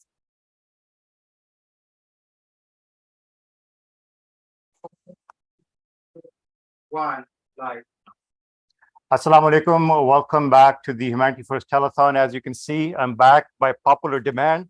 I did leave for the next segment, but they forced me to come back here. We do have a slight change in the program. We have another special guest joining us for a few minutes, so that's why I've been asked to come back. In the meantime, I've got some callers on hold, and I'm going to take those calls now before we go to our special guest. I believe we have a caller on hold, and the name is Irfan. Assalamu alaikum, Irfan Sahib. Ji, walaikum salam. Irfan Sahib, you're live at the Global Telethon of Humanity First Canada. Ji. Irfan Sahib, Thank you so much. My name is Irfan Ahmed, and I'm calling from Toronto. And this is from Eye Optical, and we want to donate $2,500 in the category of Ivory Coast Hospital. Jazakallah, Irfan Sahib, for your support. You regularly support Humanity First projects. You have donated in the past as well. Irfan Sahib, for our viewers, is from Eye Optical. He's in the business of providing eyeglasses, and he also supports Humanity First by when we send some needy families that need glasses as well. So Irfan Sahib, Jazakumullah for your $2,500 towards the Ivory Coast Hospital. Allah bless you. Do you have any message for our Thank you so much. For our viewers? Please donate as much you can. It's a very noble cause, and we're supposed to support, and we can change lives. And a lot of people need help, and this is a noble cause, and we should contribute as much we can. Thank you so much. Jazakallah Irfan Saib. And thank you very much for giving the opportunity to, giving the chance to help. Thanks a lot. Jazakallah Irfan Saib. Allah bless you for your donation. Jazakallah. At the bottom of the screen, you keep seeing various ways you can contact us. I urge our brothers and sisters and even our young children to please take some time out to call us, reach out to us, send us a message through WhatsApp, or call us at the toll-free number. And also, we've made it very easy for you. If you notice at the bottom of your screen on the right hand or my left is a QR code. Simply take a picture of that. That will take you straight to our donation page, and you can make a donation. As our previous guests have mentioned, Humanity First is your own organization. It is not an organization, a worldly organization where we are paid or we have salaried CEOs or executive team. It's run by volunteers. It is run by volunteers. It's a donor-driven organization. If you decide to donate money towards a water well, that money will go towards that project. If you donate towards a specific disaster relief, then it goes directly to that disaster relief program. It doesn't go to anyone's salary. And many times, the funds that are collected, not many times, all the time, they go directly to the programs. And we have a very little overhead that covers running the office and the other small marketing expenses that we have. But I can assure you that every single dollar that you donate goes towards the projects. And we have another caller on hold, so let's take our next caller. I believe it is Muhammad Ismail Saib. Assalamu alaikum, Muhammad Saib. Assalamu alaikum, Muhammad Saib. Can you hear me? जी अस्सलाम वालेकुम। जी वालेकुम अस्सलाम। क्या हाल आपका? Hello. अल्हम्दुलिल्लाह, शुक्र है बहुत। मोहम्मद साहब, आप कहाँ से कॉल कर रहे हैं? मैं कैलगरी से बोल रहा हूँ और कैलगरी में मैं कोऑर्डिनेटर हूँ यहाँ पे ह्यूमैनिटी फर्स्ट का। तो अगर चाहें तो मैं थोड़ी अपडेट भी दे सकता हूँ यहाँ पे हमने जो काम किया है। जी बिल्कुल, जरूर आप दे दें। माशाल्लाह कैलगरी की टीम काफी अच्छा काम कर रही है और is one of our strongest teams in humanity first Canada here. आप पहले अपडेट दे दें, फिर मैं भी थोड़ी सी दे दूंगा। ठीक है, जज़ाकल्लाह। तो मैंने तो अपना तो वादा किया था कि वाटर वेल के लिए 5000 का इंशाल्लाह वो 2 टर्म्स में मैं पे कर दूंगा। लेकिन माशाल्लाह यहाँ पे एक जो पहला वादा ABM कॉलेज की तरफ से है वो 25,000 दे रहे हैं और उसके अलावा 2 और वादे जाते हैं जो अपना नाम जाहिर नहीं करना चाहते कि वो 24,000 ईच वो पे करेंगे इंशाल्लाह विद इन अ ईयर। और टोटल जो अभी मेरे पास लिस्ट थी जो मेन लोगों से थी वो $102,000 वो प्लेज थे। लेकिन अभी जो 5 हमारे वॉलंटियर हैं उन्होंने मुझे अभी तक अपना नहीं भेजा और वो अपने डिफरेंट सेक्टर्स में डिफरेंट एरियाज में वो काम कर रहे हैं और इंशाल्लाह मुझे विद इन 2-3 आवर्स में वो अपनी अपडेट दे देंगे। ठीक है, जज़ाकल्लाह। जज़ाकल्लाह खैरन जज़ा। तो बेसिकली अब तक आपने $102,000 की कैलगरी से प्लेजेस ली हैं, क्या ये दुरुस्त है? So far ये है। So far, alhamdulillah, alhamdulillah. Jazakallah for all your efforts. Allah Ta'ala bless you, and also Allah Ta'ala bless you for your personal donation towards the water well as well. Please continue spreading the word to all the Calgarians. Ask them to please join our program, listen in, call in. Try your best. Every single person should take part, even if it's $1 donation. It makes a huge difference. Earlier today, a young child donated $120 towards cataract eye surgery. So imagine $120 is a small amount for us living in a Western country, and that makes a huge difference for someone in Africa. So jazakallah for all your efforts. And now we're going to take a short break, and we'll be back after this short video.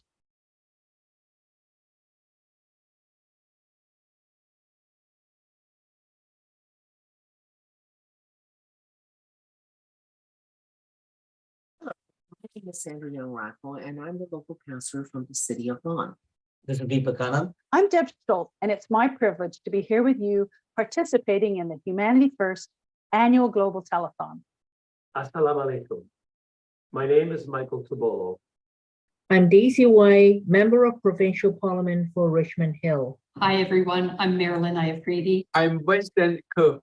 Hello, warm wishes, and it is lovely to join you all today for this important event. I'm pleased to extend greetings to those participating in the Humanity First live 24-hour global telethon on. Please accept my warmest and sincerest gratitude and appreciation for not only everything you do, but for who you are as individuals. Humanity First is busy providing relief to the less fortunate all around the world. Over the past several decades, Humanity First has been an important lifeline for many impoverished and disaster-stricken communities across the world.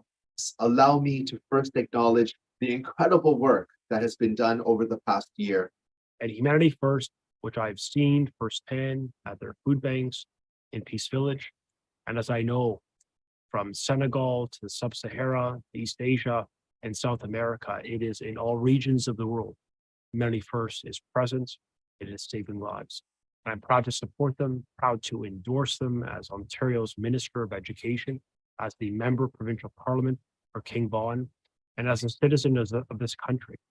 Thank you to Humanity First for all you do in Canada and around the world.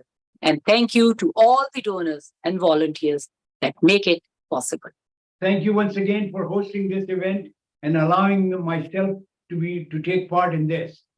So I hope you're enjoying this global telethon, and thank you for your support of humanity.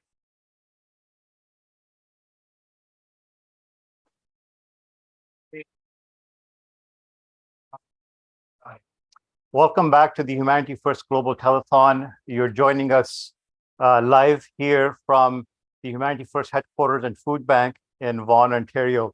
It is my pleasure to welcome our special guest this afternoon in our telethon, and you won't be surprised when you see him. He's a regular supporter of Humanity First. He regularly donates to Humanity First, and he has been to almost every single Humanity First event as well. It is my honor and pleasure to welcome Honorable Minister of Education for the province of Ontario, Mr. Stephen Lecce. Stephen, thank you for, Mr. Minister, thank you for being here. Thank you for taking time out of your busy schedule on this weekend, on a Saturday, to be here with us to support us once again to the Humanity First Telethon. I appreciate it very much.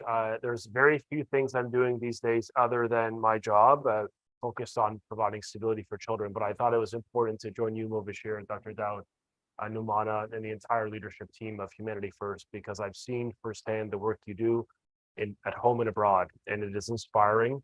And I thought it was incumbent on all of us to show up, to donate, and to encourage others to do their part so that we can leave a legacy of humanity and dignity for those most in need. All right. Mr. Lecce, you have the portfolio of being the education minister, and we have a program at Humanity First, which caters to the students, which is the Knowledge for Life program. Yes. We're currently working on three schools, building 3 new schools in Congo as well. I mean, education here in a first world country is a right. In some countries, it's a privilege, right? I mean, kids don't have access to education. They don't even have an access to a desk or a chair to sit on. So this is where Humanity First comes in, and we build schools, we refinish schools and provide that medium and access for kids to go to school and get that education. You have worked with Humanity First. You know Humanity First very well. For our viewers at home, tell us, why should our viewers support Knowledge for Life program? You know, I think specifically Knowledge for Life, because I think what we're doing is we're trying to build a world where the next generation is given opportunity, economic opportunity, and human dignity, and fundamental human rights. And that's what we try to promote as a country and as Canadians. And what I love about Humanity First is that you are volunteer driven, you empower women and men and young people and seniors alike. You create space for the most vulnerable, and I think give them hope. And the dollars that we contribute. In fact, Mubashir, as I always have done at the telethon, I'm making a personal donation. I'm assured that those dollars are going to reach the front lines. It is one of the few organizations that I've seen the impact because the dollars reach those that we are trying to lift up. And I think that's the differentiator for Humanity First. The money flows to those in need. There's no big bureaucracy, and it makes a difference. I've saw when the hospital opened up in Senegal, and when the schools are now being built in Congo, in so many regions of the world, you now have people who can say, I am better off for that investment. And so I think everyone should dig as deep as they can and give as much as they can, recognizing that we are really doing fulfilling the legacy of the mission of Humanity First, which is trying to give every single person on earth some basic rights. And I do believe education is a foundational one, that a young boy and girl, most especially in some nations of the world, have equal opportunity to learn and to be able to contribute to their economies and democracies and societies. So I got to give you guys a lot of kudos for what you do. Sometimes it's abstract for people at home to really recognize what's this $100 going to do, but it literally will help a young child get to class, get to school in a nation where that wasn't possible before. That is amazing. I mean, it's small things that we take for granted here. A school bag, for example, a book to write in, a pen or a pencil, right? We have so many lying around at home, but those things make a huge difference in some countries and some schools. And it's all about giving opportunity to children to learn. And education is a key for them to progress in their life and, to become a good member of the society as well. And it not only changes the life of a child. Earlier on, when we were talking to the international chairman for Humanity First, he was mentioning how an orphan that was sponsored by Humanity First went on to a Humanity First school and then became a doctor, and now he's in a very good post and he's helping others as well. So it's that opportunity, not just one-time opportunity, but it's a lifelong opportunity that you are giving to that child that is going to make a difference in many others' lives as well. You recently attended one of our fundraising events in a banquet hall, which was for the Pakistan flood reliefs. And thank you for your support. You generously donated for that as well. Does the interior government have any plans to help in the rebuilding phase of Pakistan? We recognize that about 33 million people have been displaced from the floods of Pakistan. It happened before. About a decade ago, and in both instances, Humanity First was on the ground making a difference, and that's why I really appreciate this. I appreciate what you do, because when there is humanitarian crises in the world, natural disaster, war, conflict, the constant is that there's a Humanity First badge representing, the sense of opportunity, freedom, and peace that we hope for everyone in the world. The government of Ontario obviously is very concerned about what's taking place in Pakistan. The government of Canada, I know, has provided a relief line where all provinces, all citizens of all communities can contribute. And we've been vigorously encouraging people, be it through the Red Cross, or of course today I'd make the case for Humanity First, but any charity registered in this country can make a difference in helping relieve some people who are facing absolute devastation. I mean, it's sometimes hard for Canadians to appreciate. It is the equivalent of our nation underwater, right? I mean, at least at the time when at its worst peak. Right. And I think of many young families, many seniors, those with disability. The most vulnerable among us are kids who may have lost parents. It's sad, especially because Pakistan endured similar, although albeit less casualties, but a similar difficulty a few years ago. Yes, I guess in 2010. 2010. Yep. So the support we can give today, and that's why I believe in leading by example, the one I'm going to give myself, I really hope will help. Yes, the Knowledge for Life programs, but also help those that are facing natural disaster, basic shelter, water. These programs, I mean, you mentioned the backpacks and the pens, right? These are the very basic stuff, right? But I mean, if we could universalize access to the basics, that's a huge step forward for society and humanity. Absolutely. So I'm very much encouraging everyone to make a donation, use the 1-800 number, call in today.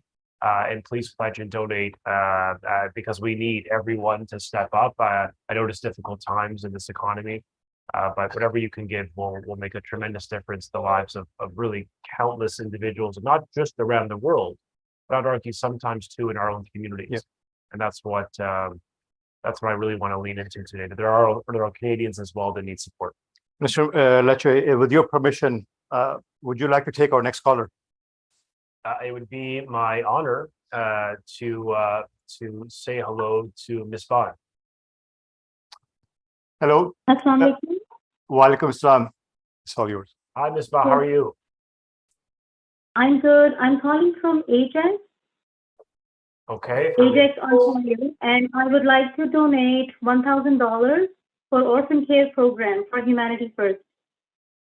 That is absolutely incredible, profound generosity. Did I hear you're from Ajax? Ajax, Ontario. Amazing. My friend Patrice Barnes, the member of provincial parliament, will be very pleased to hear that one of her constituents is digging deep and giving so much. So thank you, Jazakallah, thank you for your kindness and generosity today. That's honestly amazing. So, Dr. Dawood, the $1,000 that she donated for orphan cares, how many orphans would that? We request donors to give $35 per month, and if you look at the numbers, 35, I'm not very good at math, by divided by 100 is about 300, I believe, or about $400 roughly, 35. Yeah, so that's what how many people will benefit. But I was relating it to our Knowledge for Life program, and Minister, you are holding the most important job in Ontario at this time, because the work you do is not just impacting the present time, but it's going to impact the future of our generation. When education is a necessity, it's a right of all the child, and that should be given the highest priority compared to any other interest. So when a child is getting an education, we know our future is secure. And that's exactly what Humanity First is trying to do in Africa. And just to give you a comparison, how a little sacrifice can make a huge difference in Africa. So we got a request from one of the schools that students don't have the school supplies. And when they get a notebook, pen, scale, and other instruments, the interest is doubled. Where they love that, getting those stuff for stationery and books, and they have interest in education when they get those things. So they asked us if we can give $4,000, and 200 students will benefit. Imagine $4,000 is very small amount, very nominal amount in Canada, but 200 students will be fully motivated to get education. And then providing a school uniform really changed the perspective of the students. For $500, we go there, we paint the classroom, put posters, have a new blackboard there. And we have seen that the classroom transformation program, where we transform the classroom to a new lively one, is making a huge difference in education. So just small things can make a huge difference. And we sitting in Canada, where we are enjoying free education for our kids, can really contribute in this way. Yeah, I think so too. And I think many parents understand and value the positive role schools play, not just from an academic perspective, but from the social, emotional development of a young person, the leadership qualities, the mental, physical health benefits. We're trying to create well-rounded students. Now, the first principle of unleashing that potential is they have to be in school. And to your point, that's my job, and that's my focus, and that's what we're working through the weekend on. But it makes the case that when you create access to learning, we can expand universal values of freedom, of human rights, and more importantly, we can give them the tools, the skill sets to lead a life of purpose in communities that often have, so many young people have felt left behind. And so I think the access to a modern school or a refurbished school, access to textbooks and basic technology, and an educator, a uniform. I mean, honestly, these are the little things in life that go a long way in Africa and other regions of the world. And so on that basis, knowing that $400 or $500 or $1,000, as was just generally donated, can help hundreds of people, it really provides that scale that we want. We want to have as much impact as possible. So So anyway, hopefully it'll inspire people watching today to contribute. And last thing that I want to do with today, taking the advantage and opportunity of having you here is, I will make a recommendation on behalf of Humanity First that we have received from a lot of students. You know, Humanity First has an in-house program in Canada where we offer financial aid and scholarships to our students. Yes. Those who are doing very well, they can apply for the scholarship and no questions asked. We give them for higher education, like after high school graduation, for anything they need for university to go. So our recommendation is that the government should look into giving incentives to do at least get the undergrad completed. There are some school dropouts who don't want to do it. If there's some kind of incentive, for whatever reason, if they don't want to continue, that incentive should push them to complete the higher education. That is something which would be very, very helpful for our future generation. Yeah, we have an increasing graduation rate in Ontario. We're very proud of that. But the point is we want to get every young person to graduate. We're creating these new programs in the skilled trades. For some young people, that may be the path. More co-op, more hands-on learning. But the point resonates with me. We want every child to be able to complete their learning journey and pursue, be it a higher learning in post-secondary, college, university, skilled trades, whatever their path. That we need to really inspire them and incentivize them to keep going. Because we see, frankly, I see incredible potential in every single child. So look, it's a great reminder of the blessings we have in this country to live in a nation of incredible opportunity. But it is also a reminder of the requirement of those that are privileged to live in a nation like Canada to give back to those that are not. And so that's why I came today to do my part beyond the words, to cut a check and just to assure the community, Humanity First contributor, the Ahmadiyya Muslim community, and others today across all faith and heritage who are donating, just to say thank you. We really do appreciate your generosity, and I hope over the next till 8 o'clock, they're going to keep donating right to the end, and let's make sure this is a very successful telethon. Thank you. Thank you, Minister Lecce, for being here. Thank you for your continued support. You're part of the Humanity First family, so you're welcome anytime. Again, thank you to your team and to you as well.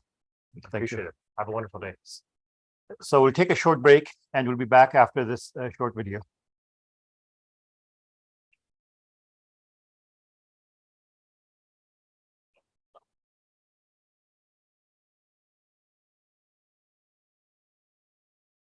Hello, my name is Sandra Young-Racco, and I'm the local counselor from the city of Vaughan. This is Khalid Rashid. John Tory here, extending my very warmest wishes and gratitude to all of the attendees of the Humanity First Global Telethon. To extend greetings to everyone participating in the Humanity First Global Telethon. I'm Brian Turnbull, a member of Parliament for Whitby. And hello to everyone. My name is Khalid Usman. I'm Ed Fast. I'm Sonia Sidhu, your federal Liberal candidate from Brampton South. Hello, I am Salma Zahid, Member of Parliament for Scarborough Centre. Hello, everyone. I'm Raymond Cho. This is John Cat, Member of Parliament for Scarborough North. I'm inspired by the volunteers. It's with your support that over 4 million meals have been served. In Canada alone, they distributed over 4.2 million meals during the first 12 months of COVID-19. If ever there was a time when we needed Humanity First, it's been the last year and a half, and they've stepped up to the plate. They've delivered a lot of help to everyone. This incredible organization supported so many people and gave them a helping hand during one of the most difficult moments in our provinces and our country's history. You have supported our hospitals. You have supported our long-term care facilities. You have supported our frontline workers. You have been there every step of the way during this COVID. Thank you for your friendship, and thank you for working to make our world a better place. In 2020, Humanity First helped over 1 million people in 78 countries by supporting 152 hospitals, providing 496,000 units of PPE, and the list goes on. Humanity First relief and assistance efforts serve as an example to us all about the importance of selflessness in the service of others, the importance of looking beyond our own community to our fellow human beings and some of the suffering that they're going through.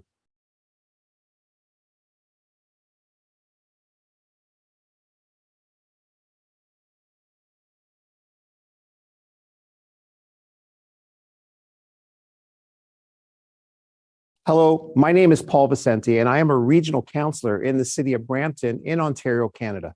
I am so happy to be part of the Humanity First Day. I have seen firsthand the volunteer effort here in my city by Humanity First and the financial support that they have organized recently to assist in Pakistan and Nigeria after the devastating floods.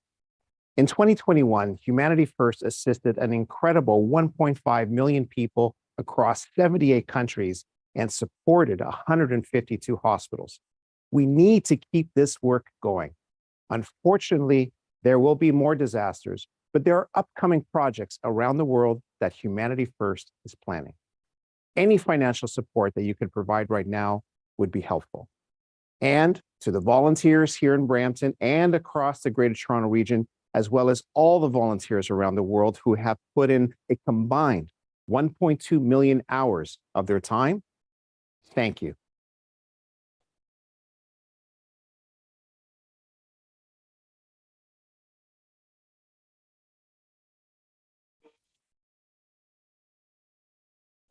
Assalamu alaikum, peace be upon you all. Welcome to the ladies segment of our Humanity First Global Telethon here in Canada. Our ladies team at Humanity First is at the forefront for many relief programs both in and outside of Canada. So the theme for our telethon this year is alleviating suffering and hunger through sustainable programs. So we'll start off this session by watching a video of our flagship program in Canada, which is our Feed a Family program.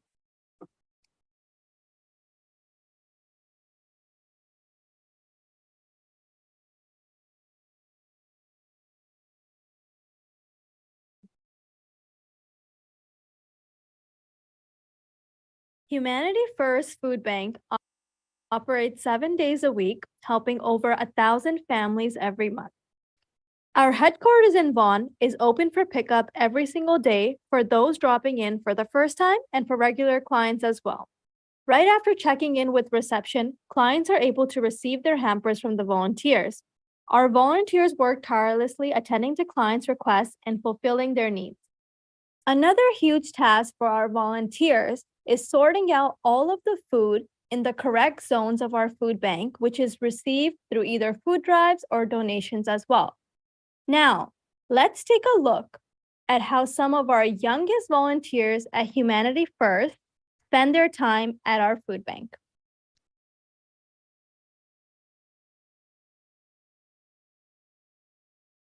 I'm so bored.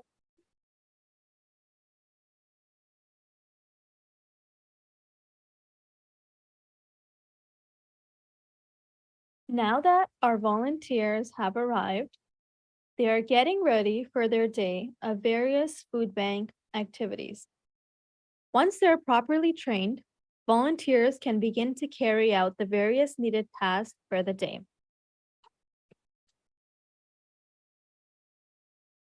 Each food item in the Humanity First Food Bank is located in different zones across the warehouse. The volunteers must browse around the warehouse to get the needed items and bring them over to the table. Each hamper is uniquely packed for families based on their dietary needs and preferences. It is the job of our volunteers to make sure the hamper is adequately assembled to the client's satisfaction and needs. Once all of the items from the list are collected, the food is packed into boxes neatly, ensuring that no items will be damaged. Once the box is sealed, we move on to the next step.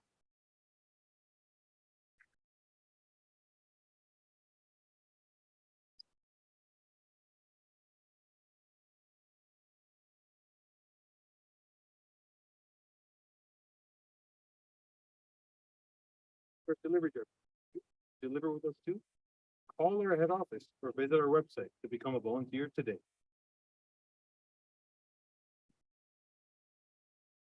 Ready? 4, 3, 2, 1, live. Welcome back. So it looks like we're going to be starting our session today with a caller. Zimran Hadi Saab, Assalamu alaikum. Can you hear me? Zimran Hadi Saab, are you there? Yes. Assalamu alaikum. How are you? I'm good. Wonderful. So I see here today that you wanted to make a donation. Do you want to tell our viewers what program you wanted to donate for and how much you wanted to contribute to Humanity First programs? I would like to donate for the Knowledge for Life program, and I am donating $130. That's amazing. So you want to donate $130 for our Knowledge for Life program. So thank you so much for that. And is there any message you have for our viewers or anyone who's watching? Yeah, that message is that I think that everybody should be able to get an education, and when they get an education, they can grow up and make a living for themselves. That's why I'm donating to the Knowledge for Life. That's amazing. Thank you so much for that. And may Allah reward you for your contributions to this cause. Thank you. Jazakallah. Jazakallah. Assalamu alaikum.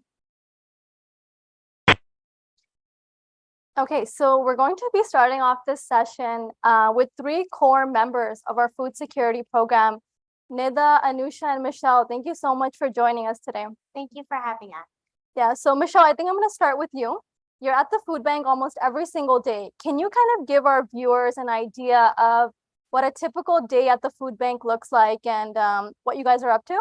Of course. So on the average day, the usual tasks at the food bank consist of packing food for our walk-in and delivery clients, giving clients their food hampers, sorting donations that we have received through various donors or food drives, as well as organizing and maintaining the shelves of food items just to make sure that each one of our shelves is always replenished.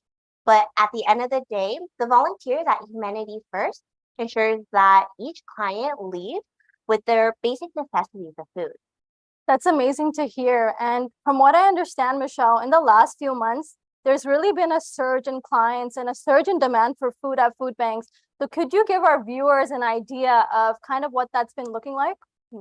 So we've been able to manage the rise of clients because of the community that Humanity First has, especially during the Ukraine crisis and its growth affecting our food bank.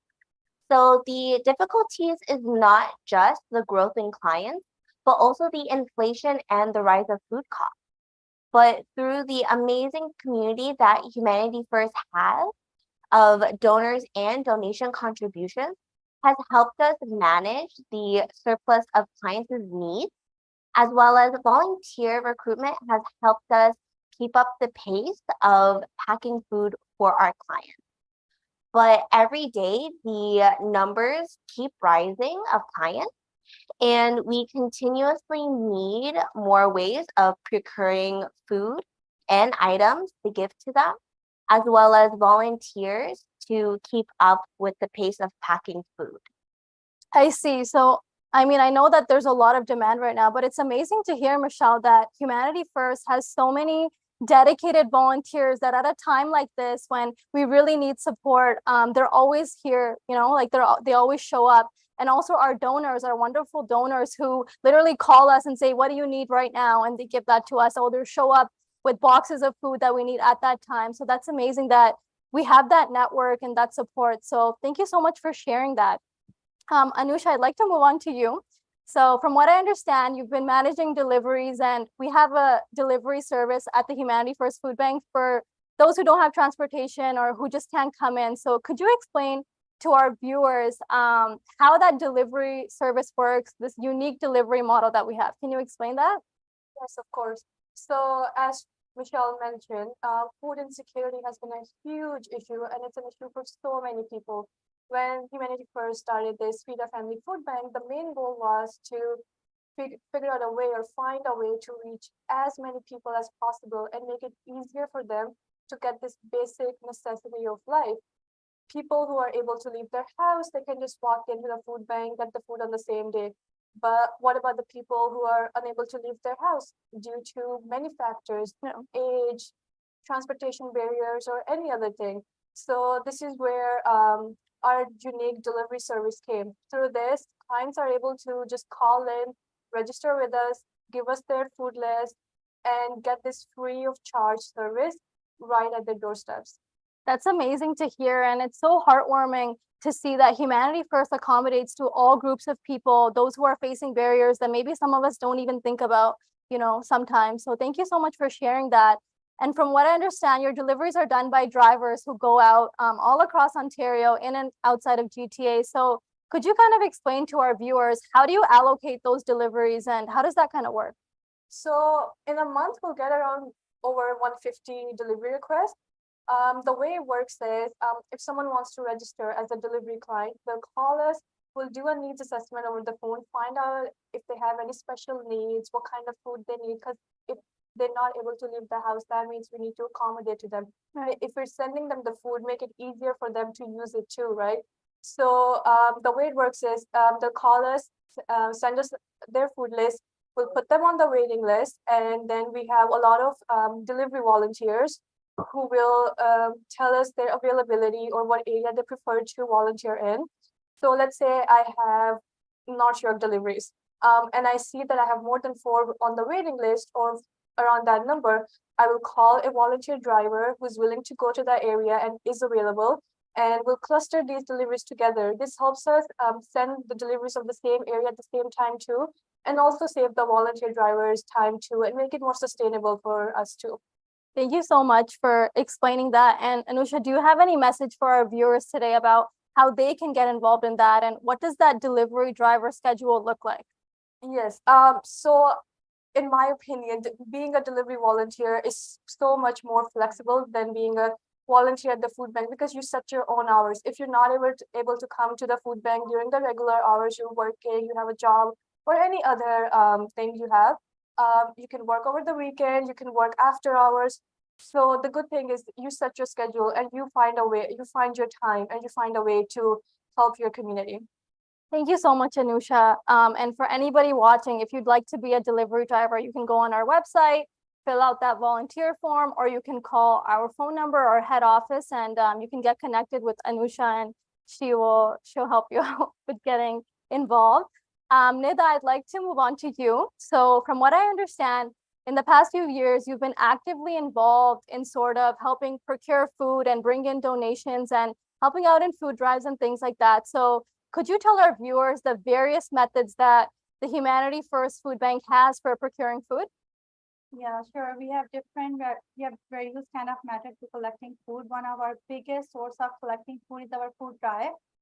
Every single year we have our Thanksgiving and a holiday food drive. Even a few weeks ago, we have Thanksgiving food drive in which we raise around 100,000 pounds of food. Alhamdulillah. In addition to that, we rely on donors, small or big. Whether it be individuals, small or large businesses, organizations, they support us regularly to help our shelf stock. That's wonderful to hear.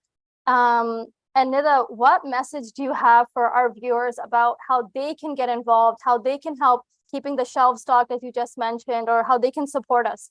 So yeah, they can drop donation to our food bank, and they can also call us.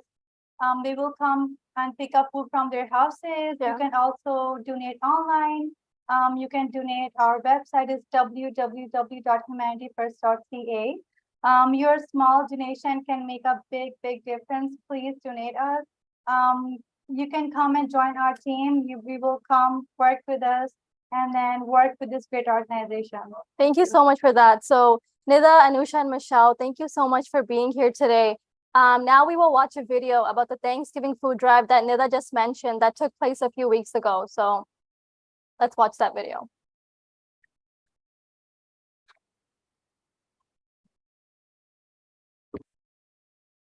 Before the Thanksgiving rush started to roll into our food bank, we organized a day in which residents across Maple could donate food by having it conveniently picked up at their doorstep.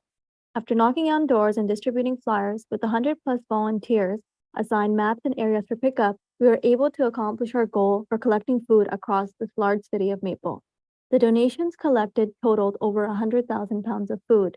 These are helpful for keeping our shelves stocked throughout this busy time. Canadians are experiencing high inflation and having trouble making ends meet, so this is a huge help.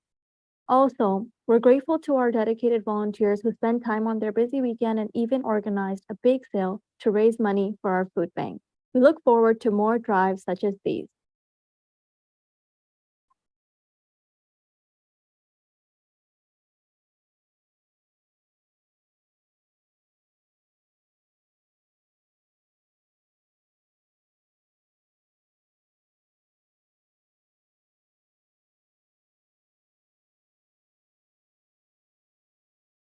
के काम करते रहो, काम आते रहो, सारे आलम तुम खिदमत खल्क के काम करते रहो, काम आते रहो, तुम मसीहा बनो तुझी के लिए, दिल लुभाते रहो, गम बटाते रहो, तुम मसीहा बनो सुखी के लिए, दिल लुभाते रहो, गम बटाते रहो,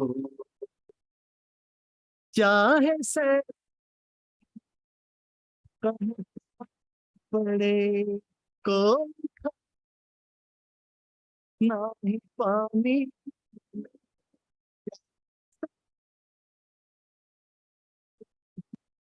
पड़े को नहीं पानी, तुम पिला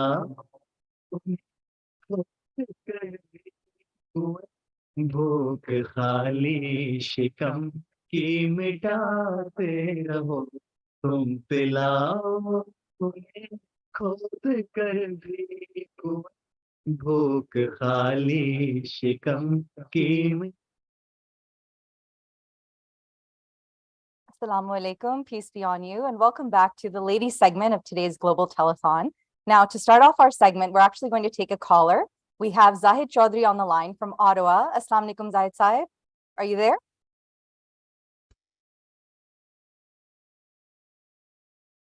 Assalamu alaikum, Zahid Saib. Are you on the line? Yes, I am. Oh, assalamu alaikum. How are you? I'm very good. Thank you. And yourself? Alhamdulillah, I'm doing well. Thank you so much for asking. Now, I see that you're making a donation today. Could you let us know how much you are donating and toward which project? I have donating $100 towards the food bank. Oh, thank you so much for your contribution. And is there a message that you would give to our audience today, maybe to encourage them to make a contribution as well? Yeah, definitely. Well, I'd like to say that I'm a regular contributor to Humanity First. And I do that because it does a phenomenal work for the humanity, regardless of race, religion, or ethnicity. I am very comfortable in donating because I know that the funds that I donate are going for a good cause, cause for the purpose of serving humanity. So I would encourage everyone who can afford, please contribute and as generously as you can. And rest assured that your funds, according to my experience, is going towards a worthy cause.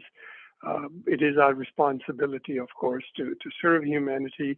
If we are fortunate enough and fortunate more than other people, then I think we have a responsibility to pay a fair share, or take care of the people who are not really as fortunate as some of us may be.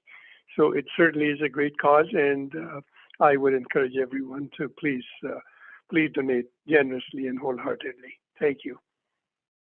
Jazakallah. Jazakallah for your contribution and Jazakallah for the message. And again, throughout our telethon, you'll see our phone number on the screen, a WhatsApp number, a 1-800 number. You'll also see our email address on the screen. So if there's any project that you would like to contribute toward, please do call in or send us an email and make your contribution. You can make a donation today, or you can make a pledge and fulfill it later on in the year.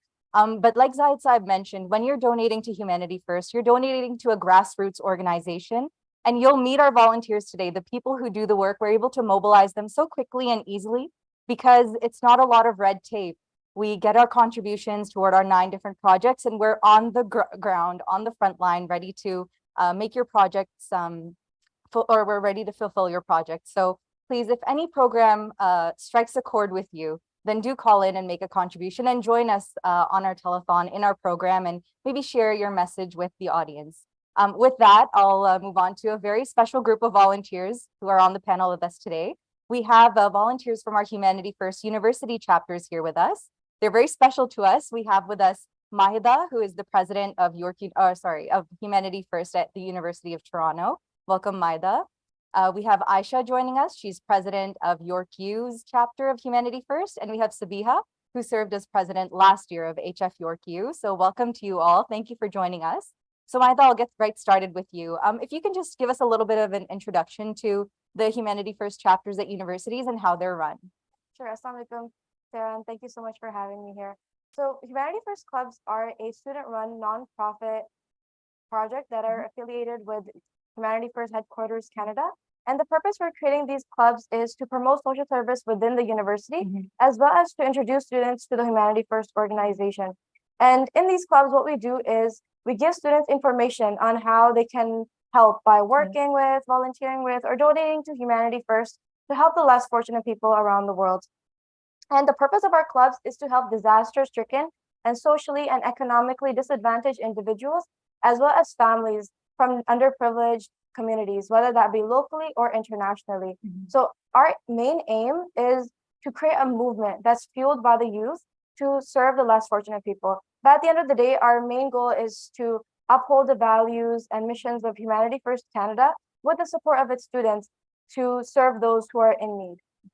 Now, at the Humanity First Club, University of Toronto, we are based at the Scarborough campus, but we encourage students from the other two campuses, the Mississauga campus and the St. George campus, to become a general member at our club and to volunteer at our events, as we have off-campus events that are very much accessible to them. So I'm very proud to say that Feed the Homeless is one of our major programs that we're very passionate about and that we try to hold every other month. But alhamdulillah, we've seen great turnout with every event, and we've received great positive feedback that we're looking to make this into a monthly event. So for Feed the Homeless and for any other events, if there's anybody who's interested, I would encourage you to check out our Instagram account, which is at hf.uft, or reach out to us through email, and we'd love to get in touch with you and collaborate with you and discuss how we can create a positive change within our community. Yeah, and I think that's the advantage of our university chapters. It's all students who are doing the work.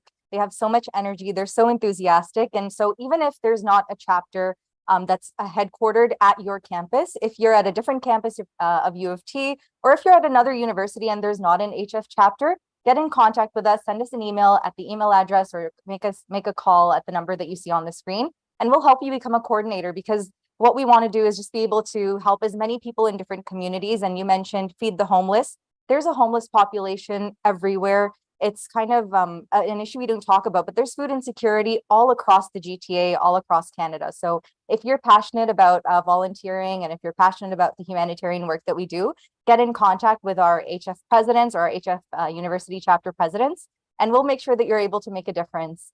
So moving on to you, Aisha, York University has some really exciting projects planned. If you can tell us a little bit about what you have planned for the coming months. Yes, absolutely. First of all, peace be upon all of you, and thank you for having me here today. I'm very excited to share that our HF team at York is working on some great projects this year. And I think it really shows the commitment of our students, that they're willing to pick a cause that's dear to the community, and they're willing to work on those projects. So this year, HF team at York U was inspired by Humanity First Canada's programs such as Knowledge for Life, there is food security, as well as global health. And in the spirit of these programs, we are working on organizing informative talks on the topics such as first world hunger, access to eyeglasses, as well as a talk on disaster relief due to flooding. And specifically during that event, we will be talking about the recent floodings in Pakistan. I think the disaster struck so many families, and to show our support, like any other chapter, like U of T or McMaster, York U is currently working on organizing a fundraiser event by the end of November.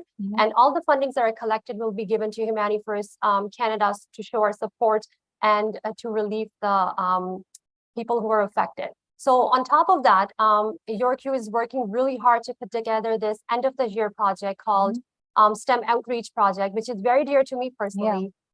This is a mentorship project, and we're trying to increase the social relevance of science by promoting participations from underrepresented communities, for example, rural youth. So the whole idea is that we are trying to address the issue that science programs or STEM programs should be accessible to students from all different economic backgrounds. So the team is working really hard. And if any students are listening to us today, I would say please get contacted and reach us on our social media. We will make sure that you're connected with whatever project you want to be included with. And we are always welcoming volunteers. So, and I think it's a good way that you can communicate, you can give back to the community and make a meaningful difference. Definitely. And again, like I mentioned, another advantage of our university chapters is they're always coming up with really innovative initiatives, and they're coming up with new ideas with lots of enthusiasm. And so Mahida, Aisha just mentioned a really diverse set of projects that the York U chapter has coming up. And U of T does the same. All of your projects, they span across all 9 programs, and they're really innovative. So what's the advantage? What are you aiming to achieve when you are hosting such a diverse set of events? So our main goal whenever we hold events is to let students know about the millions of ways through which they can help, whether that be by volunteering, donating money or supplies, or simply just sharing about that issue or raising awareness, even if it's within their inner circles. We want to let them know that their efforts help us a lot. So in all of our events, whenever we shed some light on a certain issue, we always show ways with which Humanity First is also tackling that issue and providing relief to those that are suffering from that certain issue. So, and I think that's really important for all of the clubs and all of the university chapters to keep in mind that we're constantly reminding people and raising awareness about the campaigns and initiatives that are launched by Humanity First Canada. So in the past, we have held a few food drives and donation drives at the Scarborough campus. And alhamdulillah, we've seen great results in that. And I want to thank the students and staff at the University of Toronto Scarborough campus and anybody else who contributed in any way that they could, because we saw a lot of great results and we collected a lot of items that alhamdulillah we were able to donate to the food bank at the Humanity First Canada. In the future, we have a few fundraisers planned for the Pakistan flood relief campaign by Humanity First Canada. And we also have a few other events planned that are similar to what Aisha spoke about. So for food drive, feed the homeless, or any other events, if you are interested in anything, we're always looking for volunteers, for donors, or for students to help us out in any way that they can. So I would encourage you to contact us through our Instagram account or through our email, and we would love to collaborate with you and discuss ways through which we can create that change that we need within our community.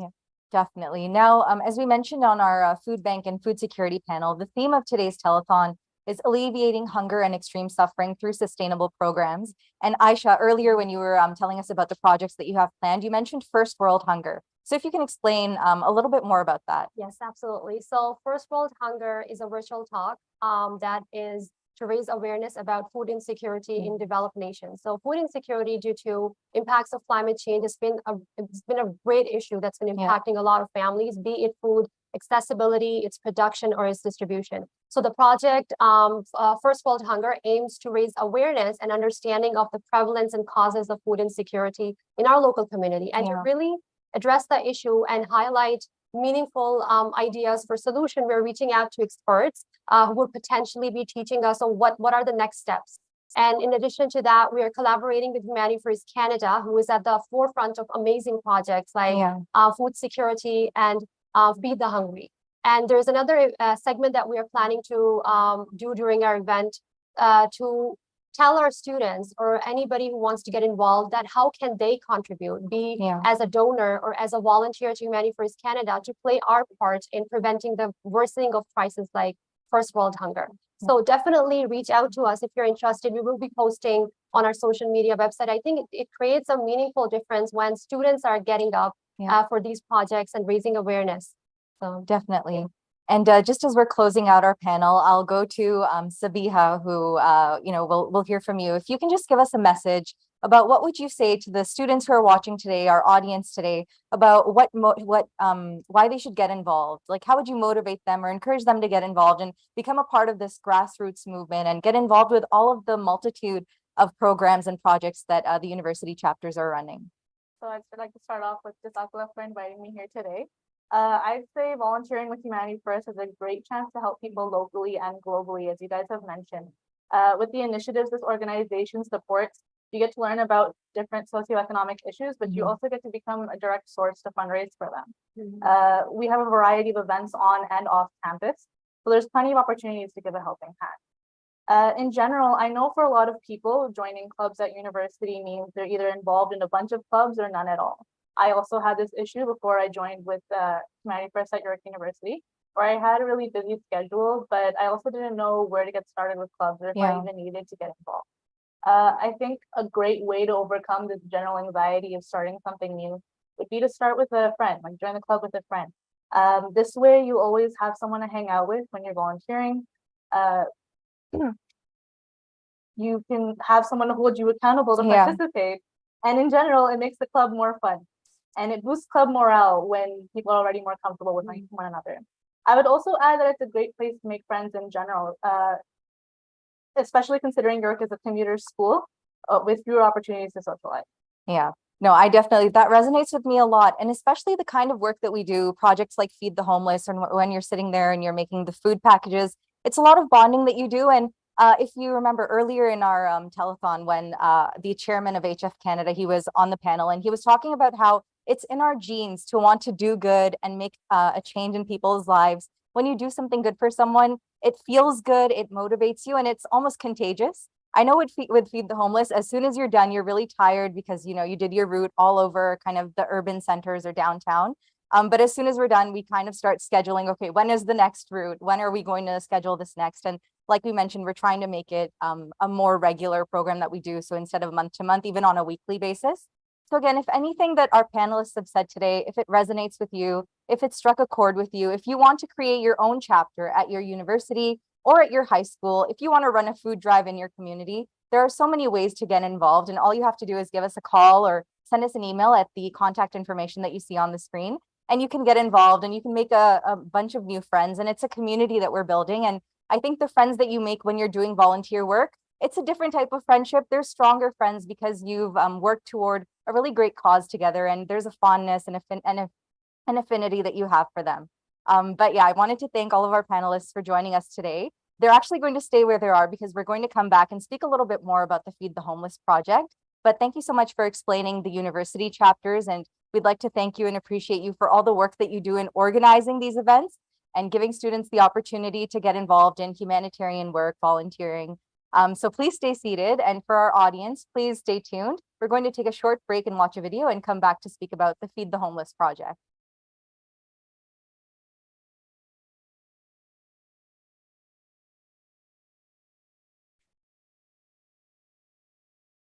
Okay, can we, if you guys hear me, when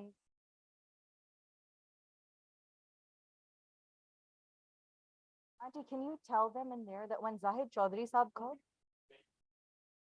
No. But when the caller called, I had no idea.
Global Telethon 2022. We're joined again by our university chapter volunteers, and we're going to speak about a really special project that's Feed the Homeless. So this is a project that students take a special interest in, and they're very enthusiastic about being involved. So Mahida, if you can just start off by giving our audience a little bit of an explanation of what Feed the Homeless is and how it operates. Yeah, of course. So Feed the Homeless is a great event that we hold, which aims to provide temporary relief and assistance to the homeless population, but it's also a great volunteering opportunity for students. And how we run this event is in two phases. And the first phase takes place at the University of Toronto Scarborough campus. where volunteers come and they pack the food packages. And each package includes 2 slices of pizza, water bottle, granola bars, sanitary wipes, and we also try to include blankets, socks, sunscreen, and any other supplies that we have available. Then once the volunteers have finished packing those food packages, they're taken to downtown Toronto where phase 2 begins. And during phase 2, those volunteers are divided into groups of 3 to 5. And each group of volunteers is given a certain amount of food packages, a route that they have to follow, as well as volunteer vests.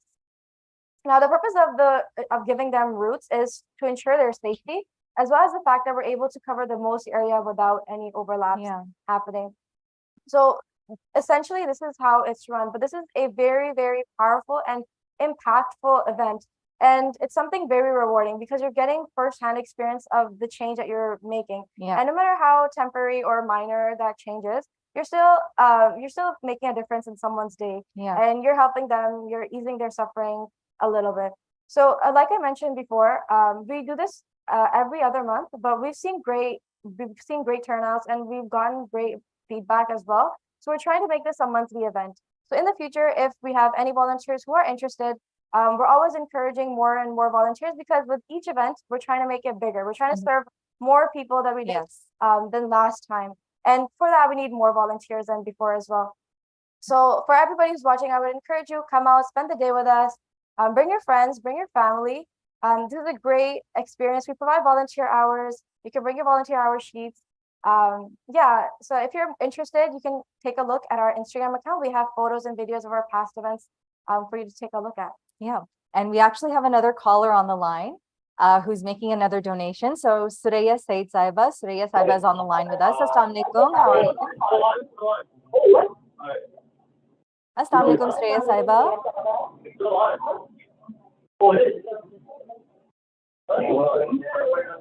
Assalamu alaikum, Suraya Saiba. Can you hear us? I think we'll take a break. We might come back to her. But moving on to you, Aisha. So speaking about Feed the Homeless, like I mentioned earlier, students take a really special interest in this project. They work so enthusiastically on this. And so I wanted to ask you, despite having a busy schedule, how do you find students are making time? Because it's usually run on the weekends, which is, a short period of time where students do have maybe some downtime. So how do they fit this in with their busy schedule? So Feed the Homeless is one of the most accessible events, and I'm very passionate about it personally to be part of the event. I believe that no one should have to sleep hungry, and Feed the Homeless is a direct service to humanity, and that lets us, the university students, be on the very front lines of serving mankind. More than that, I think what it really comes down to is a group of students who are willing to work together to execute the event because they believe strongly in the cause and they're very passionate about fulfilling the needs of those who might be suffering or are deprived in any way.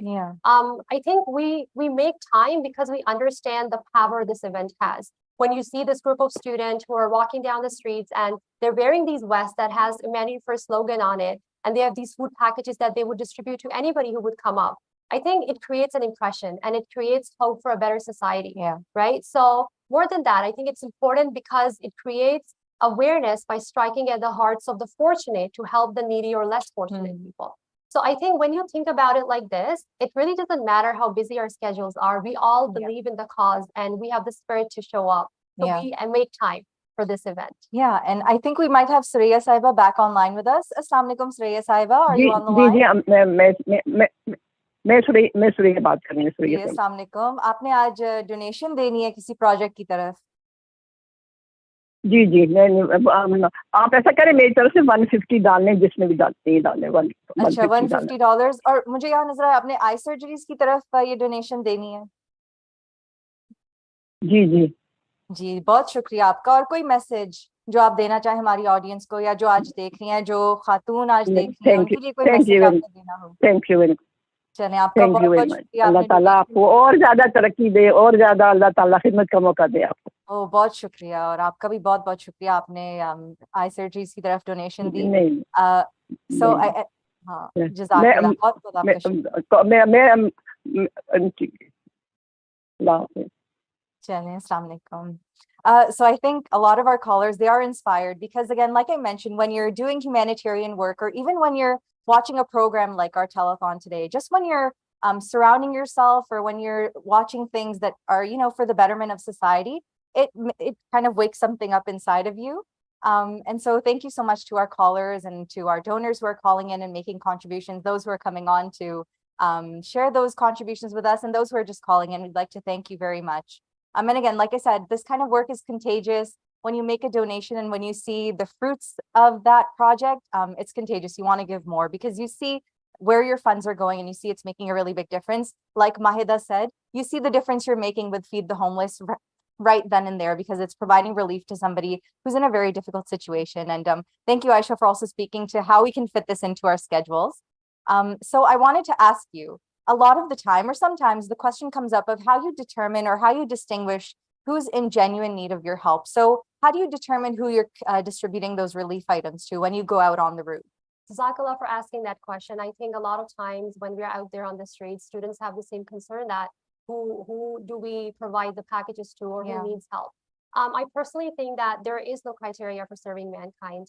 The basic rule or principle of serving humanity is practicing love for all and hatred for none. And we all believe that. And when I say love for all, hatred for none, we're out there on a mission to serve and care with the sincere love for mankind. So when we are providing support to those people, we don't ask questions. We don't have any judgments or any bias. So when we extend our hands to provide, I think we should do it without any interrogations or any discrimination, solely for the purpose of providing relief.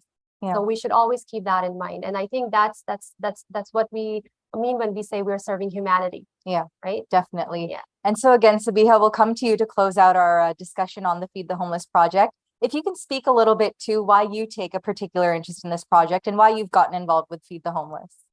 So I've had the opportunity of helping organize this event a couple of times with the University of Toronto, the Humanity First chapter there. And I can wholeheartedly say that Feed the Homeless is a rewarding experience in all aspects, from the planning, the advertising, volunteer recruitment, and then the actual execution of the event. Although planning can seem a little overwhelming at times, when the actual event day comes around, we always find it super gratifying, not only that our hard work paid off, but that maybe for the day, we made a tangible difference in someone's life. For example, I can remember during one of our trips, I was in charge of standing at the table in Allen Gardens during distribution. And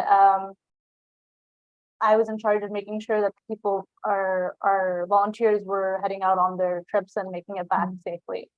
So a local member, while everyone was out, a local member of the downtown community came by our table where we had brochures describing Humanity First 9 main initiatives. While I described to them the purpose of our organization and our goal to lessen the suffering in the world, they also had a brochure on them that they keep. Really? And they exchanged their brochure with me, and they described to me what they believe true humanity is. And so while I described to them our purpose for being, they walked away with a care package and learned a little bit more about Humanity First, and I too got to learn about their religion and their philosophy.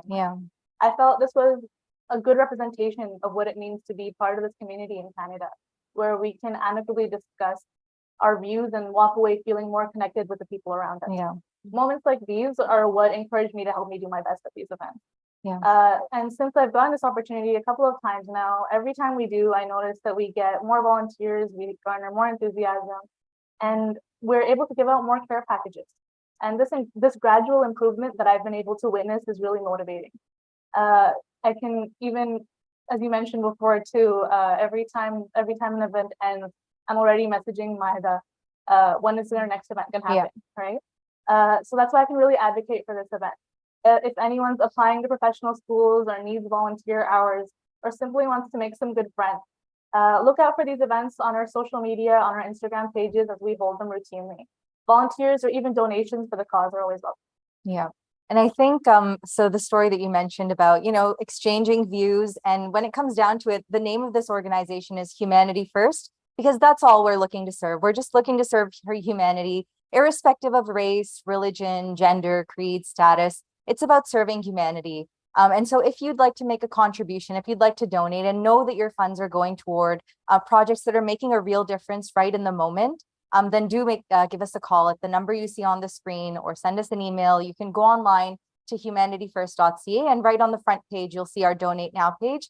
You can go on and make a pledge or make a donation toward any project that you wish to, because at the end of the day, it's just about helping humanity. It's in us to do good. It's in us to be involved and volunteer and help others. So if you'd like to also get involved and be a part of this movement, then do take part. Give us a call, go online, make a donation or make a pledge, and know that you're making a tangible difference in the world. But I'd like to thank all of our university chapter volunteers for joining us today for our 2 panel discussions and sharing your experiences and hopefully motivating everyone who's watching at home to also get involved. We welcome you to get involved however you'd like to do it. So with that, we'll take another short break and watch a short video.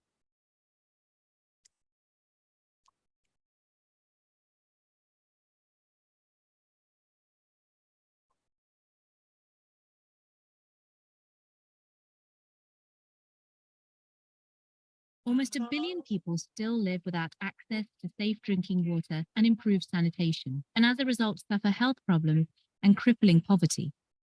Humanity First believes that access to clean water is a right and not a privilege. Our Water for Life program offers a range of clean water solutions for villages and small towns in low-income countries, as well as proper sanitation facilities. Water for Life is active in 19 countries across Asia, Africa, and Central America. Humanity First also lobbies for the change through the End Water Poverty Alliance. Across East Africa, over 200 village water projects have been completed in Uganda, Tanzania, and Kenya. Most of these have been traditional hand pumps, but in Uganda, the team have also done gravity-fed systems, spring water protection, and valley dams. Every day, over 430,000 people across East Africa access water through our installations. Sub-Saharan Africa suffers hugely from a lack of water in hot desert conditions. Our teams are active in 13 countries in West Africa, deploying foot pumps, hand pumps, and solar boreholes. So far, over 1,700 installations have been completed in the Gambia, Senegal, Sierra Leone, Liberia, Ivory Coast, Cameroon, Burkina Faso, Mali, Benin, Niger, Togo, Ghana, and Nigeria. Across West Africa, every day, almost 2 million people access safe drinking water through our installations.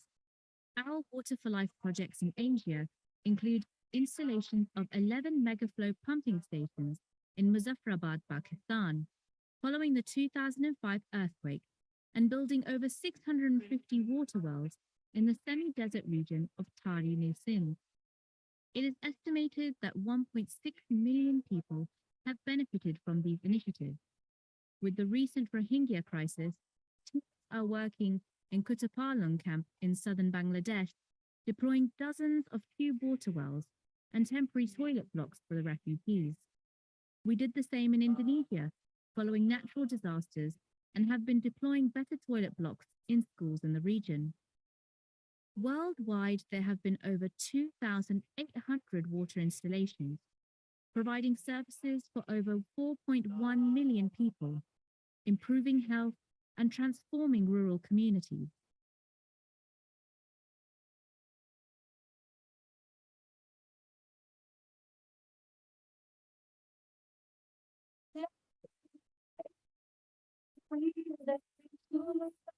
ربي زدني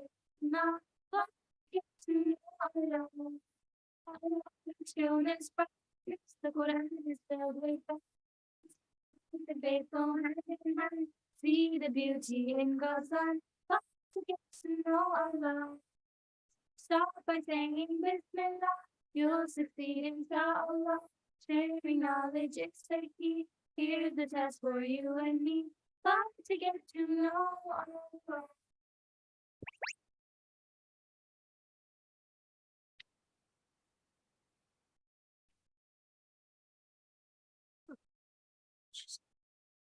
Oh, assalamu alaikum, Little Legends. My name is Arslan Ahmed, and I'm your host for Little Legends, a trivia game show for kids by kids on MTA. Today I got an unusual letter from that was addressed to the Little Legends hosts. So I'm going to ask my co-host Farida Qureshi if she can help us out. Oh, Assalamu alaikum, Arsalan. Wait, do we have a Little Legend episode today? Because if we do, I haven't done my research or practice or written a letter to the Lord. So is it today? No, Farida, not today. Oh, thank goodness. I was so worried that I wasn't prepared. You need to be a little less stressed out, Farida. Stress is just dessert spelled backwards. So maybe you need to eat more desserts or something? Well, maybe I could have desserts every now and then. In moderation, of course. Ah, yes. Desserts should only be eaten in moderation, even if they're just so yummy. Arsalan? Oh no, I went into my dessert trance again. Well, sorry. Anyways, Farida, I actually had a question for you. Well, the reason I called you was because we got a letter, like asking for our help in a mystery. It's a bit strange, so I'll just send you a picture. There you go. All right. Got it. Okay. All right. I see. I completely understand what you mean by strange. There doesn't seem to be much information at all. Exactly. But as Muslims, we have a responsibility to help people in need. You're right, Arsalan. But unfortunately, I don't think we are what you would call experts in detective work. But I think I know someone who can help.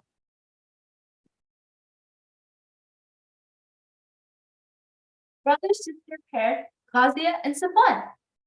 I'll send them all the information that we have.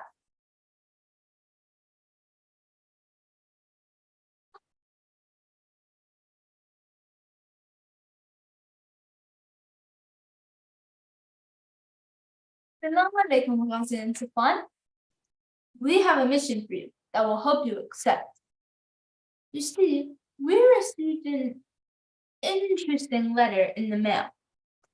It was signed SM. SM heard all about the importance of giving charity in Islam and how it is something that Allah really loves. So, on Friday, October 15th, SM went to the masjid and saw a charity box and decided to put a donation of $10 in the Beit al-Islam mosque. But the mystery is that SM is really curious about where the money went and who exactly it helped. SM really wants to make sure it helps someone in need. Can you help? We're so ready for this mission. Let's get to work right away. Right. Already? We just ate lunch. Remember you asked for seconds?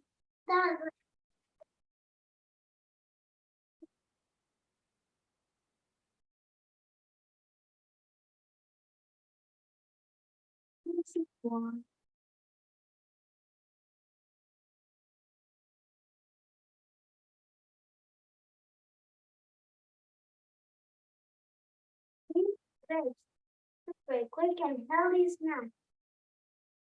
All right, Sufwan. Well, according to what we know, we should head to Beit al-Islam Mosque first to get some more information.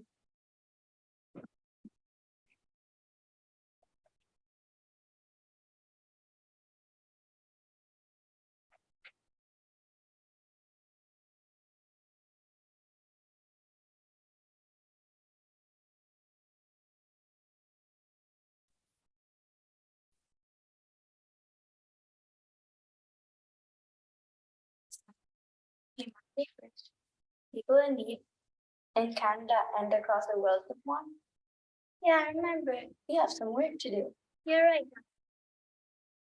Little Legend, did you know Humanity First is a nonprofit organization that helps provide resources such as food and medical treatment to millions of people in need? Do you know what nonprofit means? I think I can help out. Nonprofit basically means that you're doing charity work for the only purpose of helping one another, not in exchange for money. In Islam, we're taught that charity is serving our fellow brothers and sisters, which is called hukuk al-ibad. And we do this to please Allah Ta'ala. Exactly, Brina. Humanity First is made possible by selfless volunteers who help the less fortunate, and from voluntary contributions from people like you and I.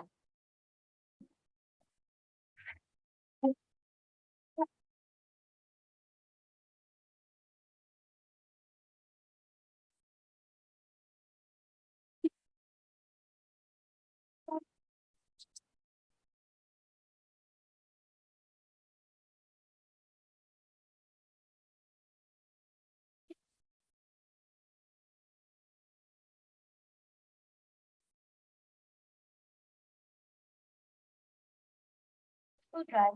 Maybe I can donation with the buying cans of food.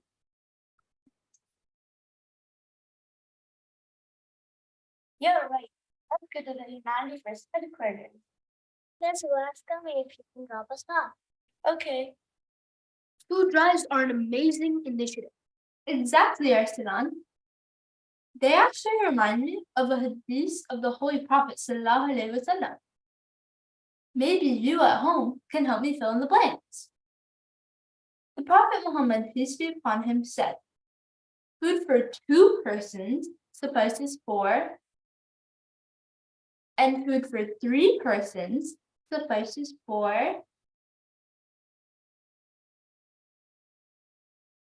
Did you get the right answer? The correct answer is food for 2 persons suffices for 3, and food for 3 persons suffices for 4. Thanks for sharing, Benita. It's like the Holy Prophet ﷺ encouraged us to share food, even if it was in a small amount. Oftentimes, we have enough food not only for us, but for other people as well. You're right, Arsalan. Like if we go grocery shopping with our parents, we can pick up an extra bag of pasta or some soup and donate it. Or if we go out with our family to get a treat, there might also be someone in need who might also want a treat, like hot chocolate, some sweets, or maybe even a burger.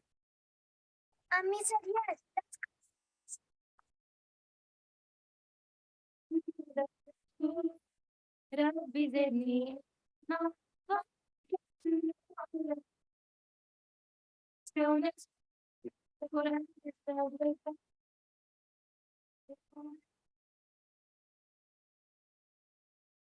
Assalamu alaikum. How can I help you?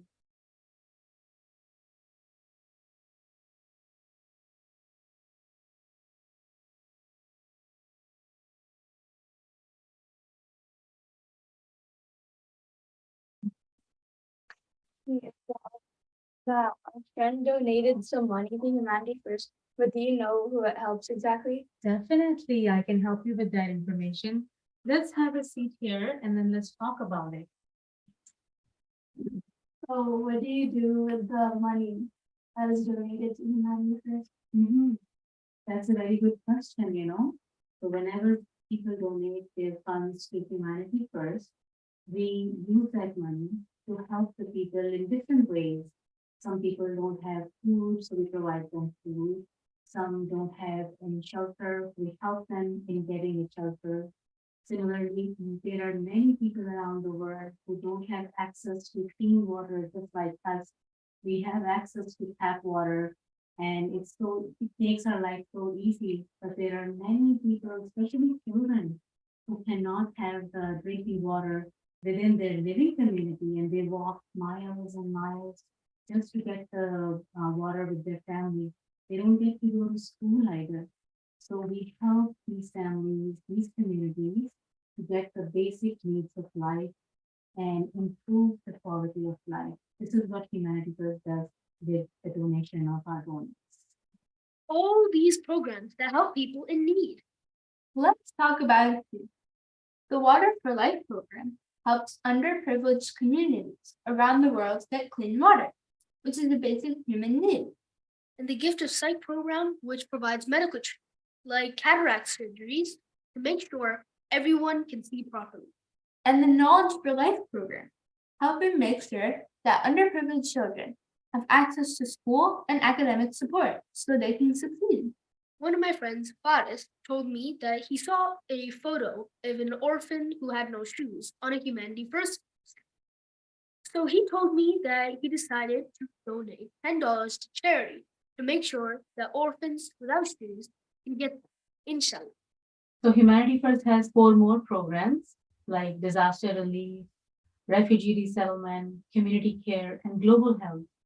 With these programs, we also help many people around the world in different needs. What is disaster relief? Disaster like natural disasters, flood, earthquake, cyclones. You have seen the news about earthquakes and floods, right? Yeah. So recently you may have seen the news about Pakistan flood relief, right? So whenever there is a disaster, Humanity First aid workers go there and help the people whose life are affected by the natural disasters. So for example, right now, Humanity First teams are working in Pakistan on the ground, wherever the flood has made a lot of disaster, to help the people with food, water, medical assistance, and emergency relief supplies. And they're also providing, shelters, tents to those people who have lost their homes. And now in near future, we are planning to build 500 homes for those people who have lost their homes because of the flood. So this is what we do in disaster relief program. You said something about Yes.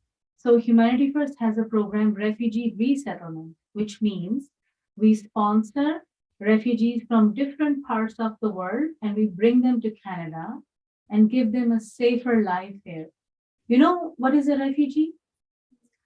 Sometimes people are not safe in their own country and they have life threats.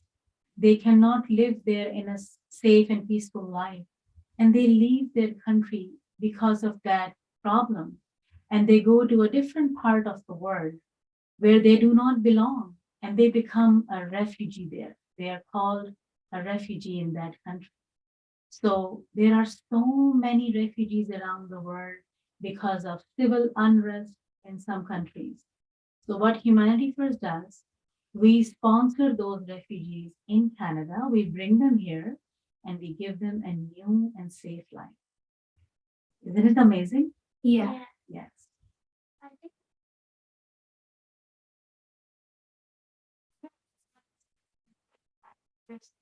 Alhamdulillah, that's so cool. Yes, that's why we are here to help people.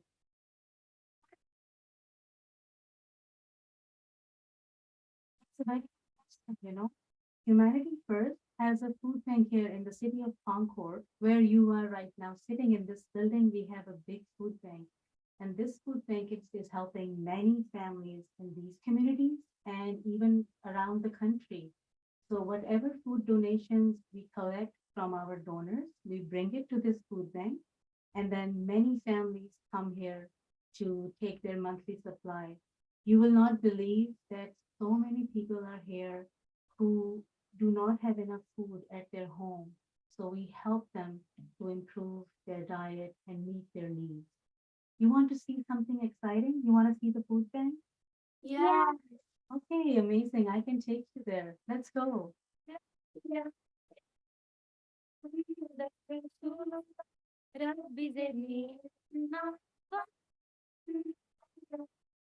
Children, this is Humanity First Food Bank. And this is where all the food donations come when people donate for the needy families. You see, it is well organized in different shelves and different zones. And every area, every zone, and different types of food. How do you know? So what we do when we receive the request from the families, we do a little interview over the phone. It's called need assessment. And they tell us what they need, what their family needs, what is culturally appropriate food for their families. Some people eat rice, some people don't eat rice, some people eat cereal, and some children don't like cereal. So depending on what their needs are, we prepare a list of food items and we bring the list here. And then we start packing according to the PPE. And we bring that delivery free of anyone we reach out to them. We bring their food to their home. And you know, there is something that I would like to tell you, that Humanity First does not only deliver in this area, in Toronto and Greater Toronto area, we deliver everywhere in the country. If someone in Montreal, in Vancouver needs a food delivery, they cannot buy, cannot cook. And we have a big here in the they pack the food hamper within that city and they deliver to the person's. So this is why, you know, food banks are always in need of donation. We heavily rely on our volunteers, on donors. We can help our families in a good manner.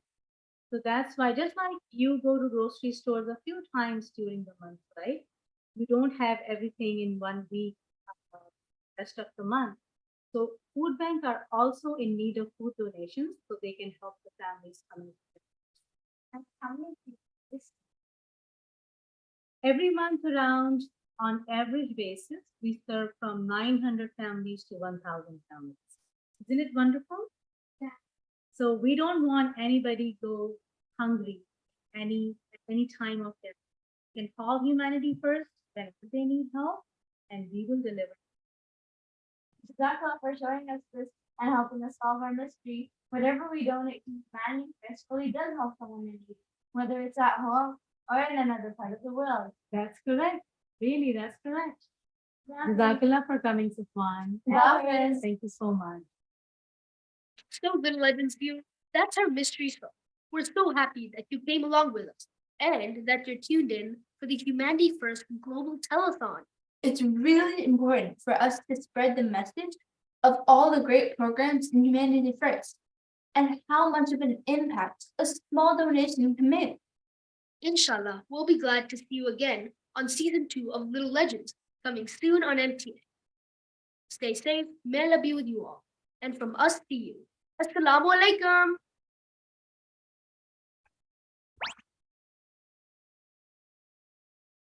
Assalamu alaikum, peace be on you. Welcome back to our Humanity First to Global Telethon for the year 2022. Again, a reminder that our theme today for the telethon is alleviating extreme hunger and suffering with sustainable programs. So you'll remember maybe that earlier in our program, we held a Kahoot game and first, second, and third place won prizes of $100, $50, and $25. We have another opportunity for you to win the same prizes again with another Kahoot game. Perhaps if you were tuned into our earlier game, this will help you and you'll maybe do a little bit better this time around.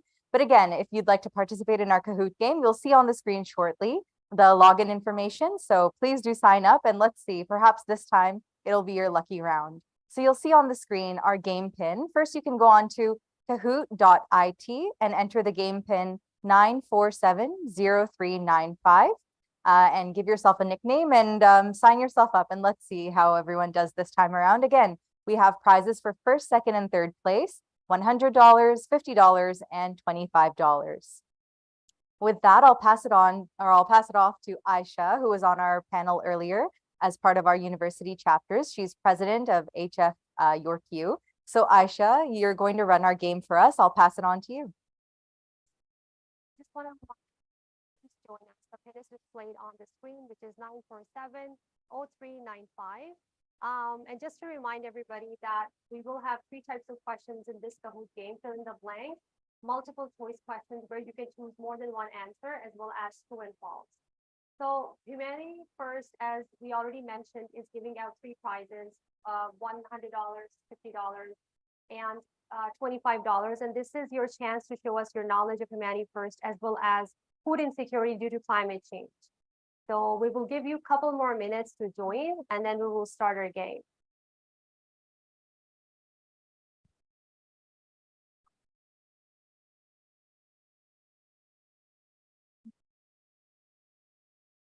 So just to remind everybody that we will have 3 types of questions during this session of our Kahoot game. Fill in the blanks, multiple choice questions, as well as true and false. For multiple choice questions, you will have more than one option that you can choose from. And this Kahoot, again, is based on Humanity First programs, the 9 initiatives, as well as food insecurity due to climate change. I see we have a lot of participants. We'll give you all a few more minutes to join, and then we'll start the game.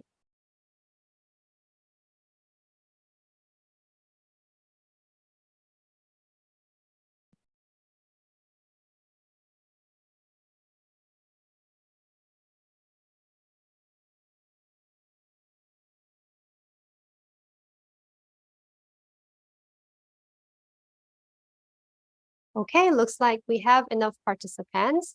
I think we're good to start the game.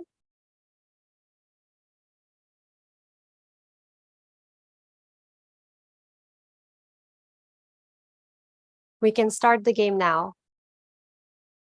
So first question is, Humanity First undertakes focused and results-oriented development programs to achieve our missions. And our missions are education, friendship, and reduce outbreaks, poverty reduction, disaster relief, education, and training, health insurance, reduce outbreaks, and disaster relief, or none of the above.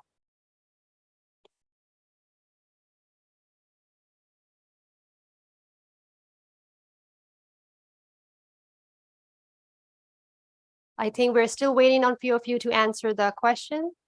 Perfect. So most of you got it right. It is poverty reduction, disaster relief, education, and training. So on to the next question now. Food security project includes all categories except food bank, feed the homeless, learn a skill, or feed the hungry.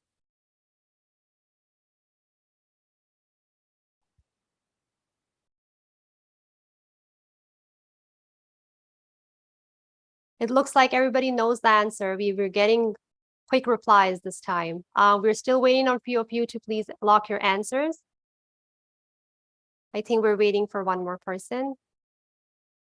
Okay, yes. So the right answer is food security project includes all categories except for learn a skill. So looks like all of you got it right. And Samir is still in the lead. Okay, next question. Humanity First has provided relief to disaster victims in dash countries under the Disaster Relief Project. Your options are in front of you.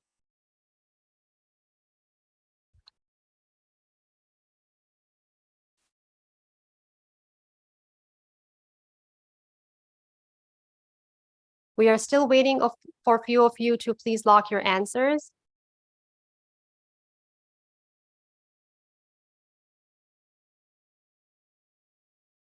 Yes, I think we're good to go.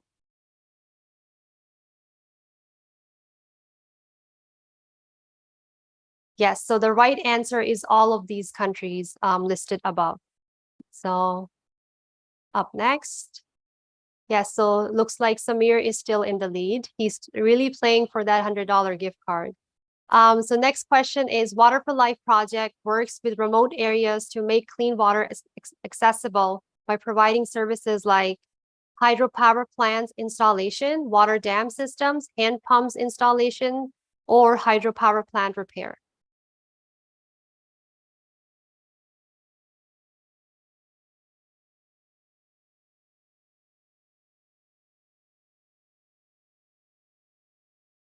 We're waiting for a few of you to put your answers in.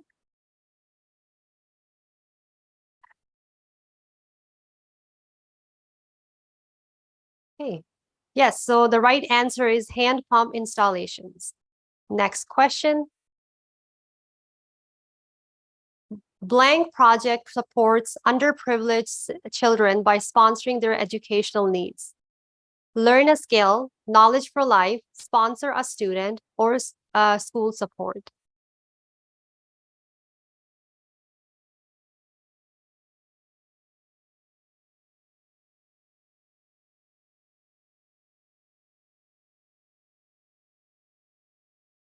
We are good to go ahead.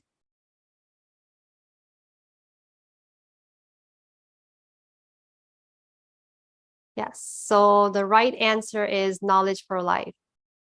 It looks like everybody got this answer as well. On to the next question. So the Refugee Settlement Project is working at the forefront of sponsoring refugees.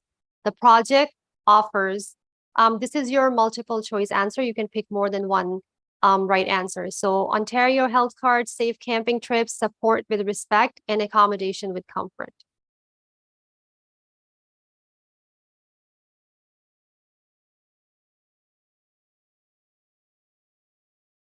Looks like this is one of those tough questions where everybody's taking a little bit of time to answer the question.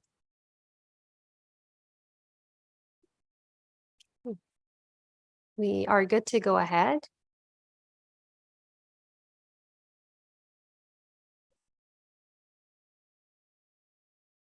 Okay, so the right answer is support with respect and accommodation with comfort. So, and looks like few of you got it right. And Samir is still in the lead. Next question. The Orphan Care Program provides privileged children with a family environment under the care of foster parents. True or false?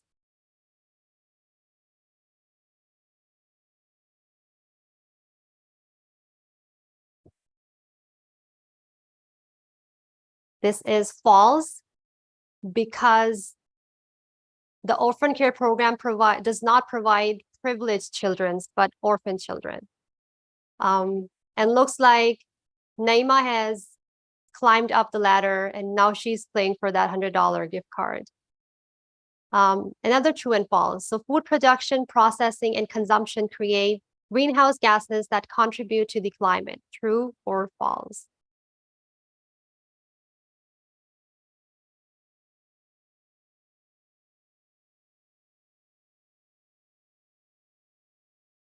Yes, it is correct. So all these impact our climate greenhouse emissions.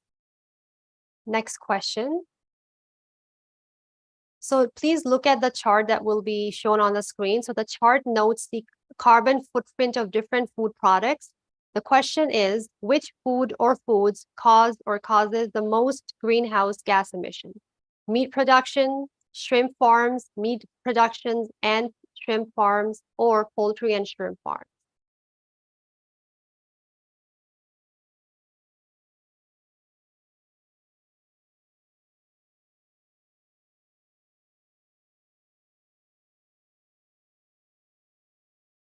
Looks like everybody has answered. We are good to go ahead. And the right answer is both meat production and shrimp farms. So it looks like most of you got it right. And NM is now in the lead. Another true and false. So climate change is increasingly becoming an insignificant stressor and influence on food security. True or false?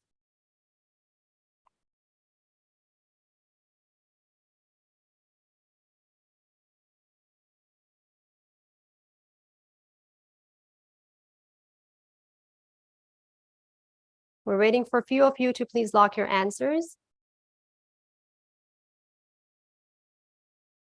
Okay, and this is false because it is a significant stressor and influence on food security.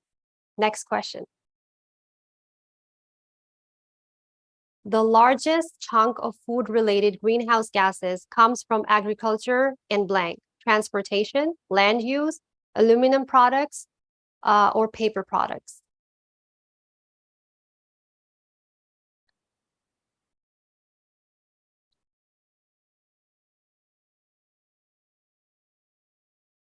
We are waiting for a couple of you to please lock your answers.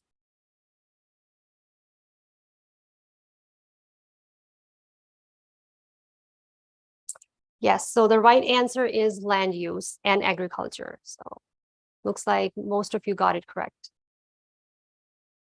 And now again, Naima is in the lead. So next question, food supplies will struggle to keep pace as climate change sends blank soaring and blank intensifying. Temperature, rain, disease or droughts, temperature or droughts, and disease or rain.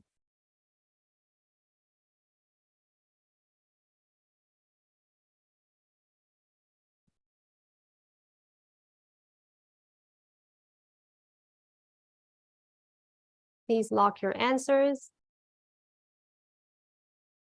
Yes, so the right answer is temperature and droughts. Looks like everybody has a great knowledge of these questions that we are posting here today. Next question is, what are some vulnerabilities to food components from climate change impacts? So supply and damage, availability and transport, storage and disposal, or salinity and nutrients.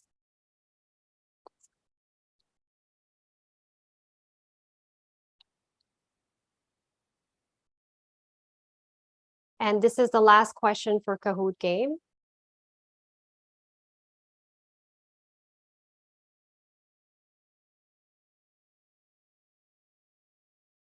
So the correct answer is availability and transport.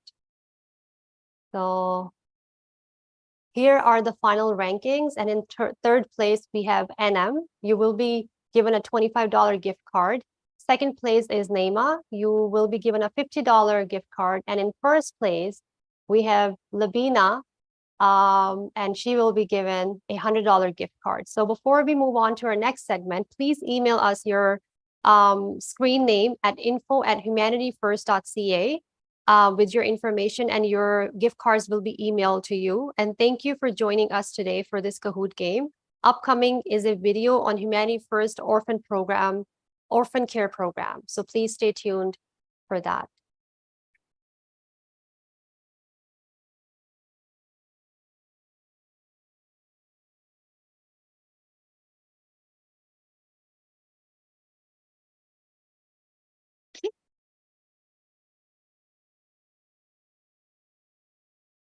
Security has soared since 2019.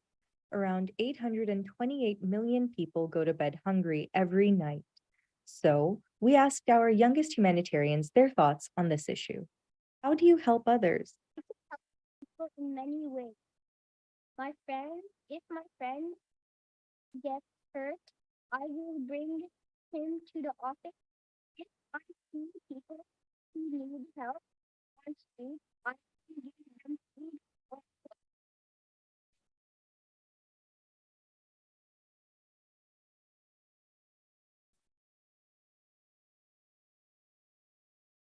Did you know millions of people around the world don't get even one meal a day? How does that make you feel? I feel so sad. We eat almost all day, and they even do not eat one time a day. I feel grateful that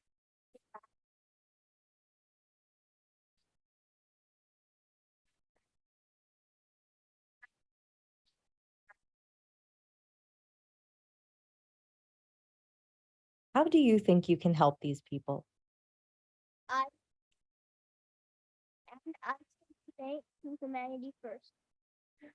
I can donate to charity, give food and money to get food. Spread awareness to make people realize that the homeless and needy are going through everything. Plus, we can also donate food to Humanity First.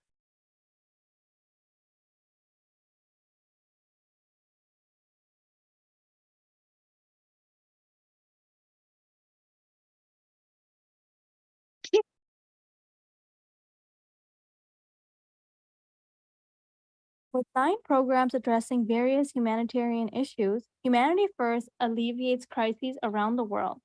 Let's hear from our youngest humanitarians how they can help humanity.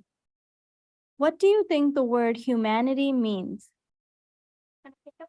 Humanity, I think as us as a community and as the world, and how we can affect each other and how we can help each other as well, especially with those who are less fortunate than us and who need more than us.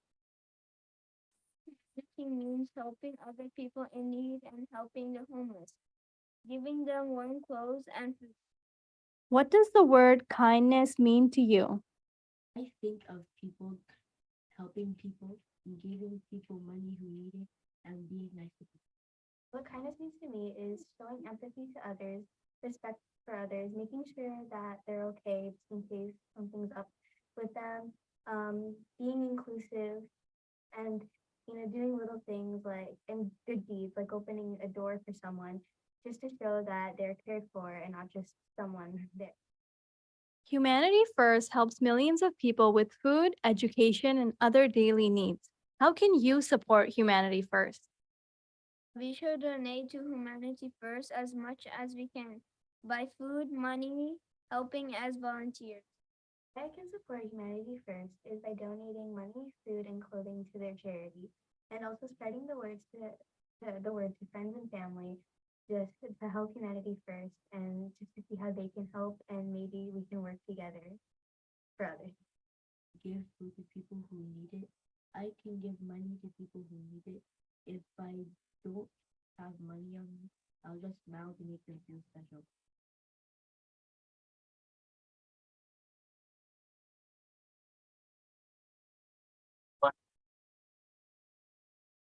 Assalamu alaikum, peace be on you. Welcome back to the 2022 Humanity First Global Telethon.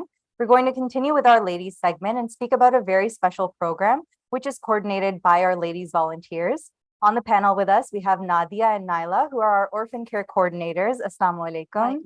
Jazakallah for having us. Jazakallah for being here today. So I'll get right into it. You both have been long-term volunteers of Humanity First and coordinators of the orphan care program. Can you start just by giving an introduction, maybe speaking a little bit about the scale of the program and how many children are cared for under the program? Yes, of course. So Humanity First Orphan Care Program currently operates in 2 countries, which are Nigeria and Cameroon. So by the grace of Allah, we support 83 children in Cameroon and 21 children in Nigeria. Alhamdulillah, and thank you for the work that you do in this really blessed program. So for the audience, if you can just start off by explaining the process of discovering the children who have been orphaned, and then what are the steps in getting them registered? Yeah, so the Humanity First Orphan Care Program works on a fostership model, which essentially means that these orphan children are given under the care of a foster family. And then the children are financially supported by Humanity First in order to ensure that they are getting the basic needs of life, such as shelter, healthcare, education, food, things like that. And in terms of finding children, we have orphan care coordinators on the ground in African countries who go out and assess the different situation in villages and identify children that need help. And then their primary goal is usually to find a close relative of the child who can become their foster parent to ensure that the child stays within their family unit. And then once they find that, then they complete their registration forms and then they would send them to us for review. And in some cases, when there are no close relatives, we also rely on other options like finding family friends or neighbors who are responsible enough to support the child. To ensure that they're responsible enough, we have these documents with agreement signatures of foster parents that allows us to bind them to be responsible for the child's safety. So we ask them to sign those forms and send it back to Humanity First. And then we thoroughly review those documents to understand the full picture of children's background.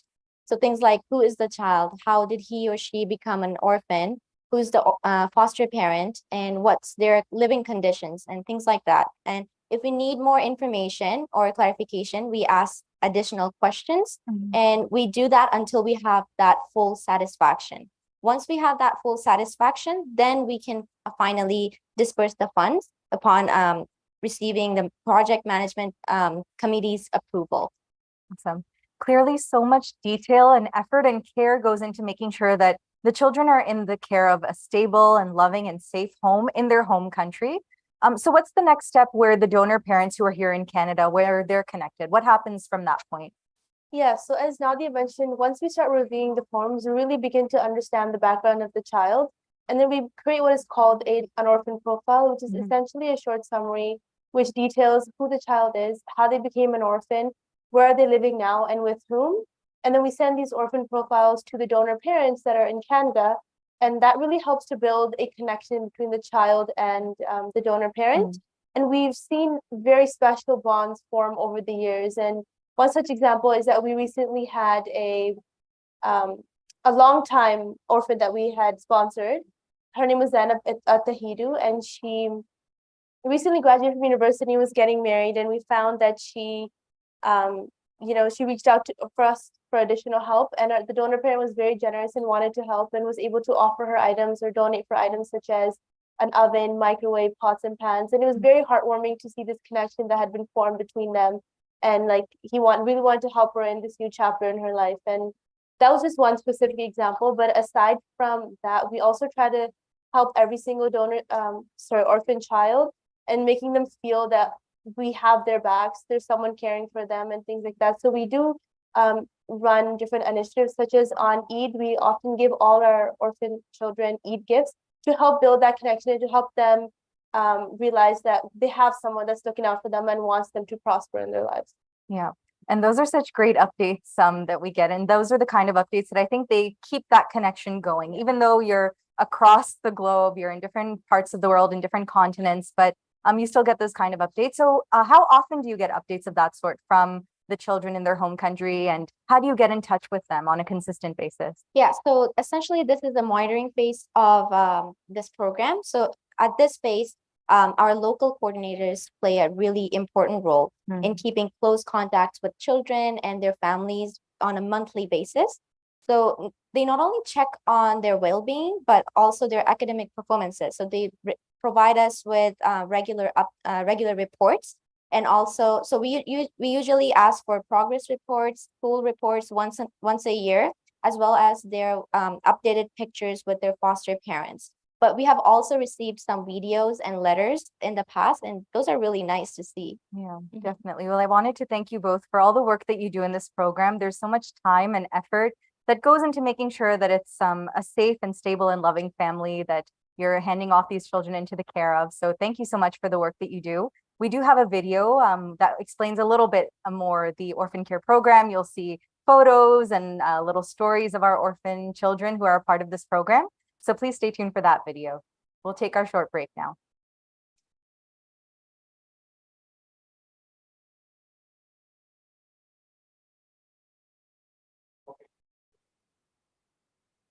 Over 153 million children are currently living under difficult situations without the support of their biological parents. By losing their parents at a young age, many of them do not have access to basic needs. The sponsorship through Humanity First that you provide directly helps children to receive the blanket support of food, clothing, healthcare, and education. We aim to support children so that once they get older, they become strong, educated, and self-sufficient adults. Without the assistance of our donors, it is absolutely impossible for us to successfully provide these life-changing services. It is our social and religious responsibility to spend our welfare in an act of great goodness. Be compassionate, raise awareness, and look for ways to help these children. Come forward and assist Humanity First in providing these children the compassionate care that they need to thrive. Alaikum wa rahmatullahi wa barakatuh. My name is Popola Islamiyah. I am from Ogun State, Nigeria. I am 16 years old. I am in grade 12 now. I want to be a medical doctor.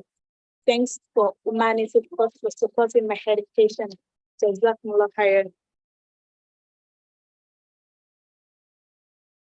Humanity First has several community care projects aimed at alleviating the hidden human suffering in our community that stems from various life factors, such as age, gender, language barriers, physical disabilities, and lack of mobility. Seniors First is a Canadian-based program that caters to the needs of our senior citizens. The program offers participants various services, including workshops on health and well-being, exercise sessions, outdoor recreational trips, basic computer literacy classes, conversational English classes, and food support. Most importantly, Seniors First offers participants the opportunity to build relationships and connections with each other, combating the issue of senior isolation. Humanity First provides tax filing services to low-income families, newcomers, refugees, and students free of cost once a year during tax filing season. The Humanity First shelter bus is deployed during the harsh winter months, providing the homeless population across Toronto, Ottawa, and Montreal with a warm, safe space to sleep overnight. Volunteers also distribute hot meals, water, hygiene materials, and much-needed winter survival kits to the homeless population. The Humanity First Model Village project focuses on those remote areas where basic necessities are non-existent, such as water supply, sanitation, electricity, education, vocational training, and health services. Through this project, Humanity First brings livelihood in the village and transforms it into a developing community, giving hope to its future. Assalamu alaikum. Welcome back to the Humanity First Telethon. It is my pleasure and honor to introduce some of our esteemed guests that we have here in the studio.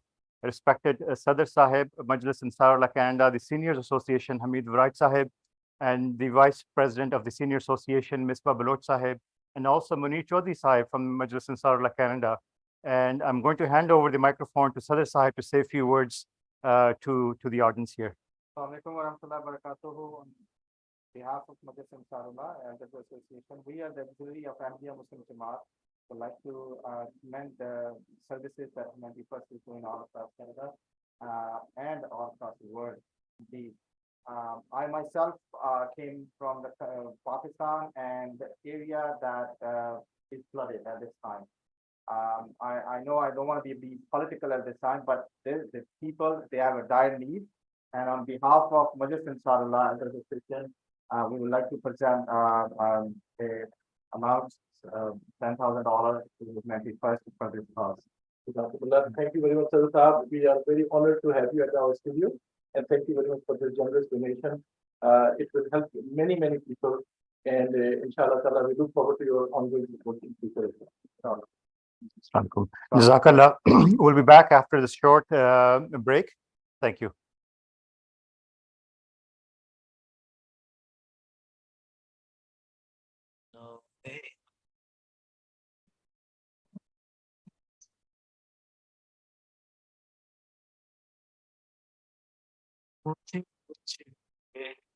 Humanity First International is a charity established in the United Kingdom in 1995 to promote and safeguard human life and dignity, and now has registered operations in 53 countries.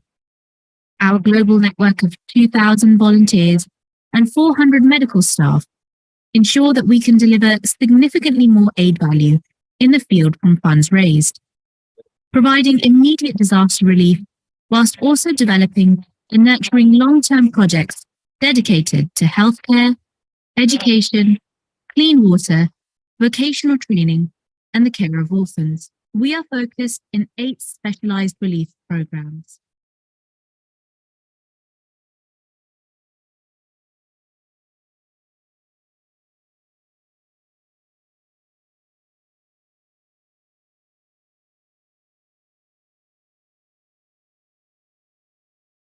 Hello, Toronto Mayor John Tory here, extending my warmest wishes and gratitude to all of those tuning in to the Humanity First Global Telethon. Now more than ever, as we come out of the pandemic, we must be squarely focused on fostering an inclusive and just global recovery, one that leaves no one behind. Humanity First's global relief and assistance efforts serve as an example to all of us as to how we can do just that. Because throughout the pandemic, Humanity First made a real impact, supporting refugees, distributing PPE, serving meals to those struggling with food insecurity, and that's just to name a few of their activities. I have no doubt that the tireless work and generosity of this organization and the people who support it will hold strong, hold firm in this global telethon as you raise more critical funds for those in need. And so on behalf of the City of Toronto, I want to thank all of you, the donors, the volunteers, the staff, and the fundraisers for championing and dedicating yourselves to restoring communities and building a brighter future for those left struggling in the wake of various disasters. I wish all of you a most successful telethon, and I thank you all for everything that you do.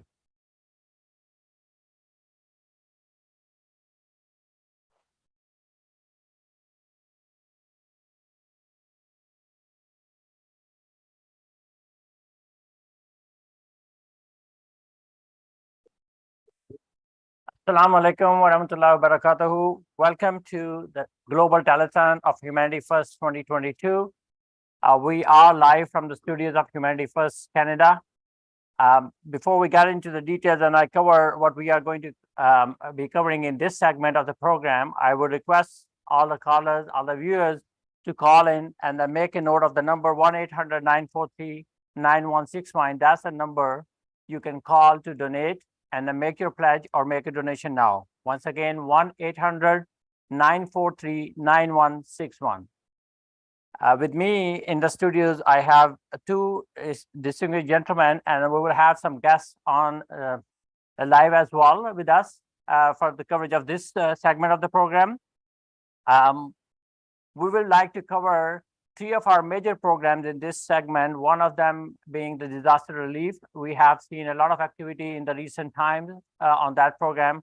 Along with that, we would like to cover global health program initiative, and then I will touch upon a gift of sight program as well. So with me in the studios, I have Dr. Aslam Daud Saab, who is the chairman, Humanity First Canada, and I have Ansar Daud, who is part of the team, which is also actively working with us at the moment. So I would like to start with you, Dr. Aslam Daud Saab.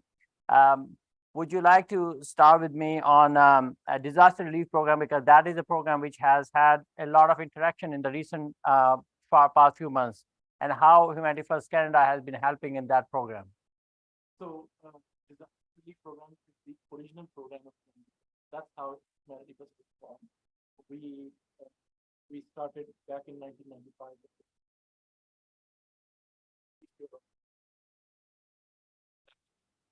Since then, we have been responding to both natural and disasters.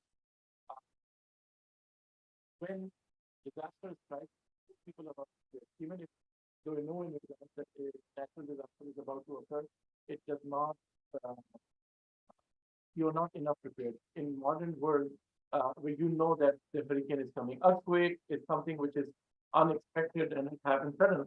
But floods and hurricanes, you can predict. You know that it's going to strike in the next 24, 48 hours, or 72 hours, because when it's forming. But despite that, the catastrophe, the devastation still happens, and people need help.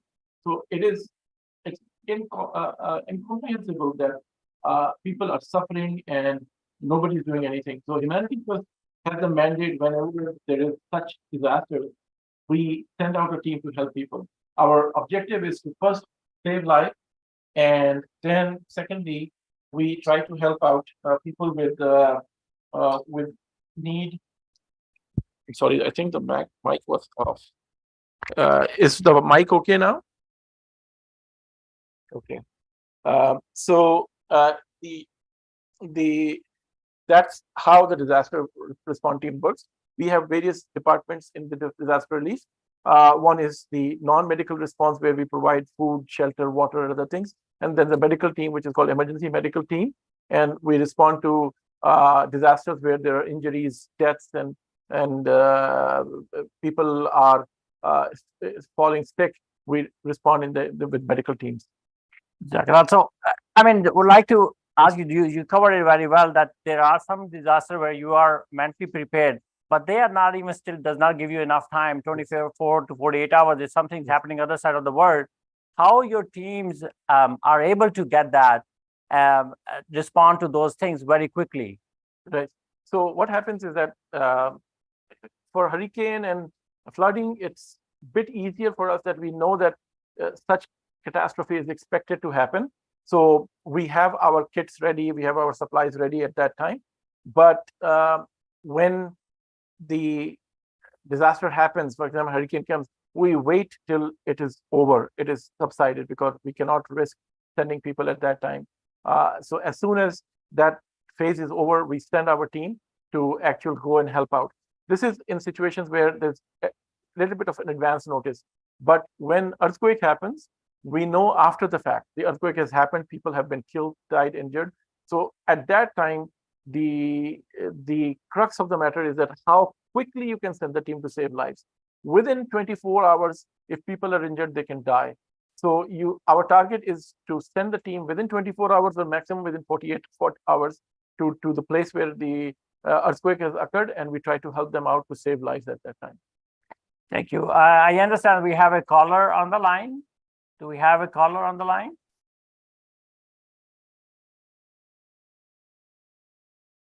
Okay, thank you. I think we'll wait for that. And do we have our esteemed guest, Dr. Qureshi Saab, was supposed to be on the line as well. please let us know when they do come up. I'd like to go to Ansar Dal, right? Please explain your role with the Humanity First team. Sure. So, I volunteer with very long. It has been an important part of my development and how I finished medical school and working in these roles, particularly with the global health and disaster response training program. I think it's a good opportunity to talk about the DRT program since we're on this topic. So disaster response training, the mic there, mic check, mic working. While we're waiting for the mic to be tested, I would like to draw the attention of all the viewers and then to make a call and then donate now. It's 1-800-943-9161. That's the number you can call and donate now and make your pledge. Answer Daud. Yeah, so as I was saying, the disaster response training, as long as the mic is not working, is it working? Okay, so yeah, the disaster response training is usually a 3-day course that it's hosted sometimes in the United States, sometimes in Canada and the UK, is generally what I've seen. And it's actually an opportunity for healthcare workers and emergency response workers like paramedics, nurses, doctors, and so on to actually gather under one roof and go through basically from start to finish, including logistics, including the medical side of the things, how you respond to a disaster. And I think even for professionals who've been in their career for 20, 30 years, but they haven't actually been deployed to these disaster response settings, it's a great opportunity to put their skills into the context of low resource settings where you don't have the same facilities that you have in Canada. And I think one of the things that I'm hoping to work on moving forward is trying to take this program to the next level. I know Dr. Saab can tell you more, that we've already been working with the World Health Organization and meeting their standards from an emergency medical team perspective. So on one hand, we have that. On the other hand, we're trying to incorporate more medical aspects of the training, including ATLS, as we call it, the Advanced Trauma Life Support. So I think, the program is already, from what I've seen, nobody else offers anything like this. And we're trying now to take it even more to the next level. So if there are any, healthcare workers and even students who are interested in going into medicine, nursing, whatever the career is, paramedics, I think it's a great opportunity to increase your skills. And then when the time comes, when the next disaster comes, we have a roster of volunteers. Whoever is available can be deployed and go, go help in whatever capacity. Thank you, sir. So I understand that we have Dr. Mahmood Qureshi Saab with us online. Hi, Dr. Mahmood Qureshi is the International Director of International Disaster Relief for Humanity First. Thank you very much, Dr. Saab, for joining us today. thank you very much for having me. Thank you, Dr. Saab. Sorry for moving your schedule a little bit here. I would like to go through with you on a couple of things because you have a different perspective. You have an international exposure of the program which Humanity First is doing. So maybe I'll have some questions for you which are more of an international nature. So would you like to guide us on or advise on how many countries in the world the Humanity First is currently registered in? So Humanity First is registered about 62 countries across the globe. And in all, in 5 different continents. And we are doing disaster relief as well as human development projects in all these countries in one way or the other. Thank you. And the next question I may have is more of a personal nature that you have recently been to Pakistan, I understand, to help with the flood relief in Pakistan. Can you tell us your first-hand experience with these things, what has happened in Pakistan, and how Humanity First were able to respond to that? Right. So I had an opportunity to go down to Pakistan to firsthand see the flood devastation in southern Punjab and northern Sindh area. I was able to visit many villages. Basically, there was immense damage, like water was everywhere. And, the poverty and the people they were all camped out on the roadside because that was the highest ground. So basically, people have lost their homes, livelihood, everything, all resources. And it was really moving to see, and very touching to see their plight. And I'm really proud of Humanity First Canada because they have contributed in supporting the help for these people. One of the biggest things that they did was to get care packs. Care packs is where you have basic essential food items for a 6-member family for 4 weeks. So we recently distributed those care packs that were given to us through Humanity First Canada. So we have done over 75 medical camps under Humanity First. We have done there's been over 100 doctors who have been doing this disaster relief work and going down and providing essential medical care. You see the diseases like malaria, dengue. You see a lot of skin infections, a lot of breathing problems, diarrhea. So that essential immediate care is being provided. And now even they have started some reconstruction of some of the homes where the flood water has receded. But the devastation is immense. Like 35 million people had lost their homes and livelihoods. Thank you, Dr. Raj Saab. It's really a good opportunity which we Humanity First Canada and the members of Canadian community got and engaged into raising some funds for the flood reliefs in Pakistan.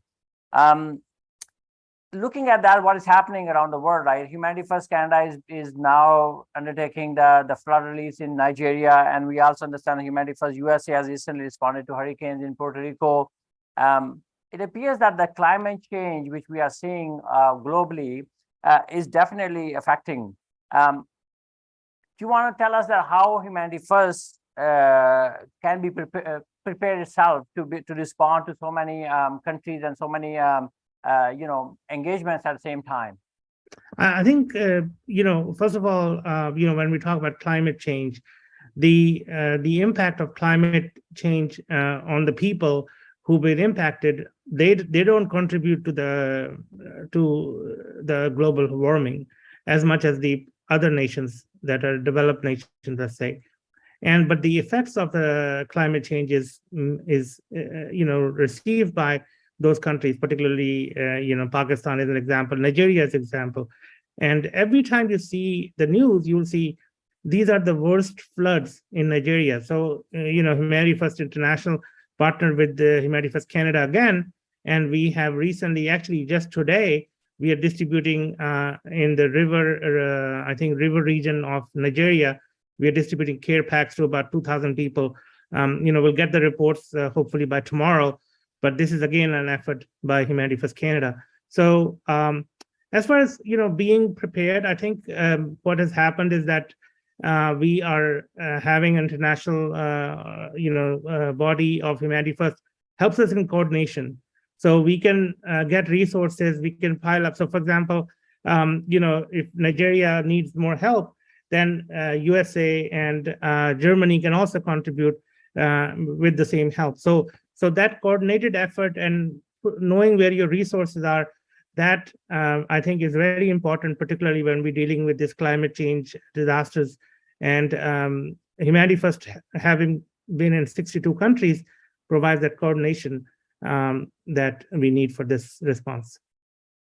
So Dr. Kraichi, I believe that it's a coordination, as you mentioned, that being in 62 different countries, and you can look at that where that help is needed, and then it can be coordinated very well, right, through the region which is closest to that. And because International Humanity First is working, and then all the 62 countries are actually working together, it's easier for us to respond to any of these things. Before I let you go, Dr. Saab, I want to ask you a question there, and this comes up often. Why people should support and donate to Humanity First while they can use the same money and they can donate to larger organizations, right, which are there, there are tons of other organizations which are very well known, but why Humanity First? So a few things. One is, the fact that our overhead is very, very low. So many of us, I would say most of our volunteers are total volunteers. So whatever money you give, for example, if Humanity First Canada gave a certain fixed amount to buy supplies in Pakistan, all of that money went into buying those supplies. There was no overhead. And in other words, that money is directly reaching the people. So that's one big priority. The second thing is, I'm going to use an anecdotal story. So I was in Poland at Ukraine-Poland border in Medica. And there was a guy from Ukraine or a Polish guy who was actually went down to, there were 35 charities in that border area who were all working. And he made an assessment of how each of them were working. And in the end, he gave 10,000 euros to Humanity First after making that assessment between 35 different charities, because he found out that all the money that we give goes directly to helping the people. So that is our strength. And the fact that we are in different countries, we can get firsthand report from Interior Sindh. We were able to find out what's going on because we have volunteers present all over the globe. Excellent. Thank you very much, Dr. Qureshi Saab, for your time tonight, and then enlightening our viewers, and especially giving your personal accounts of what we have recently been seeing in Pakistan, for example. So I would like to thank you very much. Dr. Saab, you have any? I want to thank you, Dr. Qureshi, but just before you go, how was the telethon in USA? Can you just tell us a little bit about it? So it's going on, actually. That's that kept me going while I was waiting to come on yours. So I think it's about 1.1 where we were. So our 1.25 is our target. 1.1 has been raised. So, we are on the right track. I have a feeling that we will hopefully achieve our target. I hope so. Please, we need a lot of prayers. Thank you. How's yours going? Program is going well, but fundraising is not to our expectation. We are behind. So we need some prayers. So I just want to put in a plug. I mean, Humanity First Canada does amazing work, and having this global perspective where I can work with all different countries like UK, Germany, so on. Your Humanity First Canada does amazing work. I mean, the work that you've done with WHO and EMT, which was just being talked about just before this call, and the center that you set up, that's like world standard. So much so that recently that UNICEF reached out to us that we want to learn from Humanity First Canada how they set up the EMT department. So I hope that your supporters and your contributors understand the nature and the immensity of the task that you're doing and the great work that you're doing. And I hope that they donate to you generously. Thank you. Thank you. Thank you very much, Dr. Qureshi, for your time tonight. Thank you. So viewers, as you heard, Dr. Qureshi, who has an international exposure to the programs which are being done, and then towards the end of his segment, he spoke about the contributions of Humanity First Canada and how it is making an impact. So you heard him that, why you should be donating to Humanity First as compared to anybody else is there. So if you want to make a big difference and then want to make sure that your dollars are going to where it needs to go to, please call in and donate tonight, 1-800-943-9161. That's the number. Again, 1-800-943-9161. I have another guest with us who is also working on the disaster relief program efforts with us. His name is Brian Wilson. Brian, welcome to the program tonight.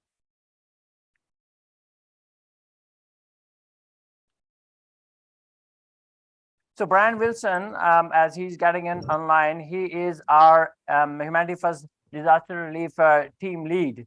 And we wanted to know definitely from his experience that his engagement with Humanity First, and then on the various program he has been to with the Humanity First Canada, what was his experience? So welcome, Brian, to the program tonight. Hi there, how are you? Can you hear me okay? Yes, we can hear you okay, Brian. Thank you very much for joining us.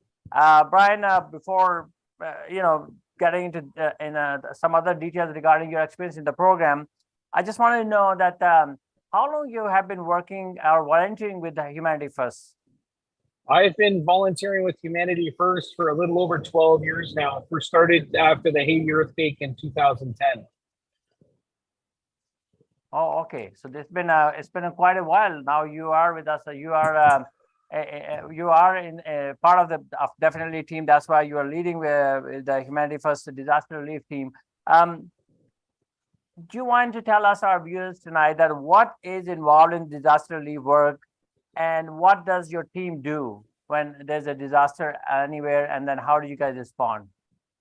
That's a great question, and there's a lot of parts to that.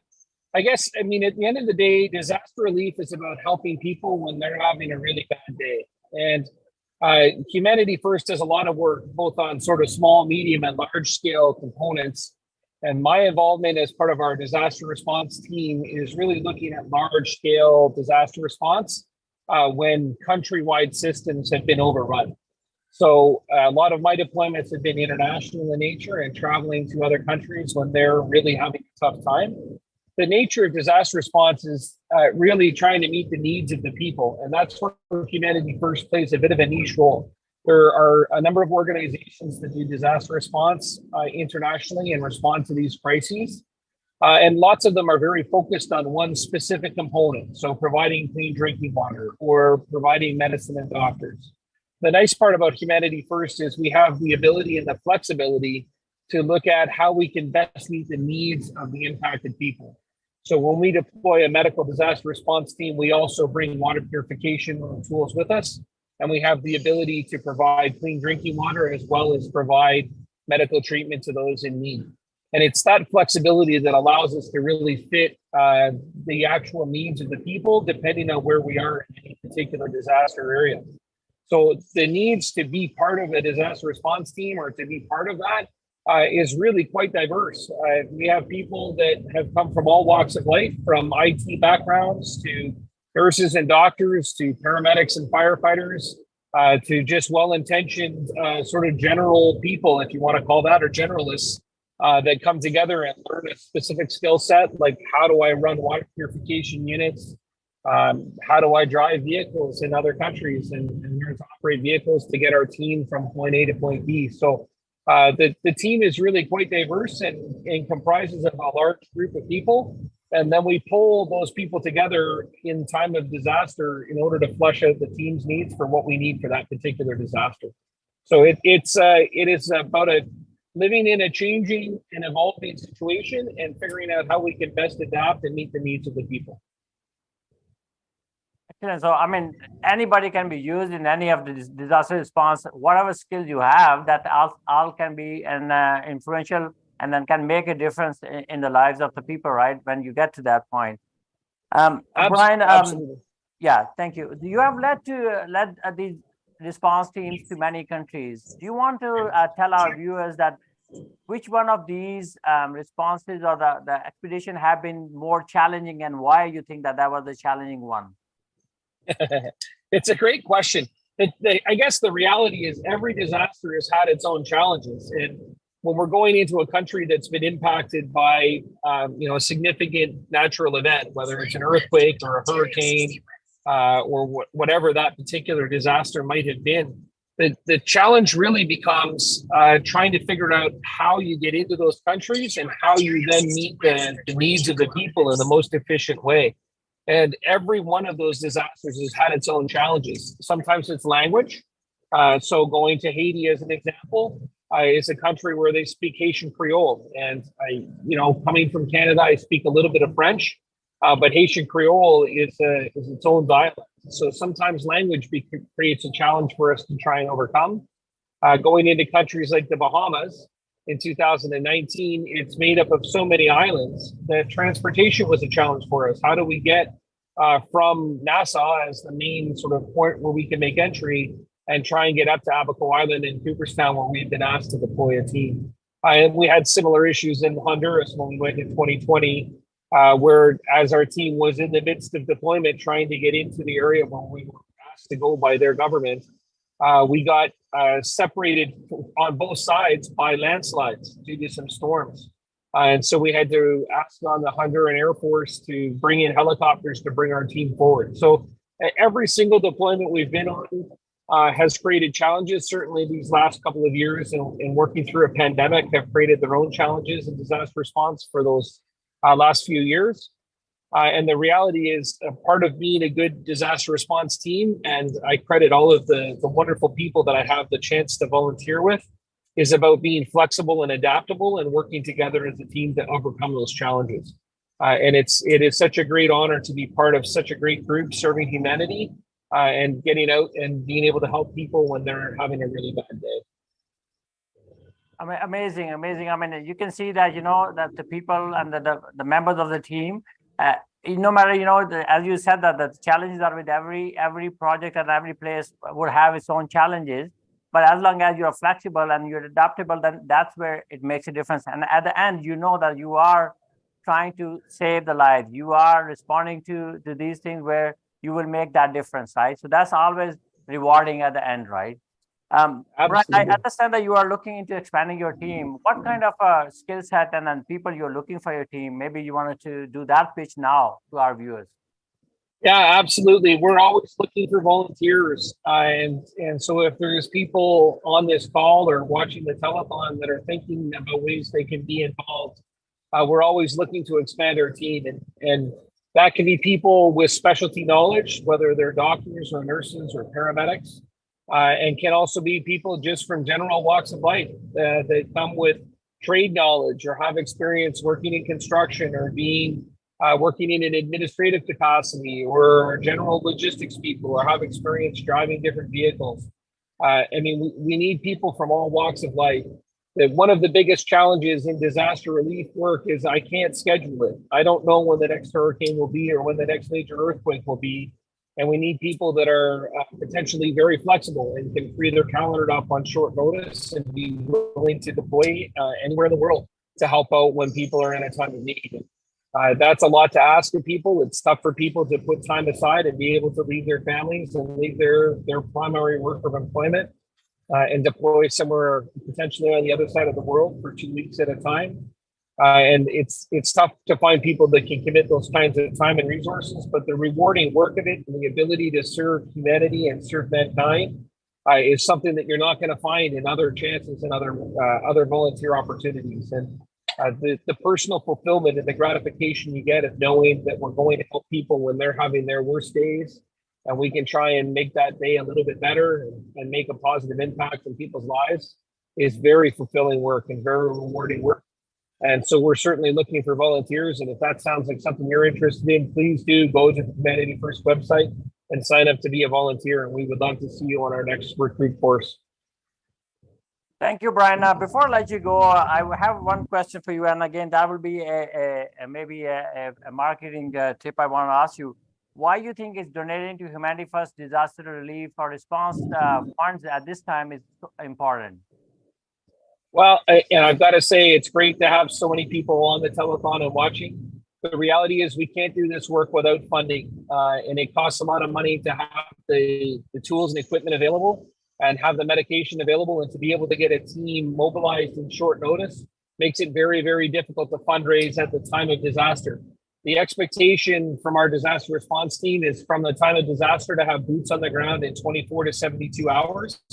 That's a very short turnaround to get people mobilized and responding to a disaster, and having those funds to get the equipment and make sure that that equipment is stocked and ready to go, and that we can deploy at a moment's notice. Because when someone's having a really bad day, when a hurricane impacts the community or an earthquake causes damage to a community, we need to mobilize quickly. And it's so important to have wonderful donors such as the fine folks watching this telethon today.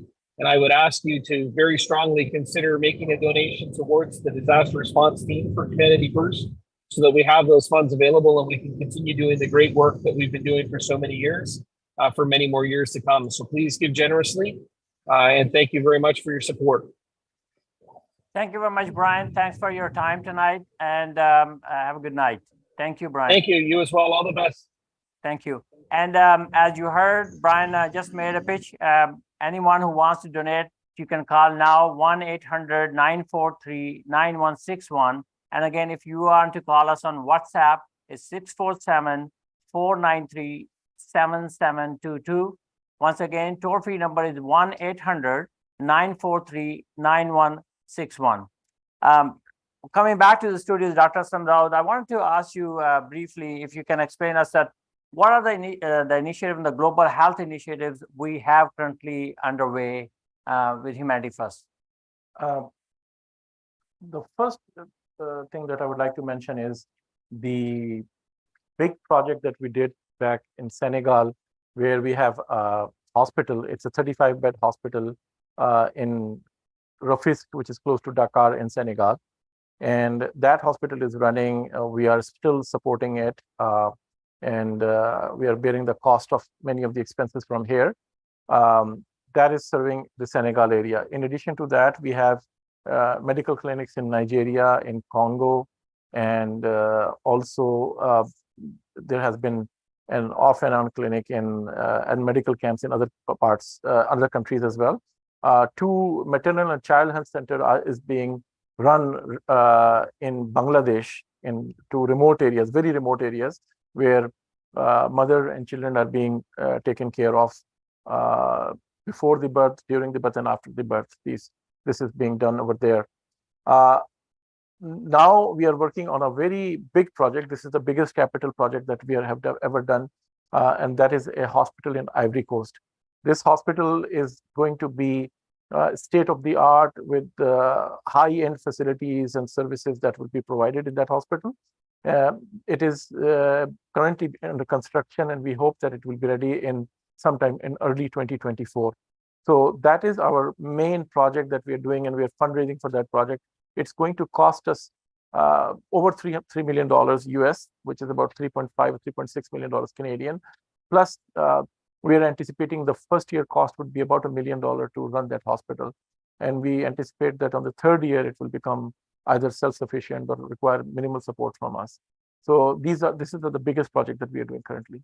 Thank you, Darshak, for providing us an update on that. Before I put a close to this segment, I want to just make sure that we'll touch upon on one of the initiative which is really making a difference in the lives of the people who have trouble in seeing, and that's the Sight of Life program. For $120, which is such a minimal expense, then we can carry out the operation and the surgeries in the countries where they are underserved, right? So do you want to just enlighten us to what those programs are and how people can support that? Sometime back, 3 friends went to a dinner here in Toronto in a restaurant, and we ate very nominal food, typical Indian food with three or four dishes and some rice and everything. The bill that we received was over $120. And we ate that food within half an hour, 40 minutes maybe, and we were done with it.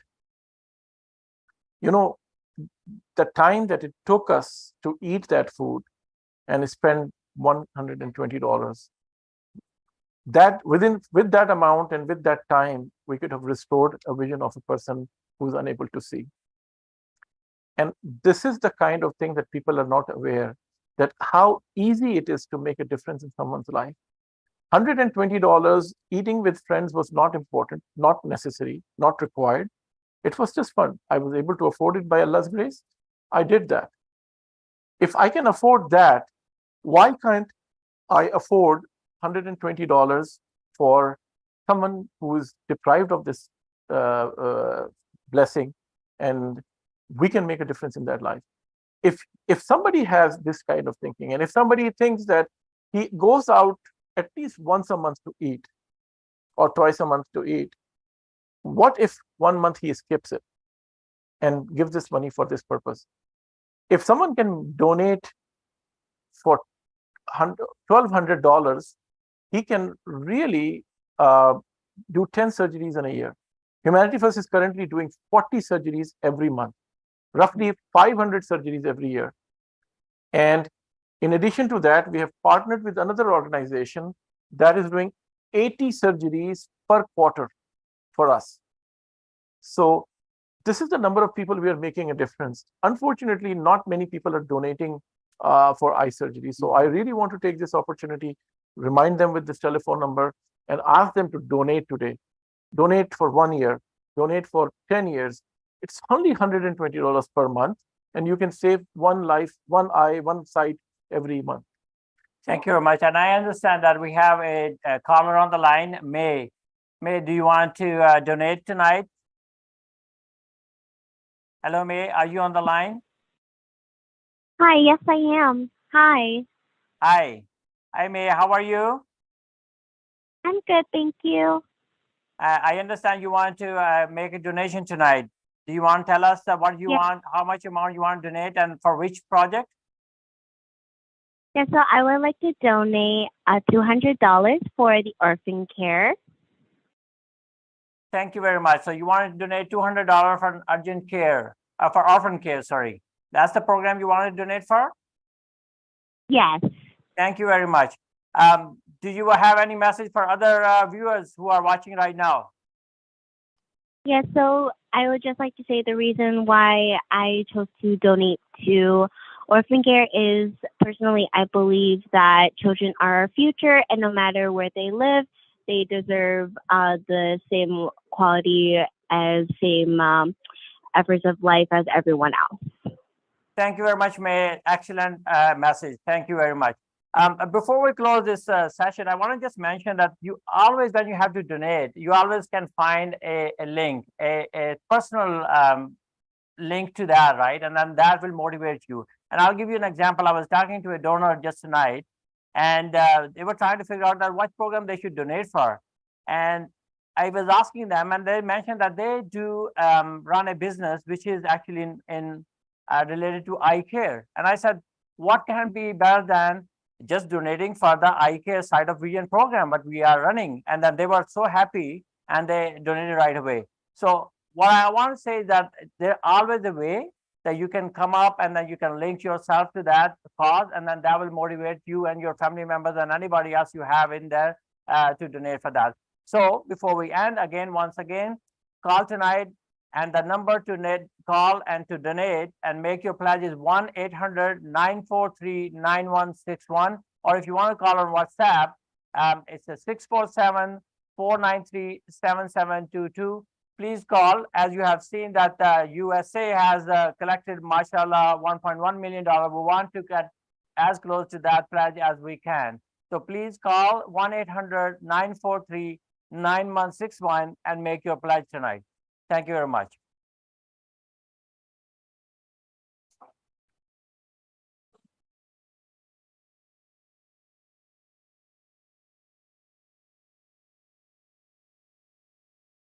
We have responded to a number of disasters around the world. Our volunteers provided relief and assistance to victims of the typhoon in the Philippines and assisted with the rebuilding of their community.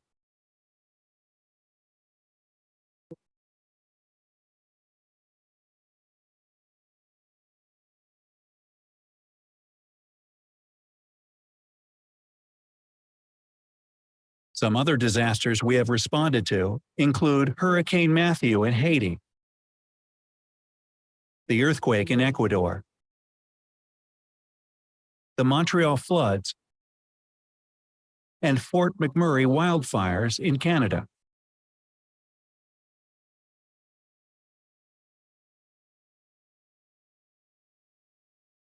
More recently, during the drought in Africa, Humanity First Canada provided food, water, and other emergency supplies to drought victims in Kenya and Somalia. More than 11,000 people were assisted during the severe drought spell. In 2017, Humanity First Canada was invited by the World Health Organization to respond to victims of the hurricane in the British Virgin Islands.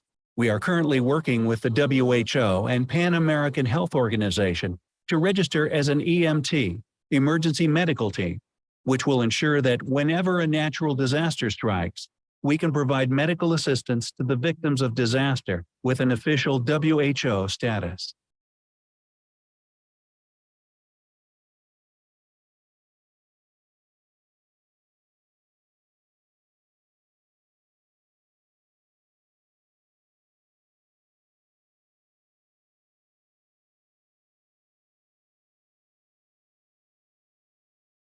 Assalamu alaikum, peace be on you. Welcome back to the 2022 Humanity First Global Telethon.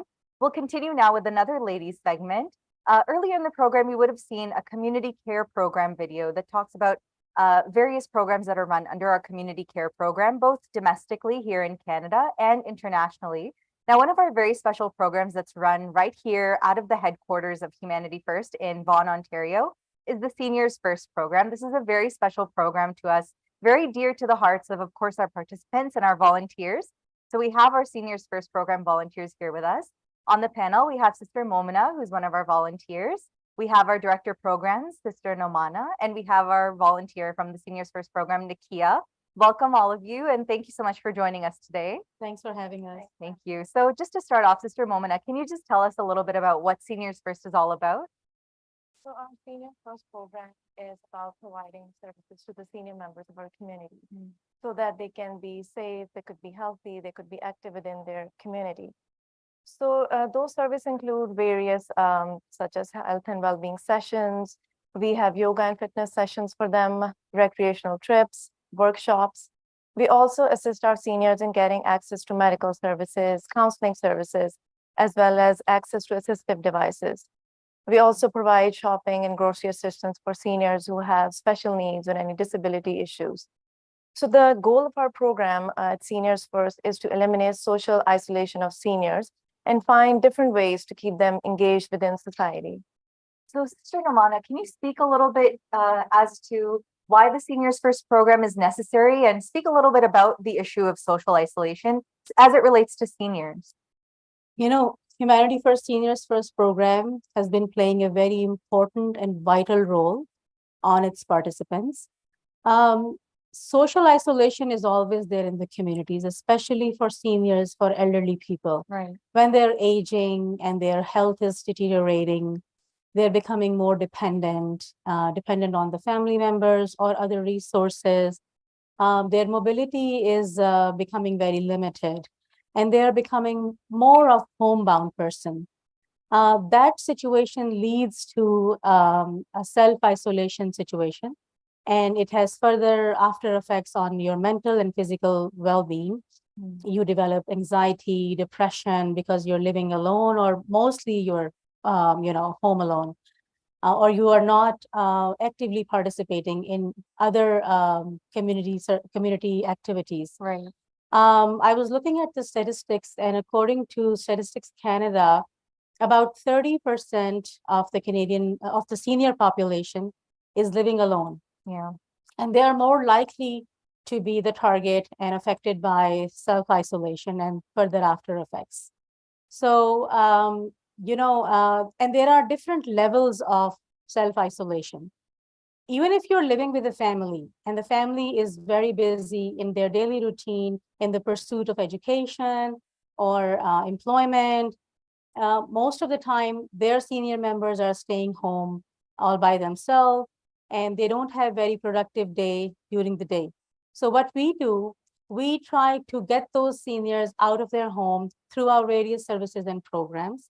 We engage them, and if they have any transportation barrier, we provide pick and drop services. Right. So they can come out of their home boundaries and get engaged in the community activities with their peers, with like-minded people, and feel better about their life. Right. And it really makes their aging graceful, and they develop positive attitude towards the people around them. Some seniors I have seen, they are very resourceful, very educated, and they can afford the community resources to adopt and participate in different activities. But most of the seniors cannot even afford to, for example, a golf club membership, or gym membership, or any other seniors club membership takes a little bit of the cost on your monthly budget.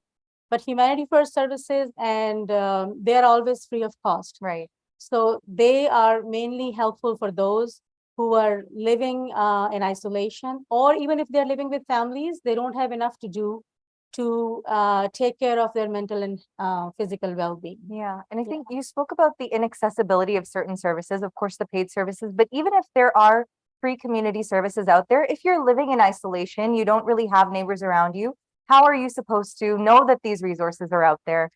So Yes. it's a community building that we're working on. Yeah, that's why we Yeah. developed this program 11 years ago. Yeah. And the government of Canada also they have acknowledged this issue among the Yeah. seniors and elderly population.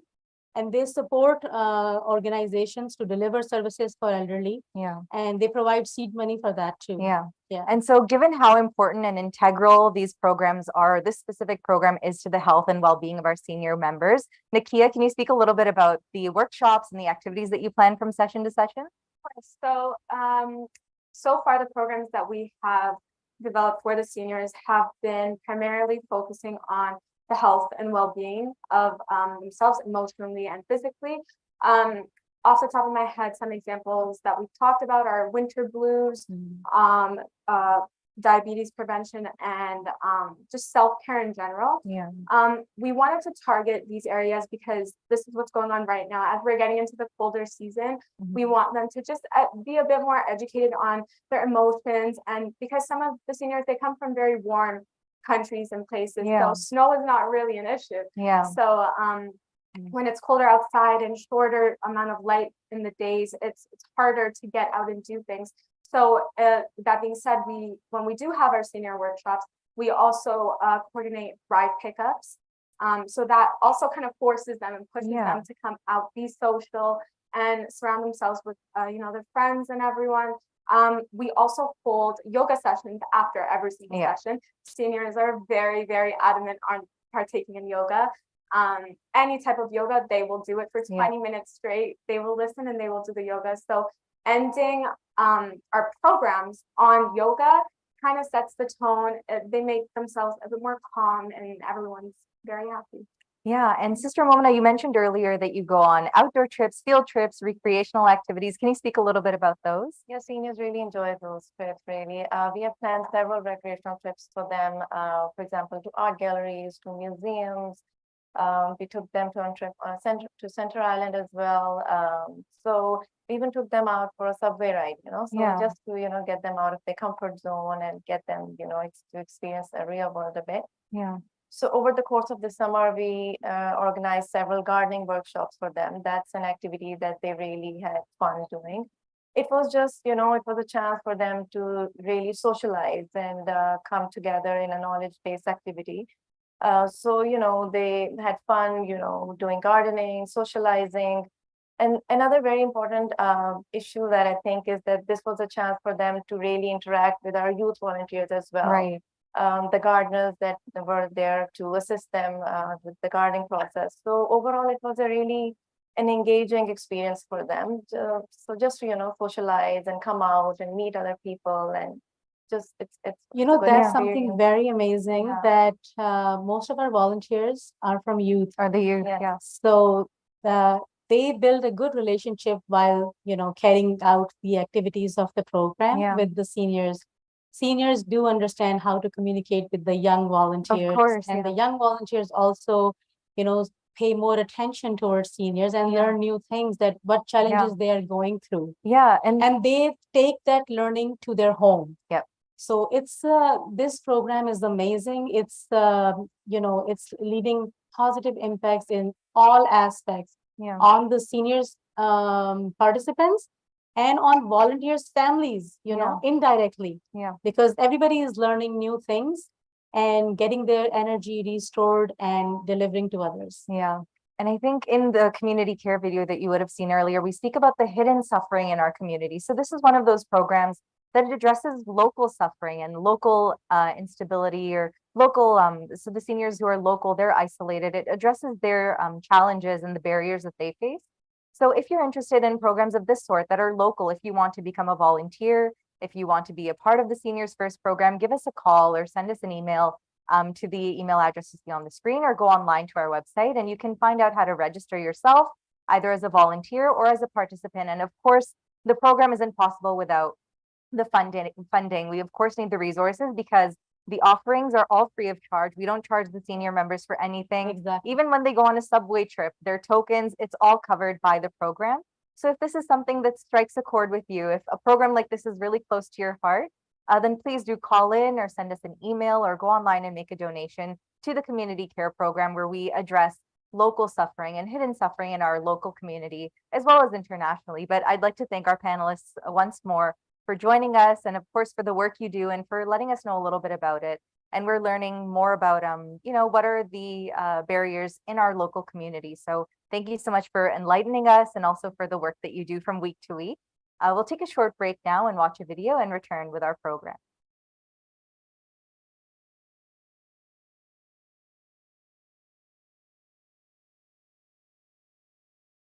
Humanity First Knowledge for Life program provides educational support to children in various underprivileged communities around the globe.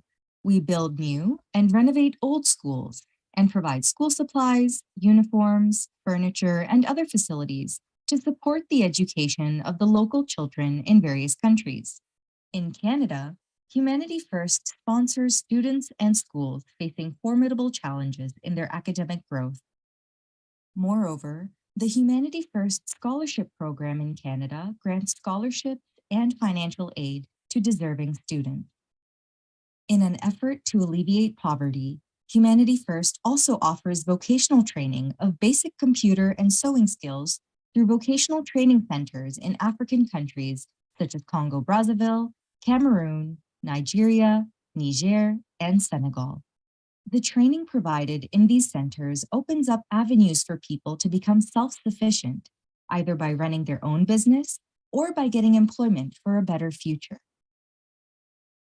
Humanity First has provided educational support to communities in Haiti, Philippines, Niger, Nigeria, Congo Brazzaville, Senegal, Kenya, Bangladesh, Pakistan, Brazil, Fiji, French Guiana, Belize, and Canada. Join us in this mission by donating or becoming a volunteer in this program and secure the future of our coming generations. To make a donation, give us a call at 416-440-0346.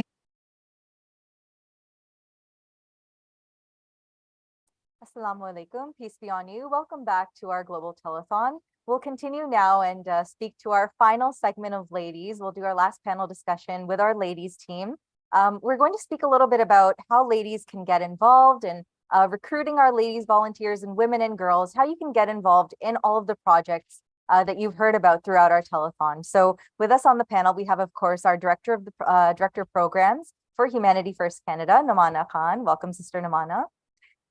Thank you. We have our longtime volunteer, Sister Rima, joining us. Assalamu alaikum. And we have Marley who's joining us. She's a placement student. Welcome, Marley. Thank you so much for having me. Thank you, everyone, for being here. So let's get right into it. Sister Namana, Humanity First, since its inception, has offered so many opportunities for volunteering, specifically for women and girls. How do you engage the local population and give them these opportunities to build their skills? Yes, so volunteers are the backbone of any organization. Yeah. So as with Humanity First. Since its inception, Humanity First has been delivering humanitarian programs in Canada and around the world with the help of thousands of Canadian volunteers. So we have developed a very structured platform where volunteers join, they hone their skills, they contribute towards the cause, and they also build their skills as well.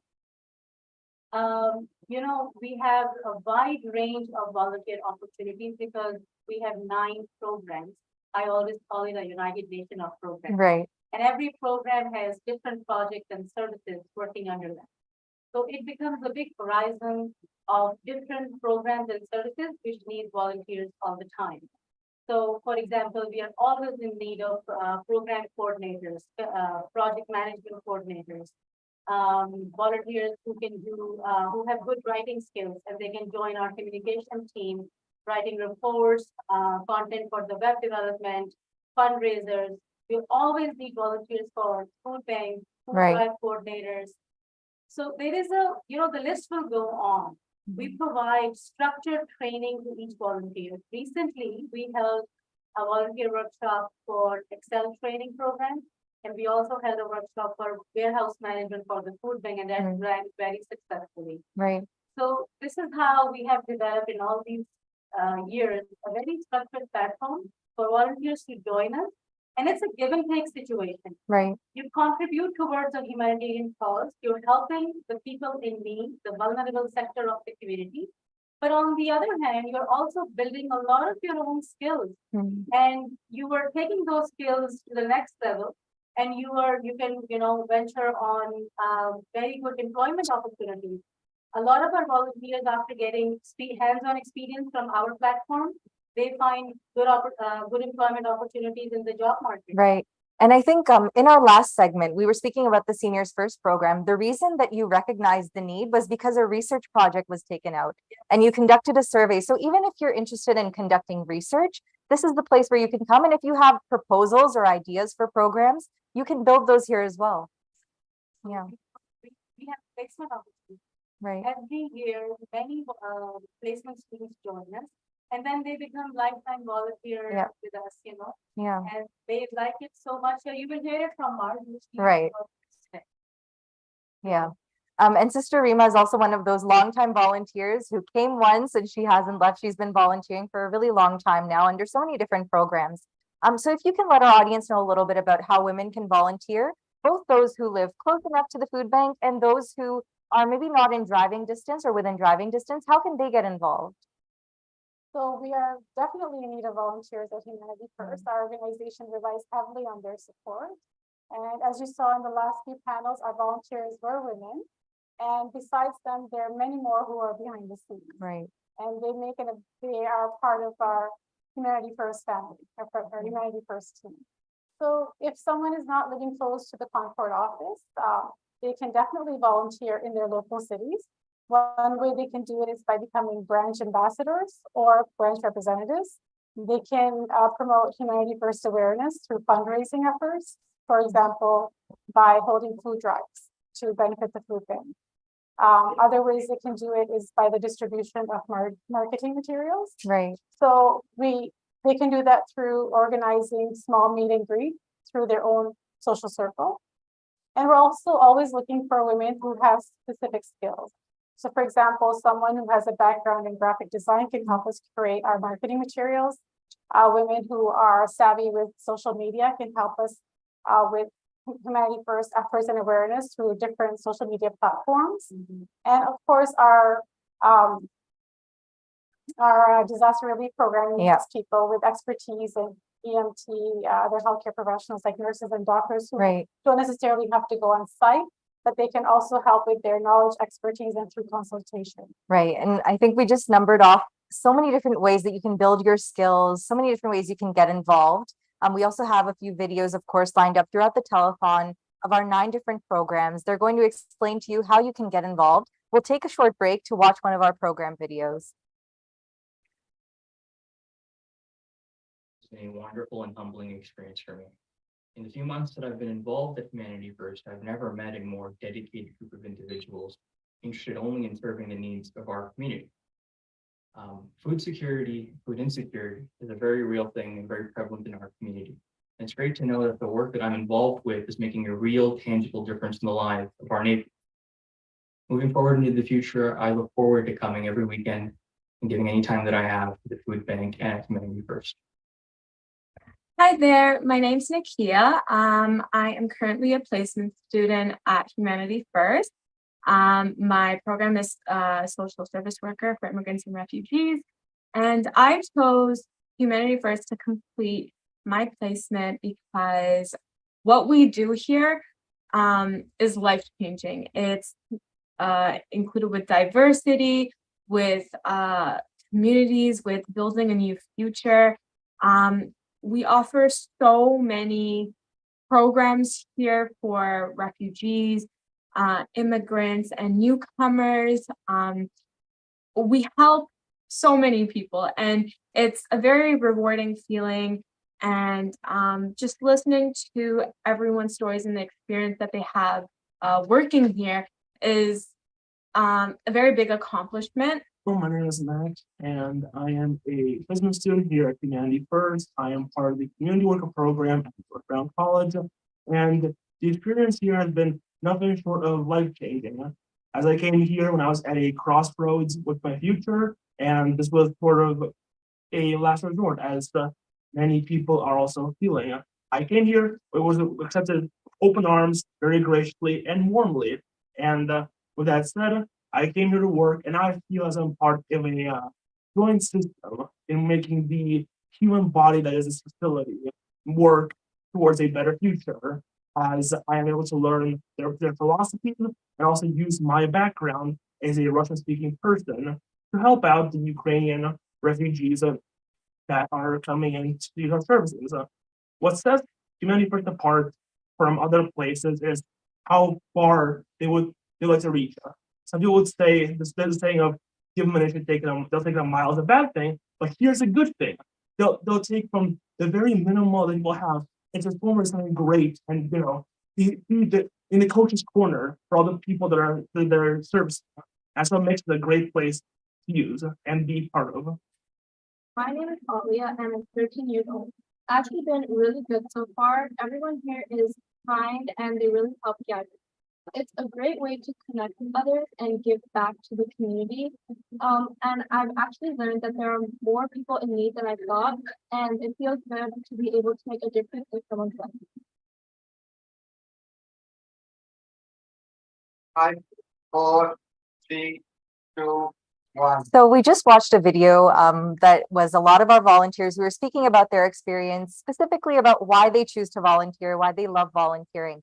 So Sister Namana, if you can just explain the list of skills that they've built, maybe the volunteers in that video, other volunteers, what Yes. skills do they build as volunteers of Humanity First? So at every stage of their work where they are engaged, they learn multiple skills. For example, they develop professional skills, interpersonal skills. They learn various work ethics, grant writing skills, communication skills, time management skills, Right. which is very important. Very important. Even if you are not volunteering. They also learn customer service skill through interacting with various clients. So there are, and then disaster management skills, logistical skills, Right. data entry. We engage so many volunteers with data entry. And then volunteers who are engaged in research projects, they develop their skills in how to do research for various projects to improve the impact of those projects. Yep. So there are tons of skills that they Many will, skills, many that they learn. opportunities to build them. We have a caller on the line. Assalamu alaikum. I have Atiq on the line. Assalamu alaikum, Atiq. Can you hear me? I believe we have a caller on the line. Is Atiq on the line? Have you made a donation, Atiq? Yes. Assalamu alaikum. Thank you so much. No, I wanted to tell us pledge. a little bit about how much you have pledged and toward which project. So first of all, I want to congratulate you guys on a wonderful telethon. And I would like to pledge $300 towards orphan care today. Oh, thank you so much. And is there a specific reason why you chose the orphan care program? Honestly, no specific reason, but I just think it's a very noble thing to take care of an orphan. So that was the reason. Yeah, thank you so much for your contribution. Thank you so much for your pledge. And of course, we know that the volunteers, they work on the front lines. Whenever you donate to Humanity First, there's not a lot of red tape that you have to worry about. The funds that you submit or the funds that you donate, they're mobilized right on the spot, and we get to work right on the spot. Again, because of the work of our volunteers. And of course, the more volunteers we are able to recruit and have on our team, the easier our work becomes, because everyone's bringing a different skill set. And of course, everyone's building a different skill set. So Marley, you're one of those volunteers. You're a placement student actually with Humanity First. Can you talk a little bit about your experience as a placement student? For sure. So I'm one of the placement students here for the period of 2022 to 2023, and hopefully for the rest of my life, as everyone says. Yeah. I'm currently in my 3rd year at Toronto Metropolitan University in the social work program. So this is my first placement. My placement here has been nothing but positive. Everyone here is so friendly and welcoming, especially as a placement student or an intern. You can come into these scenarios feeling very intimidated and overwhelmed. And that was not the case here because of everyone's warmth and friendliness. I think after my first few weeks of being here, everyone treated me like I was there for as long as they had been. And I think that really goes to show what an amazing organization this is, and really making people feel comfortable, even if it's their first experience. Right. And so what does a typical day look like for you? What skills are you building as a placement student? For sure. So our days at Humanity First are different every day. No day is the same. So of course, when our food bank hours are in operation, our main priority is our clients. So making sure that they receive their food or any other concerns are addressed and taken care of. And then once those hours are done, we typically spend a little bit of time just around the warehouse preparing for the following day. So making rice or sugar bags. And then skills here to build them and to grow new skills. There are so many, just like Numana had said. For me, I've really been learning diversity and inclusivity training here, which is so important. And it's excellent here. Yeah. And so you mentioned you're studying social work. How does the work that you're doing on the front lines, how is it valuable to what you're studying? So doing work here, one of the greatest things about Humanity First is you get to do direct work with the community. So you get to have a really deep understanding of what is going on and how it's actually impacting people. And understanding and also understanding how to interact with different members of the community and facing any barriers or challenges. So for example, one of our biggest barriers here is a language barrier. So I've been starting to make a list of all the products and foods that we have in our warehouse so that any of our clients who may not be able to understand English or speak it that well can feel reassured that they'll still be able to come here and get what they need. Yeah. And I think that's the value of it. So you can learn so much in the classroom. Theory is helpful, but once you're on the front lines, I think it'll inform what you're learning in the classroom later on too. But thank you so much for sharing your experience. Again, we've spoken to the value of our volunteers, why they're so important and the different skills they build and the work that they do. So Sister Namana, if you can tell us a little bit though about the challenges in building your volunteer base, maybe retaining volunteers, people may get busy. Can you speak a little bit to the challenges? Yes, volunteer retention is always a challenge. Humanity First heavily relies on its volunteers to deliver the services that we develop for community empowerment. And over these years, it's not a hidden fact that the need in the community has grown. The vulnerable sector of the community has grown, especially after post-COVID. We have seen how many people need assistance in one way or the other. So our need of volunteers, the helping hands we need who can take the ownership of the projects and services and deliver to those people is, growing as well. Of course. But the number of volunteers that we have at this time are not reciprocating with the number of projects and services that are available to be delivered to the people. So most of us are wearing 2 or 3 hats and, handling a lot of a big load of work. So that's why this is a challenge for us. And I invite all our viewers, our community supporters, to please join us with whatever skills and time you have. We will engage you in a worthy cause. And we just want you to have a passion and some time available for Humanity First. And it will be very fruitful. And the good feeling that you get out of that is unbeatable. Of course. And I think we have another caller on the line. I think we have Aisha on the line. Aisha, can you hear us? Assalamu alaikum, Aisha, are you there? Walaikum assalam, yes. Hi, if you can let us know a little bit about the pledge that you're making and toward which project? Yes, so I want to donate $1,000 for Water for Life on behalf of my late grandmother, Ara Hassan.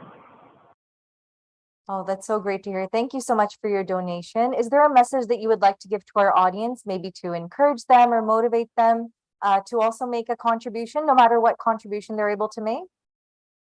Absolutely. I think everybody should know that. Please donate. I think as fortunate as we are, it is our responsibility to share our resources with other people, no matter if it's $1 or $2. If you can contribute 25 cents, I think that's more than enough that you're sharing what you have and you're being grateful for money or other resources that everybody or you have specifically. So please donate because these are important programs and we want to serve humanity the best of our capacity.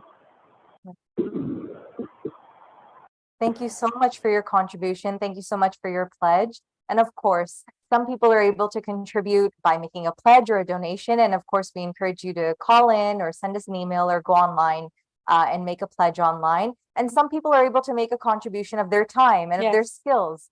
So again, if you'd like to join our team, if you're interested in joining our team, please do so. You can give us a call at the office at any time, or you can send us an email.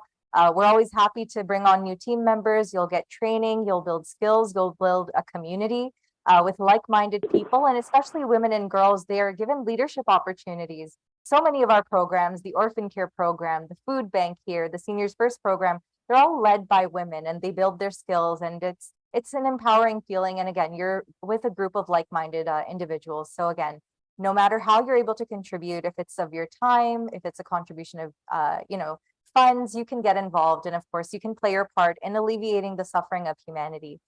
So I'd like to thank again our panelists for being with us today and discussing with us. This brings us to the end of our ladies segment of the 2022 Humanity First Global Telethon.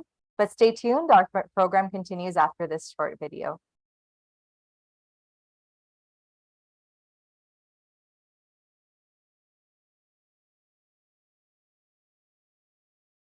Oh my. In the villages of Yemen, it's the children who suffer most. Wherever you go, you can see the human cost of this war. Good evening, and we begin tonight with the monster hurricane and its deadly impact already. An urgent warning from Somaliland, where 4 countries in that region are now on the brink of famine. Families and children at risk of starvation.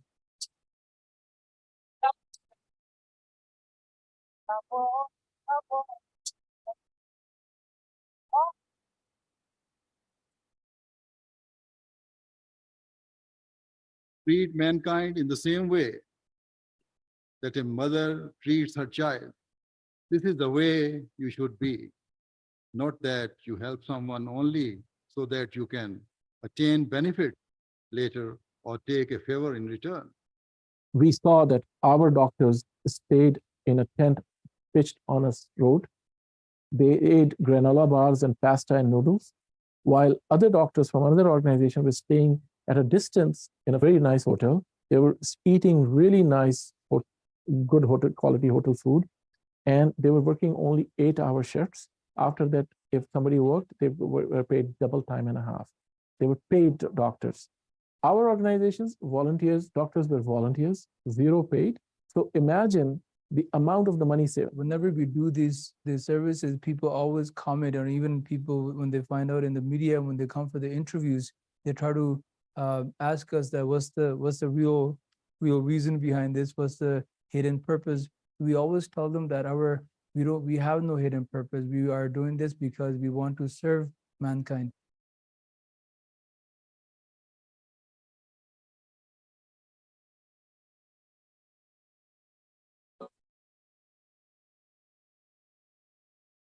Under our global health program, the brand new 35-bed Humanity First Hospital in Senegal, the Masrour Centre Médical Social, is ready.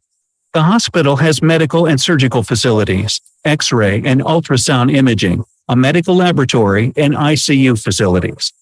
We are also working on setting up 2 more medical centers in Nigeria and Congo. Under our Gift of Sight program, we have conducted over 500 cataract eye surgeries per year over the past 3 years. That is, over 1,500 people are now able to see due to our generous donors and supporters.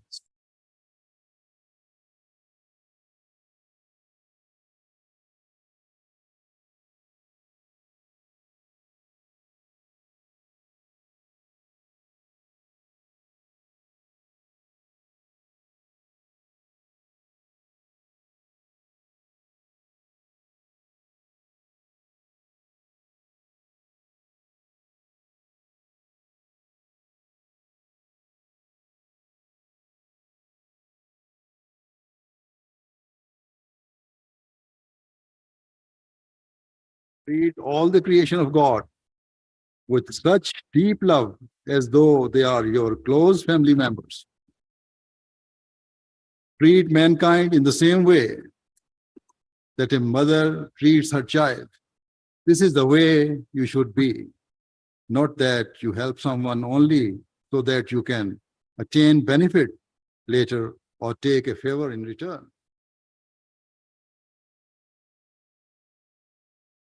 It is my prayer that this proves to be the first of many humanitarian projects established by Humanity First.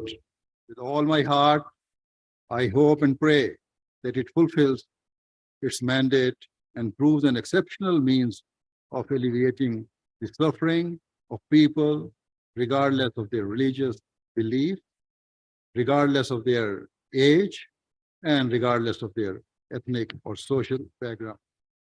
I pray that it provides the best possible care for patients and that the doctors and staff work tirelessly for the sake of providing relief to people, especially to those who are poor and deprived. It is my prayer that the administration manages the hospital in a way that the poorest people who cannot otherwise afford treatment are offered heavily subsidized care and, wherever possible, free treatment. Gracias a Dios, me atendieron excelente. Todo lo que tengo que hablar aquí es bueno. Nada más. No me llevo nada malo de aquí. Ya con otro semblante, ¿verdad? Porque como venía en calidad de muerto, se veía. Y gracias.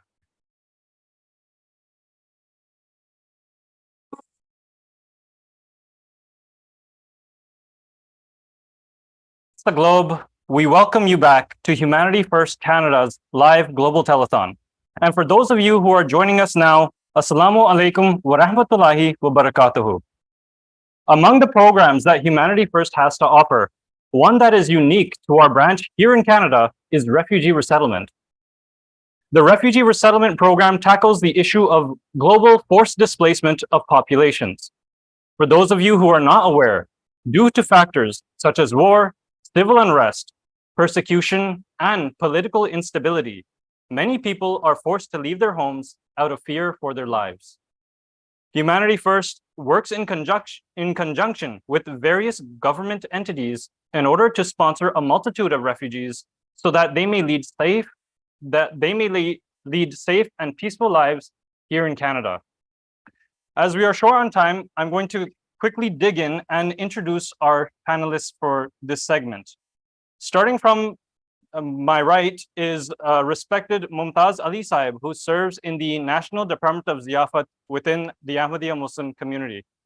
Next to him, we have respected Mu'taz Kazak Saib, who is the professor in Jamia Ahmadiyya Canada. And next to him, we have respected Abdul Hakim Sahib, who actually came here to Canada as a refugee sponsored through Humanity First.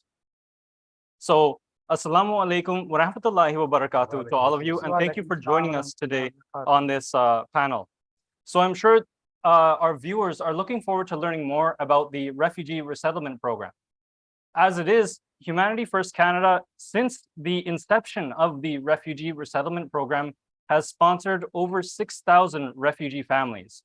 So this is a big achievement, and it naturally takes a lot of manpower and work hours to make this all happen. There's various logistics to take care of and various needs of these families to look after in order to make sure that they have settled and integrated properly into the Canadian society. So with that said, I would like to request Mumtaz Saib to answer the first question. Could you tell our viewers how long you've been serving alongside Humanity First, as well as what exactly does your department entail? Okay, our department that, as you have introduced, is the Ziyafat department under the National Jamaat Ahmadiyya, headed by Nasir Khan Sahib. So I have been with the department for the last 8 years. I'm serving with this department, including other duties, is a refugee settlement too. And one of the big example here is that Mr. Abdul Hakim is one of that family that I have received it and I have helped them to settle down here in Canada. Our job is to receive the families at the airport, meet and greet them, transport them to their residence, that resident has already been arranged for them because we have received the information from Humanity First that so and so family is coming here. After that, we help them what kind of help they need, especially the moral support for the government departments and any other kind of help. We provide them this help for settling down here in Canada. And after that, we also transport them to the government department for their SIN number, for a health card, for the bank account, or for any other need. Whenever they need it, they call us. So we are helping these, and it's a pleasure for me that I have been doing this job for the last 8 years. MashaAllah, MashaAllah. Jazakallah for that. In addition to that, and that's such an amazing thing that Humanity First essentially deals with all of the resettlement needs of these families from A to Z. And so from your perspective as a volunteer, how would you say that the lives of these families have been impacted through Humanity First? Okay, then they come to Canada because this country is totally new for them. They are not familiar here, how to settle down, how to handle all other difficulties they can face it here. So just like, say, for example, any family who is coming from another country like Thailand, like Malaysia, there they have been staying there for 7 to 8 years. And once they are in Canada, they need the support to stand on their own feet. In that kind, all support is provided to them. Financial support is there, moral support is there. So gradually they keep going and they are becoming familiar with the system here in Canada, and they are start working and they are handling their supporting their families. And by the way they have worked hard, they are growing and growing and growing. And for the example, for the last 5-6 years, I have seen some families came to Canada. Now today they are enjoying their job, they are enjoying their family, they are driving, and they are so happy. They have forgotten everything, whatever kind of difficulties they have faced back home or in a third country. MashaAllah, MashaAllah. And Jazakallah for that. I think this is a very strong point to make, is that it isn't as simple as bringing people from one country to another. It's basically, we're changing their entire lives. They've been in fear of their life, they've been persecuted, and they've been dealing with civil wars for a great many of years. And then they live their lives in fear in a third country where they get their refugee status. And even then, the situation is extremely, extremely difficult. They have no rights as refugees. So working, getting an education for their children is a very difficult thing. So it's a very, I speak on it. If you could explain a bit more on right, this. right. So I'll give you the example, viewers. Please listen to this. It's a very important. I have been told by a family, they came to Canada after 9 years. They stayed in a third country. And he told me that he was there for the last 9 years where they were not allowed to go and work. And then wherever they were staying, the house has been locked to avoid their arrest from the police.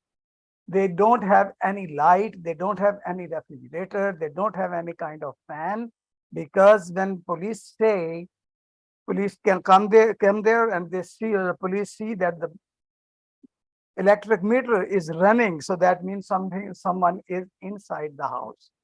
So they were making sure that their electric meter is not running. So that was a very hard time for that. So the viewers, please help them. They need a lot of kind of help, financial and other support. So if you can donate generously, please do so. And I think it goes without saying that this is probably one of those programs that takes a great deal of funds to operate. We hold all of this money for the sponsorship of refugees as a trust, in a trust account. Not a single penny can go to any other program. It stays in this trust account, and then it gets used on the sponsorship of refugees. One family takes roughly, one person to be sponsored takes roughly 20,000, a small family about 30,000. So to our viewers who can make this sacrifice, we do appeal to you to do so. It's a life-changing experience, as you've heard from respected Mumtaz Sahib. As I see on, we have a caller who is ready by the name of Shahbaz Ali Sahib. Shahbaz Sahib, are you there? Assalamu alaikum wa rahmatullah. Shahbaz Sahib?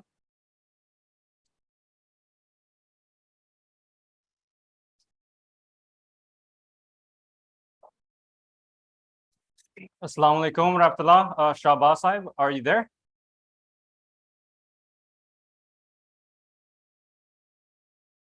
I can't hear Shahbaz Sahib. Okay, so we'll just move on in the meantime. As we are again short on time, so we'll move on to the next part of this discussion. So we've heard the perspective, the point of view of a volunteer who is serving and helping these families resettle. And you've seen that Mumtaz Sahib himself believes that he has seen this big change happen in their lives and they're happy, they're at peace. So why don't we take a look at the perspective of someone who's been on the other side? So for that matter, that's why we've called respected Abdul Hakim Sahib. He came to Canada as a refugee. He was sponsored by Humanity First. And so without further ado, I would like you to share a few words for the sake of our Arab-speaking viewers, so that they can understand that, you know, Humanity First sponsors people from a variety of countries. We're going to do this portion in Arabic. So Mu'taz Sahib will be providing the translation for this portion. So I would like to ask the first question to Abdul Hakim Sahib that how did it feel knowing that you had to leave your homeland? السؤال الأول للسيد عبد الحكيم الخالد. السيد عبد الحكيم ساعدته المنظمة الإنسانية أولا للمجيء إلى كندا، وسيكون هذه الأسئلة توجه إليه. السؤال الأول الذي توجه إليه يعني عندما فكرت بأن تخرج من البلد لابد أن يكون هناك شعور خاص بتلك اللحظة. ما هو الشعور، وخاصة أنك ستغادر وستخرج من وطنك الأم؟ كيف كان؟ نعم، لقد كان شعورا يعني مختلفا. أشعر بالحزن الكبير لترك بلدي الأم وعائلتي، أهلي، أقاربي، أصدقائي، كل من هناك وحدهم، وأن تذهب إلى بلد آخر. So brother Abdul Hakim Sahib said that I find very difficult, very sad in my heart that how can I move my mother country, and what about my friends, what about my parents, what about my families? So it's very hard for them to leave this country. Okay, Jazakallah for that. The next question is, Abdul Hakim Sahib, where did you stay as a refugee and for how many years? If you can start off with telling us that much. So السؤال الثاني يعني لما خرجت من بلدك الأم إلى أين توجهت؟ وما هي الفترة التي بقيت فيها في تلك البلد؟ نعم، لقد توجهت إلى لبنان. كنت من سوريا؟ كنت في سوريا، لقد خرجت من سوريا إلى لبنان وعشت وبقيت في لبنان لمدة 3 سنوات ونصف. So brother Abdul Hakim Sahib said he moved from Syria to Lebanon. He stayed in Lebanon for 3 years and a half. So كيف كانت الظروف في لبنان؟ Yeah, how were the conditions in Lebanon? كانت الظروف بصراحة صعبة كثيرا في لبنان. لقد كنت أعيش مستأجرا كراج للسيارات، مقسمة إلى غرفة ومطبخ، وكنت أعيش بها أنا وعائلتي وأطفالي. تعمل في نفس المكان نعم، إنه كراج طويل، وكنت أضع شيئا ساتر بينهم. So brother Abdul Hakim said in Lebanon because he arranged garage, like garage for job and for sleep. يعني كنت تعمل به وتسكن؟ لا فقط للسكن. لا فقط للسكن. يعني فقط just for live like a house. So he rented garage. No. Yes. So That's I've never heard that one before, that somebody had to actually just rent a garage and his entire family living there. I cannot even imagine how difficult that must have been. So how did this impact your family and your children? Just the living situation alone, the financial situation. Additionally, you have to think about your kids' school. How did that turn out over there? السؤال أن عندما توجهت إلى لبنان كانت هناك ظروف كلاجئ، يعني كيف أثر هذا الأمر على أسرتك، على عائلتك، على أطفالك، من حيث مثلا موضوع التعليم، موضوع المال والأمور الأخرى؟ نعم. لقد كان من الصعب كثيرا موضوع المال، من الصعب كثيرا إيجاد عمل مناسب، وأن تقوم بتكاليف المصروف في لبنان كأجار الكراج أو من غيره، من تأمين الطعام والملابس للصغار، وتأمين التدفئة كان تأمينها صعب جدا. كنت أمشي ثلاثة كيلومترات لكي آتي بمازوت وآتي إلى المنزل مشيا في الثلج وغيرها. كانت أمور صعبة ماديا ومعنويا. وبالنسبة للمدارس كان من الصعب جدا أن تسجل الأطفال في المدارس، إيجاد مدرسة. وللآن تسجيل السوريين، الأطفال السوريين في لبنان صعب جدا في المدارس. So Brother Abdul Hakim Saab said that it's for him, it's very hard situation that for money, for example, for the job, he get money, not enough. It's not enough for rent. What about another thing in life? For food, and about his kids go to school, he found very hard to record his son, daughter that we put in the school. He says, still now, the Syrian refugee, they found difficulties on that. I see. I guess for now, I see that we have the caller is ready again, Mr. Shahbaz Ali Sahib. Are you with us? Assalamu alaikum wa rahmatullah. Shahbaz Sahib.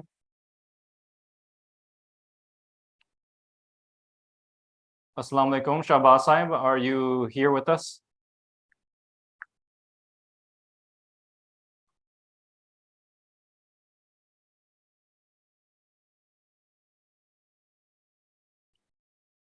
Could we get the speaker running so that we could hear if Shahbaz Sahib is with us right now? Your call has been forwarded to a voicemail service that has not been initialized by the customer you are calling. Forget it. Okay, so we'll move on then, and we'll just wrap up this segment quickly. We just have a couple of more questions to ask. Abdul Hakim Sahib, how did your life change for you and your family after you came to Canada? So السؤال يعني بعد أن واجهت كل هذه الصعوبات في اللاجئ في لبنان، كيف تغيرت حياتك في كندا بالنسبة لك وبالنسبة لنا؟ الحمد لله تغيرت كثيرا، بفضل من الله عز وجل، وبفضل الهيومانيتي فيرست، الإنسانية أولا. يعني الحمد لله الآن عملي أفضل ومعيشتي في كندا أفضل. وجهونا إلى الطريق الصحيح، تم توجيهنا إلى الطريق الصحيح، والحمد لله بفضل الله تعالى أني أملك بيت الآن، لقد لدي منزلي الخاص.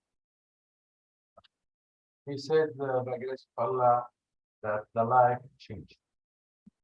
So he said Alhamdulillah, for example, for the job, he finds job easy here, and the minister help him to find the job. And he said that for example, he have now his own home. That means you can imagine now how the life go on. So the life, Alhamdulillah, is good for his for him, for his family. Alhamdulillah, Alhamdulillah. What were some of the challenges you faced? If you could tell us just briefly, what were some of the challenges that you faced coming to Canada. So now the question يعني السؤال الآن ما هي بعض التحديات يعني هل يمكن أن تذكر بعض التحديات التي واجهتك عندما وصلت إلى كندا؟ الطقس الطقس كان صعبا جدا. نعم. الطقس كان صعبا جدا. هنا برد أكثر من هناك، واللغة، العادات والتقاليد كانت في البداية صعبة جدا. الآن الحمد لله كل شيء. So he said at the beginning he found difficulty for that because Sydney for the weather it's cold here. After that I imagine it's a lot colder here in Canada as opposed to Syria. and second is important for the language. We found it difficult for the language. And you know, it's for the customs and traditions. We find a little bit because you know different people. Yeah, he said this in the beginning. Yes. يعني هل استمرت هذه الأمر؟ الحمد لله. يعني he says just in the beginning, but after that, nothing. Alhamdulillah, alhamdulillah. I imagine reading from left to right was also a bit challenging as well for you.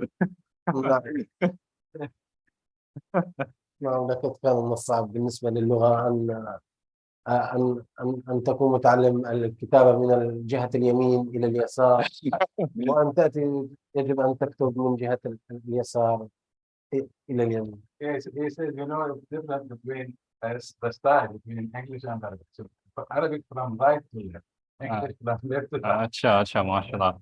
I'm seeing that Arslan Sahib wants to donate $100 for Water to Life.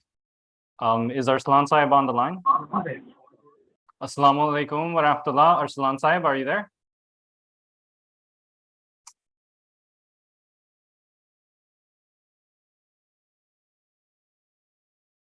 Assalamu alaikum wa rahmatullah. Arslan Sahib?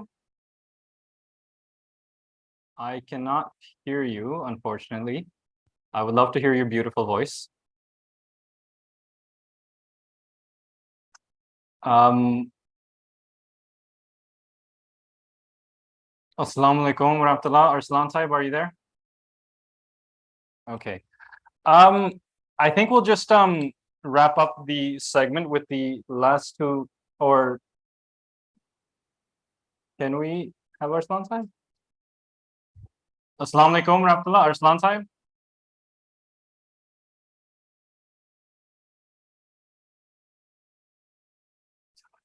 Assalamu alaikum wa rahmatullah.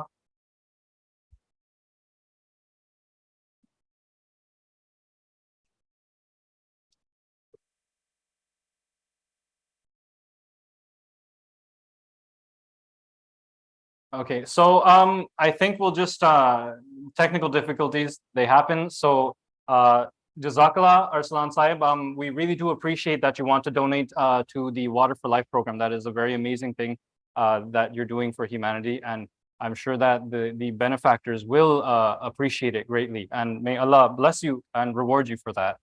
The last two questions. How did Humanity First assist you in coming to Canada? If you could just briefly go over that. يعني السؤال الذي قبل الأخير، كيف ساعدتك منظمة الإنسانية أولا في first عندما جئت إلى كندا؟ هل ممكن تذكر بعض منهم؟ نعم، لقد استقبلونا في المطار، استقبلونا جيدا في المطار.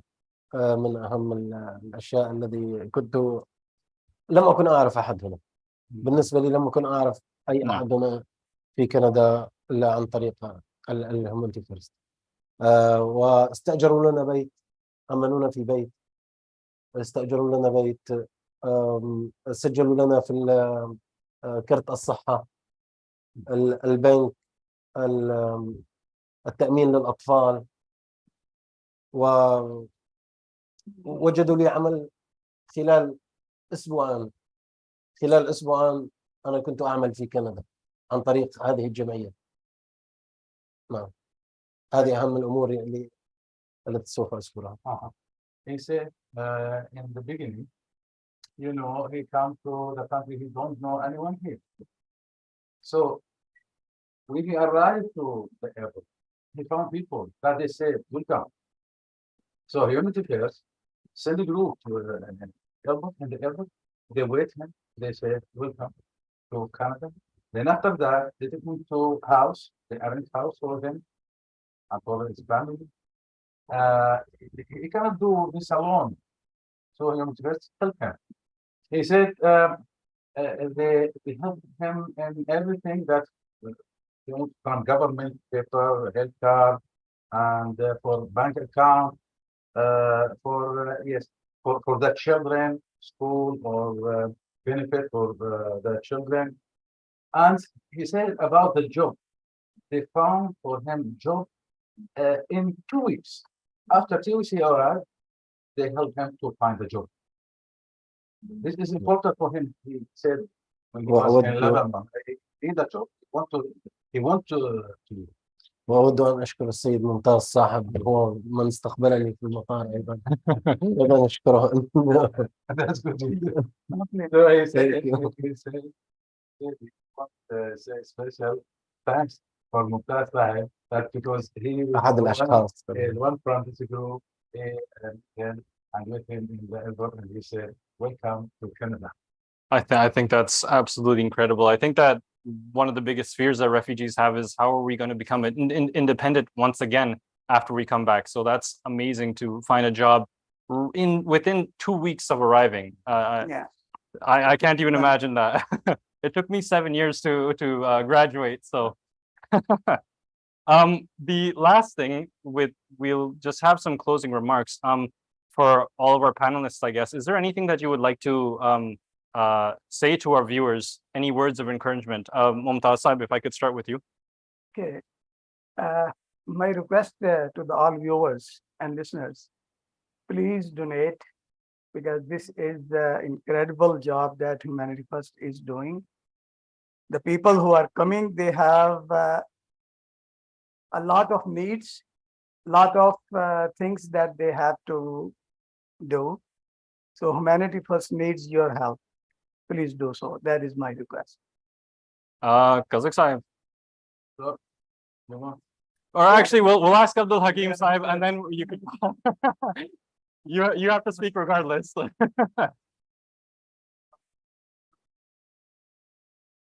بعد مررت بهذه التجربة وجربت كيف هي يعني يكون نفع الفائدة.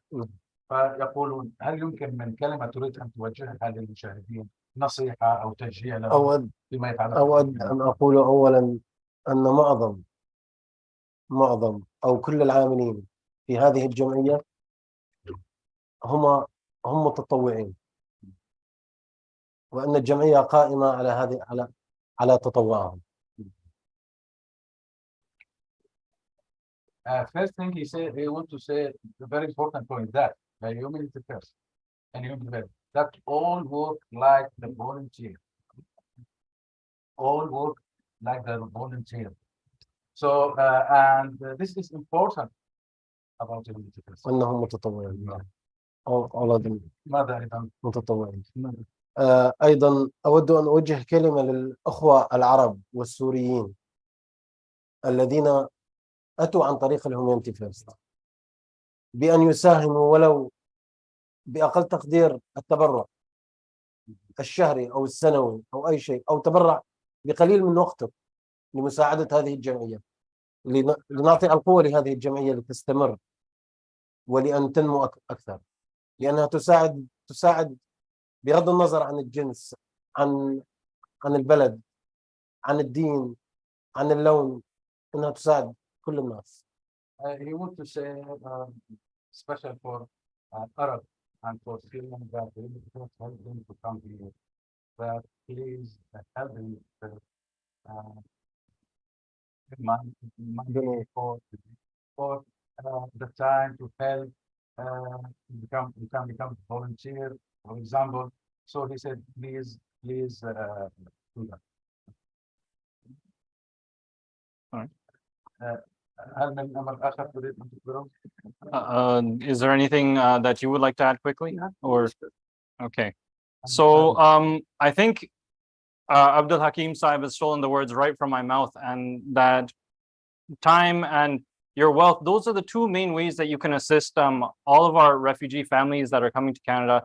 And so we would like to make this appeal to all of our viewers who are watching this.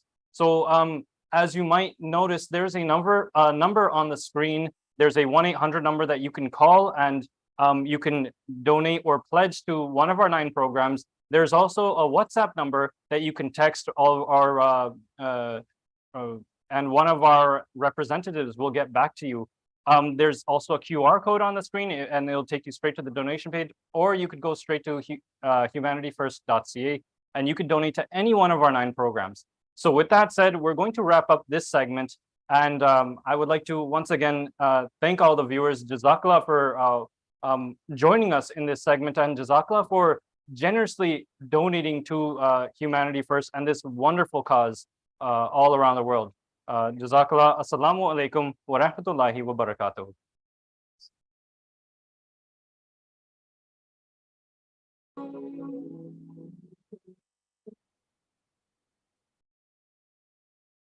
Humanity First Canada has become a leading refugee sponsorship organization in Canada. We have worked closely with the Canadian government to sponsor over 2,500 refugees and provided them with the ability to restart their lives anew in Canada.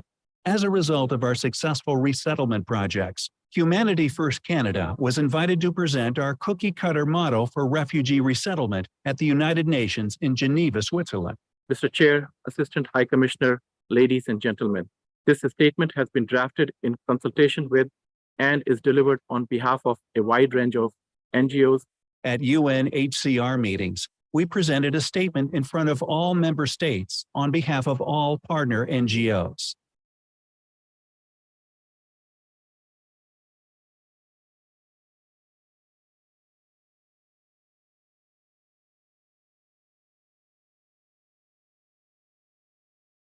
Together, we represent a team of network, a passion, and a force focused to make humanity a priority for those displaced from their homes.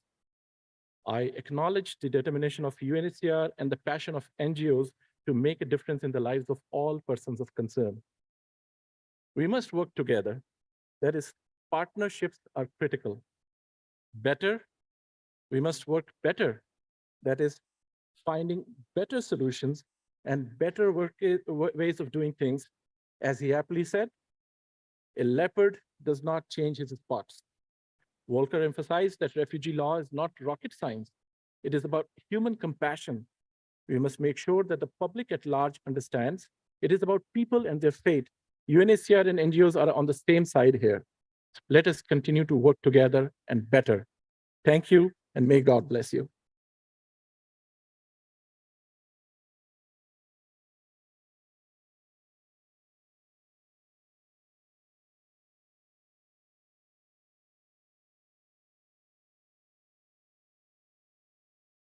Hello, my name is Sandra Young Racco, and I'm the local pastor from the city of Vaughan. This is Deepak Anand. I'm Deb Stoltz, and it's my privilege to be here with you participating in the Humanity First annual Global Telethon. Assalamu alaikum. My name is Michael Tobolo. I'm Daisy White, member of Provincial Parliament for Richmond Hill. Hi, everyone. I'm Marilyn Iafredi. I'm Winston Cook. Hello, warm wishes, and it is lovely to join you all today for this important event. I'm pleased to extend greetings to those participating in the Humanity First live 24-hour global telethon on. Please accept my warmest and sincerest gratitude and appreciation for not only everything you do, but for who you are as individuals. Humanity First is busy providing relief to the less fortunate all around the world. Over the past several decades, Humanity First has been an important lifeline for many impoverished and disaster-stricken communities across the world. Allow me to first acknowledge the incredible work that has been done over the past year. At Humanity First, which I've seen firsthand at their food banks in Peace Village, and as I know from Senegal to Sub-Sahara, East Asia, and South America, it is in all regions of the world. Humanity First is present it is saving lives. I'm proud to support them, proud to endorse them as Ontario's Minister of Education, as the Member of Provincial Parliament for King Vaughan, and as a citizen of this country. Thank you to Humanity First for all you do in Canada and around the world. And thank you to all the donors and volunteers that make it possible. Thank you once again for hosting this event and allowing myself to take part in this. So I hope you're enjoying this global telethon, and thank you for your support of humanity.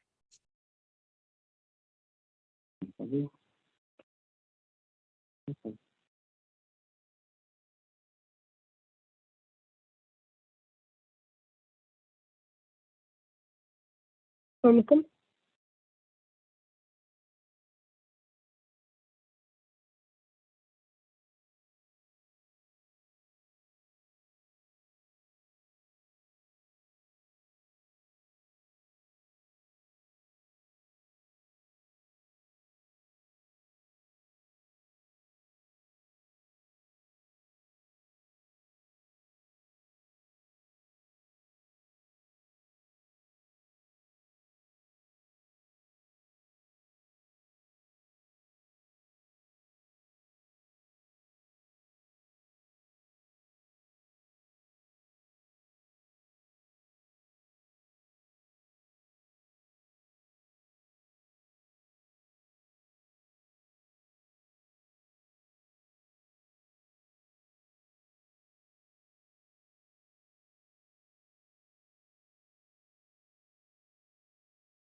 To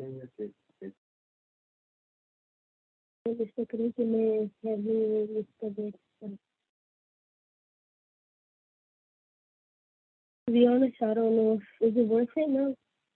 No, whatever you think. Well, I don't know.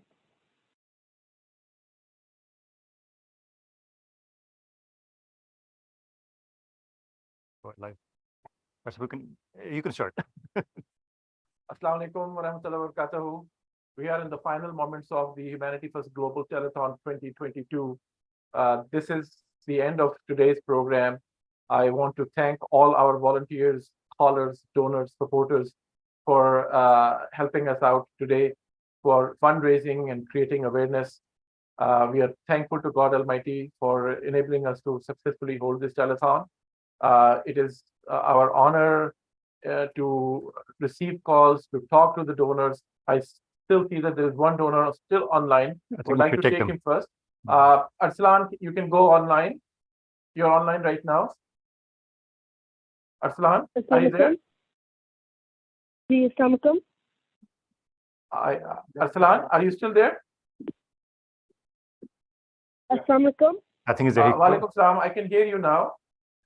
Please talk. Okay. My name is Arslan Ahmed Fayaz. I'm from Regina, Saskatchewan. Mashallah, Arslan from Regina, Saskatchewan. Thank you and welcome to our Humanity First Telethon. Okay, Jazakallah. And if would you like to donate? Would you like to make a pledge? You want to make a comment? I'd like to donate $100 to. I'd like to donate $200 to the Water for Life. Thank you very much, Arsalan. May Allah bless you. Jazakumullah Hasan Jaza. You are the last caller of the day and you have donated $200 for Water for Life program. We are very grateful to you. May Allah bless you for the sacrifice and enable you to do lot more sacrifices in future when you grow up. Alhamdulillah. Jazakumullah Hasan Jaza.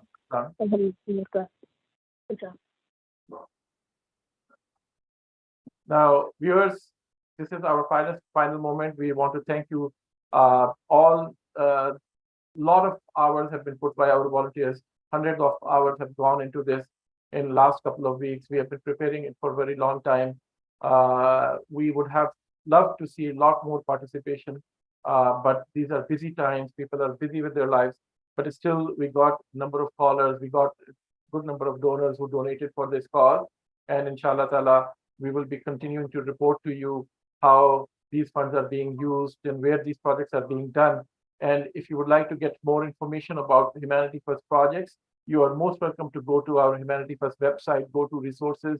There are annual reports, there are newsletters that tell you where your valuable donor is being spent, donations are being spent, how Humanity First is doing, what projects have been done in the last year, what our future plans. We have a large number of projects coming up for 2023. We'll be reporting on them on a regular basis in our newsletters, and at the end of the year, you will also see an annual report. So please stay in touch. If you are not receiving our emails, I suggest that you send us an email at info@humanityfirst.ca and we will add you to our mailing list.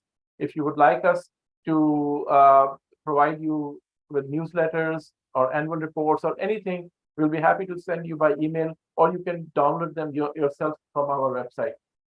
Again, thank you very much for viewing this. Thank you for bearing for the last 8 hours with us. And inshallah ta'ala, we will soon see you with another program. It could be a fundraising event, or it could be some other interesting events that we are planning to start very soon. Jazakumullah Hasan Jaza. I thank you, the team that you're saying. It will be difficult to take everybody's name, but these and many others who are not even in front of the camera right now, who have worked behind the scenes for a lot of hours, lot of time, who have put a lot of efforts in it to make this successful. I'm thankful to all of them, all of the donors that who have called. May Allah bless you all, and please remember all these volunteers in your prayers. Jazakumullah Hasan Jaza. Assalamu alaikum wa rahmatullahi wa barakatuh. Assalamu alaikum wa rahmatullahi wa barakatuh. एक second अभी live बंद करने दें उनको, live बंद करने